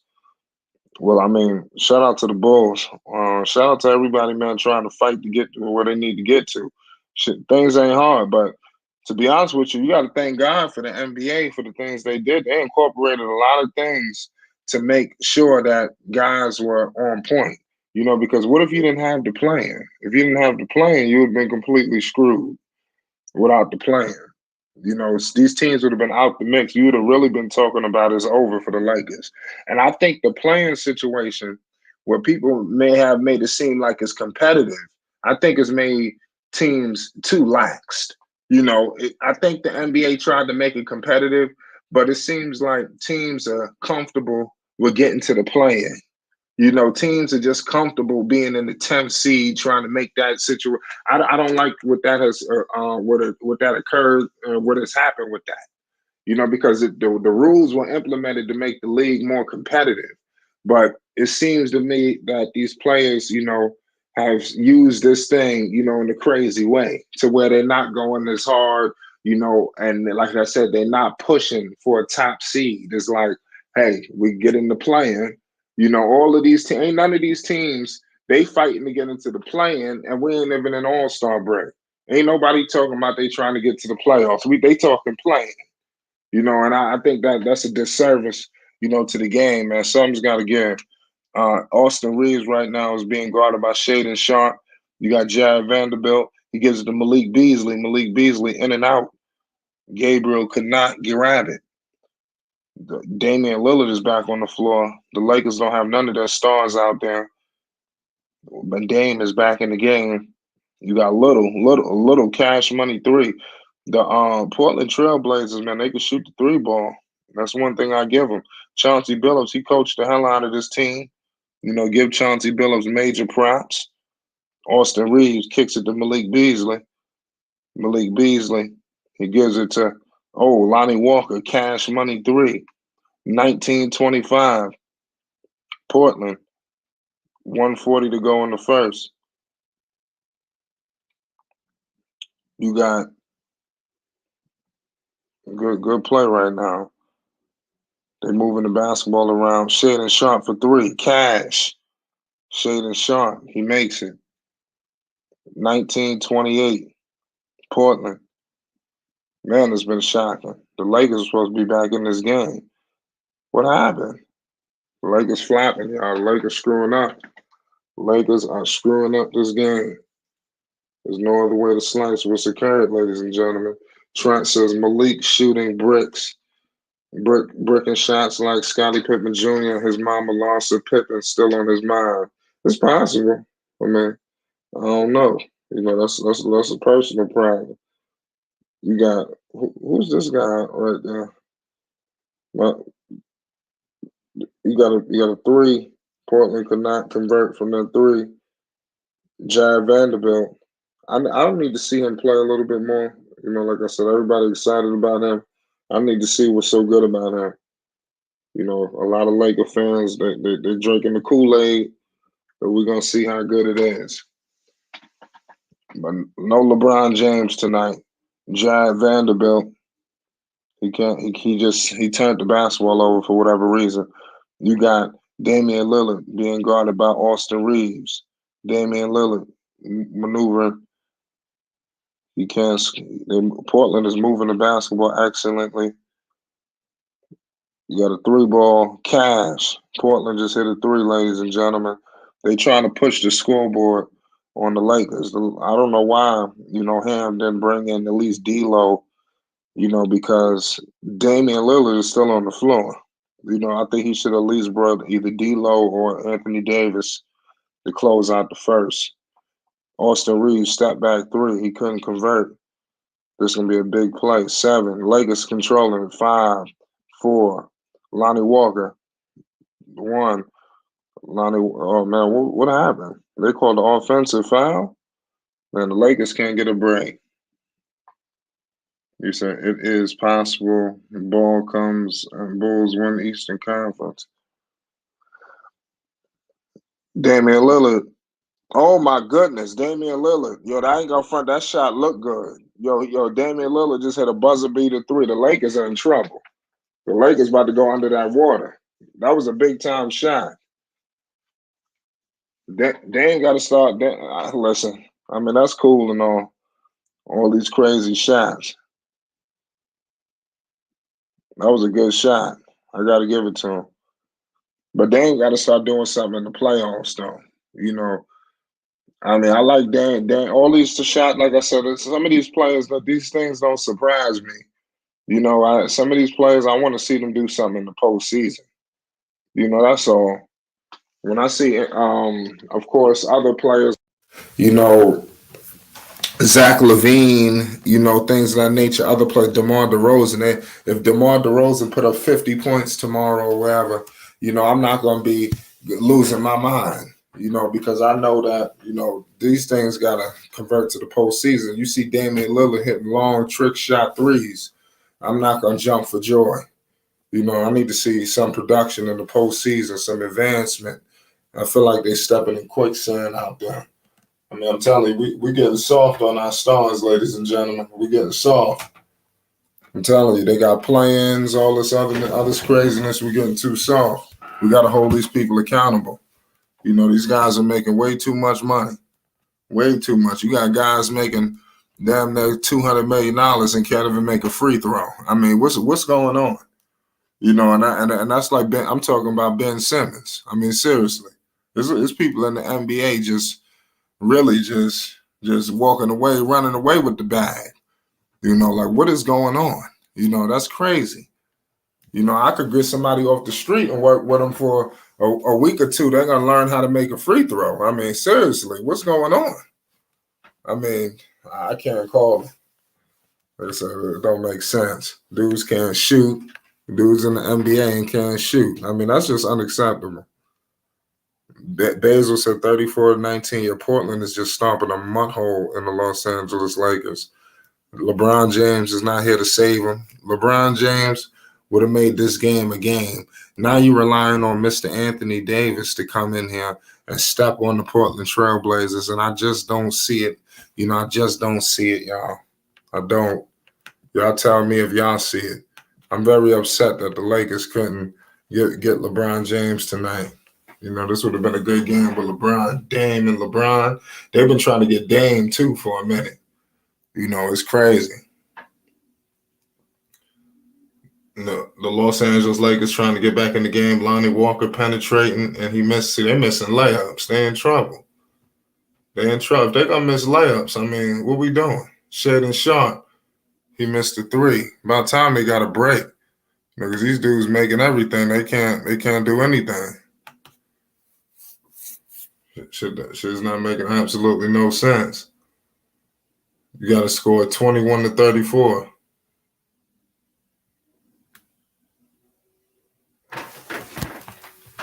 You got a crazy game going on right now.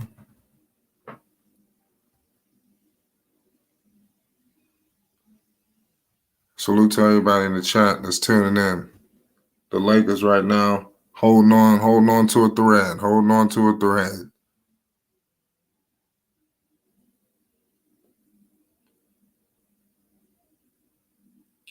With this score right here is crazy. Damian Lillard operating on the baseline, and he makes it. Damn, Dame just scored, violated Schroeder. You gotta play better defense, Dennis Schroeder. Don't make no sense.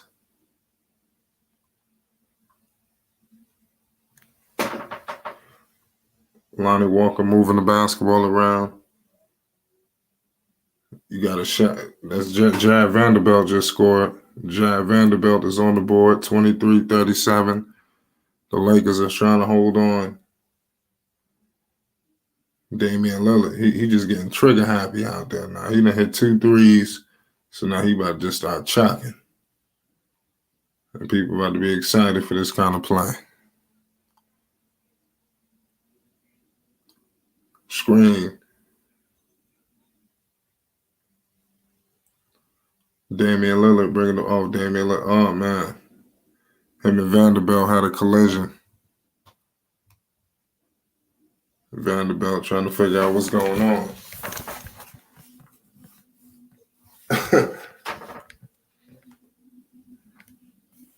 ref is crazy.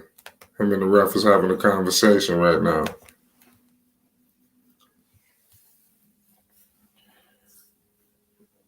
Portland is inbounded Damian Lillard back on the baseline against Schroeder. Oh, now he penetrating, and now he's going to the line. Damian Lillard forces his way to the line. Give Dame credit, for getting to the line. That's something that he has to do. You can't just keep, you can't do that. You can't just keep shooting. You got to eventually go to the line. So that's what a lot of players have to adopt in their game. Everybody want to be so trigger happy. I blame Steph Curry for that. Steph Curry, in my humble opinion, started that. But it is what it is. Everybody's not a sharpshooter. Like even Damian Lillard, to me, he strikes me as a guy that just dying to just, it just don't make no sense. Dying to be like Steph Curry. Like, yo, you're not Steph.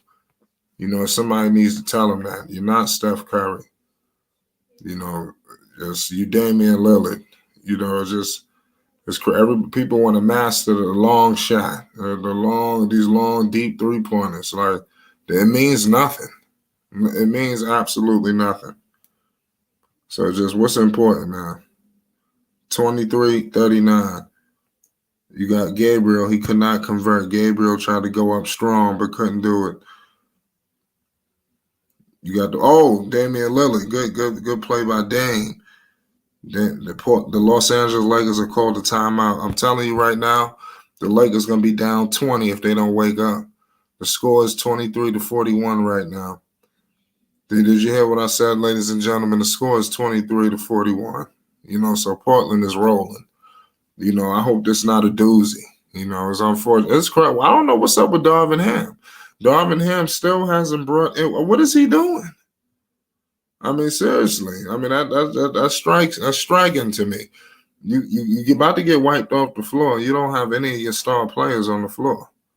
I think you've given too much minutes to these young guys, and the game is pretty much hanging in the balance this early in the second quarter. It's crazy. These are the games they need to win. You're not benefiting yourself losing to Portland. This team is literally, your adversary. The reason the team that's holding you from getting to where you need to go because they're ahead of you. So it's like the Lakers just don't make no sense. They got nobody but themselves to blame for the situation that they're in. They have countless opportunities to get out, but they're just not making the best decisions. Let's see what happens, man. It's a long game. Can Anthony Davis do it without LeBron? LeBron always kind of keep you in play. That's one thing I can give LeBron James. They may not always win, but LeBron James is going to always keep you in the game. And that's the most key for LeBron James, how he could keep you in play. We got a commercial break right now from the Los Angeles Lakers. Trent Brown Jr., you got Rui Hachimura, Anthony Davis, D'Angelo Russell, Dennis Schroeder. Also you got Jared Vanderbilt, Austin Reeves, Malik Beasley. The whole crew is out there, ladies and gentlemen, for the Lakers. What I will give the Lakers is they're giving a lot of emphasis to the young guys. And that's very beneficial. That they're giving so much emphasis to the young talent. I like that. The Lakers need to keep that up. We got a commercial break, y'all. Let me know right now, can the Lakers get back in this game? Like I said, I was expecting a ball game this evening. But it seems like we're getting a doozy instead. Hopefully they don't get down by 30 and hopefully they don't get nasty like that. If they're going to make a stand, they better take the stand now. You're coming back from commercial break. Damian Lillard, cash from 3. Damian Lillard hit it. For the people that's just joining in, Damian Lillard hit a big time 3-pointer, before the second quarter.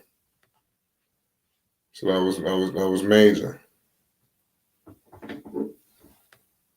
Give credit to the Los Angeles Lakers. Give credit to the Lakers. Anthony Davis is back in the game. AD is checked in.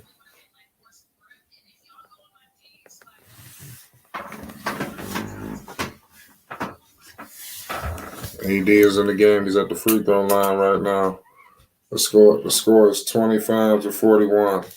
You got 9:17 to go in the second quarter. Shaden Sharp right now is inbounded. He's bringing the ball up the floor. He's shaking and baking over. Who's that picking him up? That's Beasley. Okay, Beasley picking him up. I like the defense. Like I said, the Lakers did get younger, so it seemed like their wings is playing pretty well.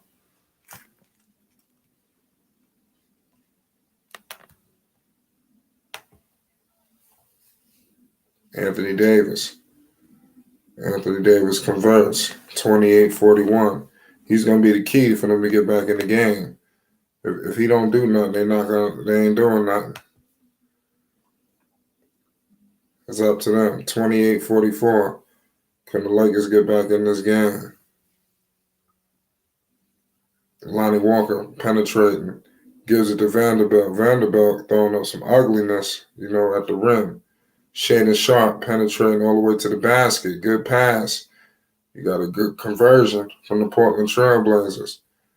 You got who's that? I don't know who the heck that guy is on Portland. Who's this guy? Wartford. Yeah, Wartford just hit a big time banger. Forgive me for some of these names on the Portland Trailblazers. I don't know everybody.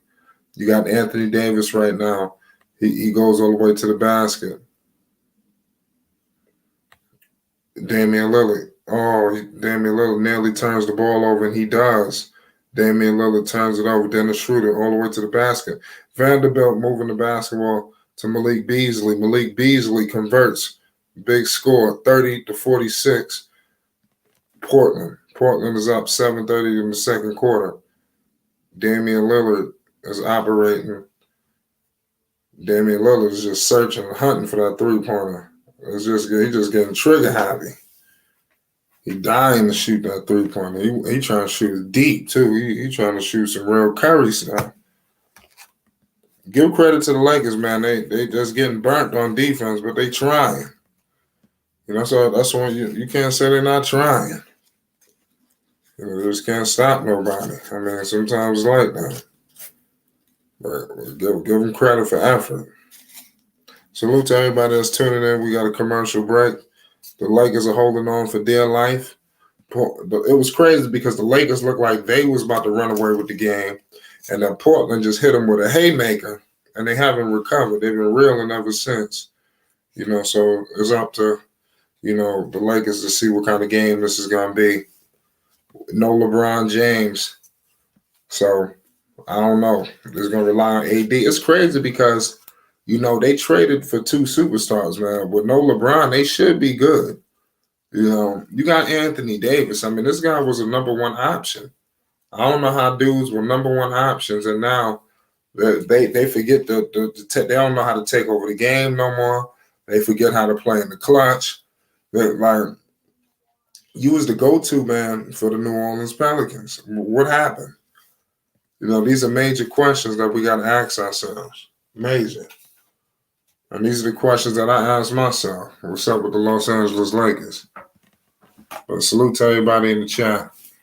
We're still on commercial break. Anthony Davis got 13 points, 8 rebounds early. So let's see what happens. I mean, but the thing is, these dudes are stat padders, though. I hate to go down this lane, but I'm just saying. I mean, what good is it for you to get? What you gonna get? 20 rebounds. Let's say Anthony Davis get 30 and 20, but they lose by 20. I mean, what's important? I mean, some of this stuff ain't important no more, man. You got to go out there and win. Something about Anthony Davis to me ain't right. It's crazy. You're the number one option. In New Orleans, and then you came to the Lakers. I mean, it's like he came to carry bags for real. Like these dudes wanted to carry the luggage. They forgot how to run the organization themselves. When these dudes, I remember one time Anthony Davis said when he was in New Orleans that I'm the best player in the league. And I met LeBron and everything. This dude went from saying that to just carrying luggage. He tripped out. AD got to step up, man. He's too good. He's another guy. He's too talented, for this. You got to will this team all the way to the postseason. Not the championship, but to the postseason. They can do that. That's not asking for too much. We're coming back from commercial break. They're showing some Anthony Davis highlights as well. But no LeBron James.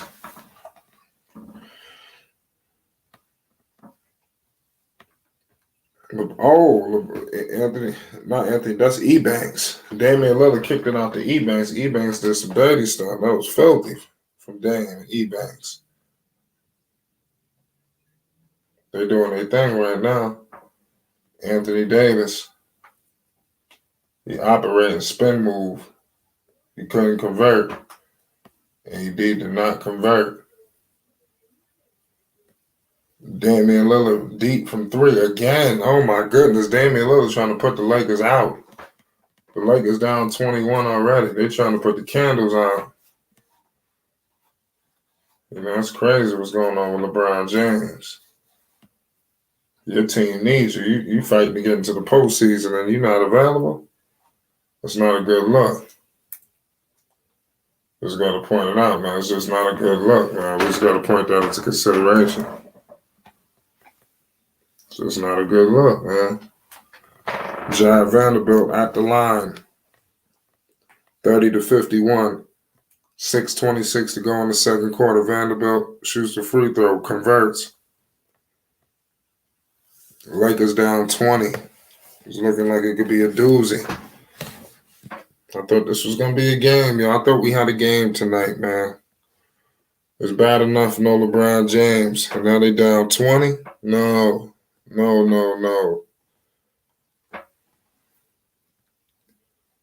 32-51.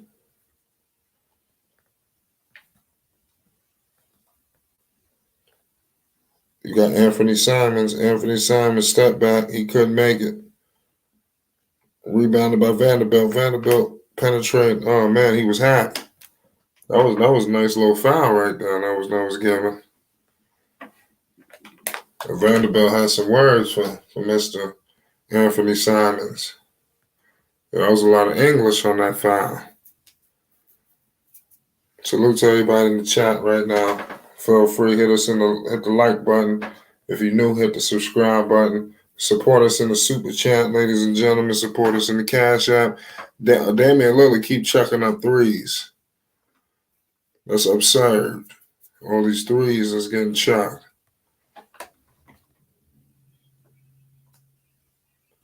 Oh, he couldn't convert. D'Angelo Russell. He couldn't score. Man, Rui Hachimura. Goddamn. Oh, Damian Lillard penetrating. Damn, scores. 32-53. Portland. Oh, Dennis Schroeder shaking and baking. He could not convert. This is Anthony Davis making tremendous mistakes. This is bad. See, AD isn't a leader. It says straight to the cup, Dame Dollar. Well, yeah, Dame doing this thing. He got issues too, but my issue with Anthony Davis is no LeBron. AD should just go off. Yo, you shouldn't be down 20. That's what I'm saying. Like, yo, I'm not saying that they should have won tonight, blew out Portland. Yo, you shouldn't be down 20. It's Anthony Davis. We acting like this is like Julius Randle wouldn't be down 20 right now. Seriously, you got to think about that. Take Anthony Davis out the game right now and put Julius Randle in this position and see if they don't cut into this lead. So I mean, this is what I'm talking about, man. D-Lo gets it to Rui. Rui got stripped early. Portland is running and gunning Anthony Simons. Oh, big block from Anthony Davis. Now that's what I'm talking about for AD. But E-Banks got him right back. E-Bank, Rui Hachimura scores. They down 19. Give credit to Damian Lillard. Damian Lillard is balling tonight. You can't play with that. They're giving Cam Reddish major opportunities right now. Cam Reddish is getting a lion's share of the minutes. Cam Reddish for three. He just chucking. He not scoring. Cam Reddish, I don't know about him, man. I think we walked away with that. We stole Josh Hart. I don't know what that was about. D'Angelo Russell from the free throw line, he scores it. 3-6, 36-53. We got ourselves a hell of a game so far, ladies and gentlemen. Hell of a game.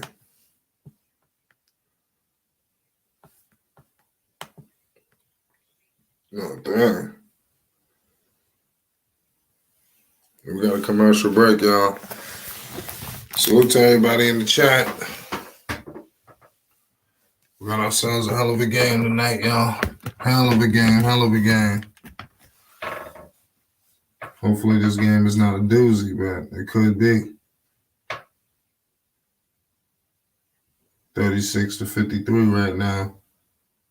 The Lakers are holding on for dear life. They're holding on by a thread. The Portland Trailblazers easily could just run away with this game. And that'd be tremendously unfortunate if that was the case. Tremendously. How bad would that be? Too bad.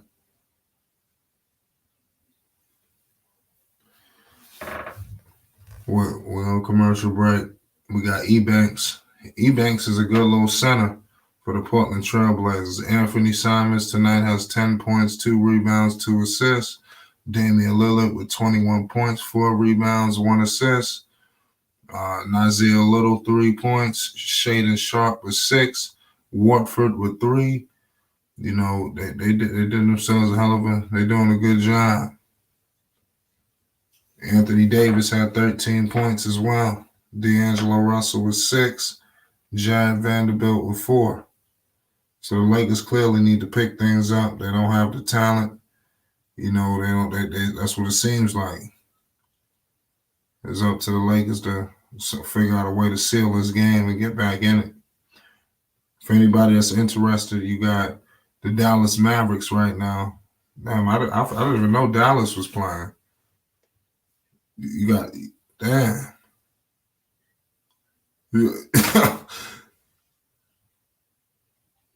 Man. Wow. This was a miscount. Wow. This dude Kyrie Irving got 36 points, y'all.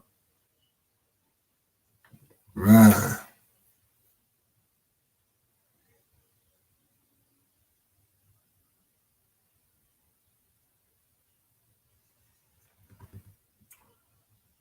This is a crazy situation. I'm looking at what's going on in Dallas. They ran it up. They ran the scoreboard up in Dallas. You got a blowout about to ensue in LA. Man, that's sickening what just happened. Man, that was wild.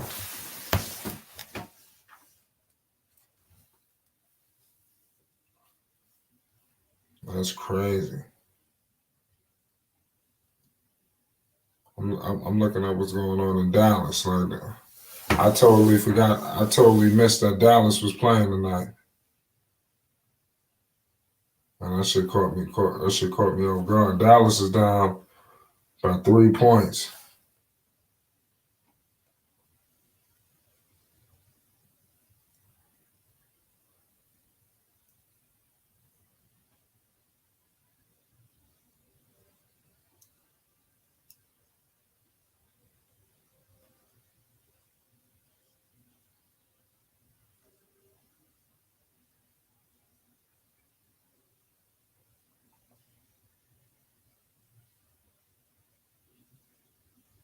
Man, this is crazy. Dallas just lost. Kyrie had 36 points. I think this is his Mavericks debut.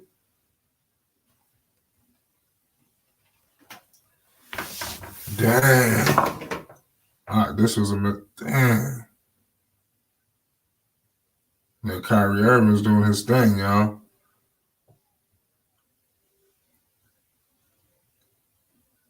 His first game in Dallas.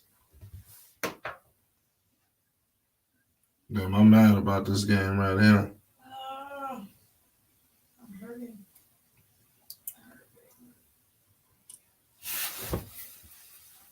That was a complete miscalculation.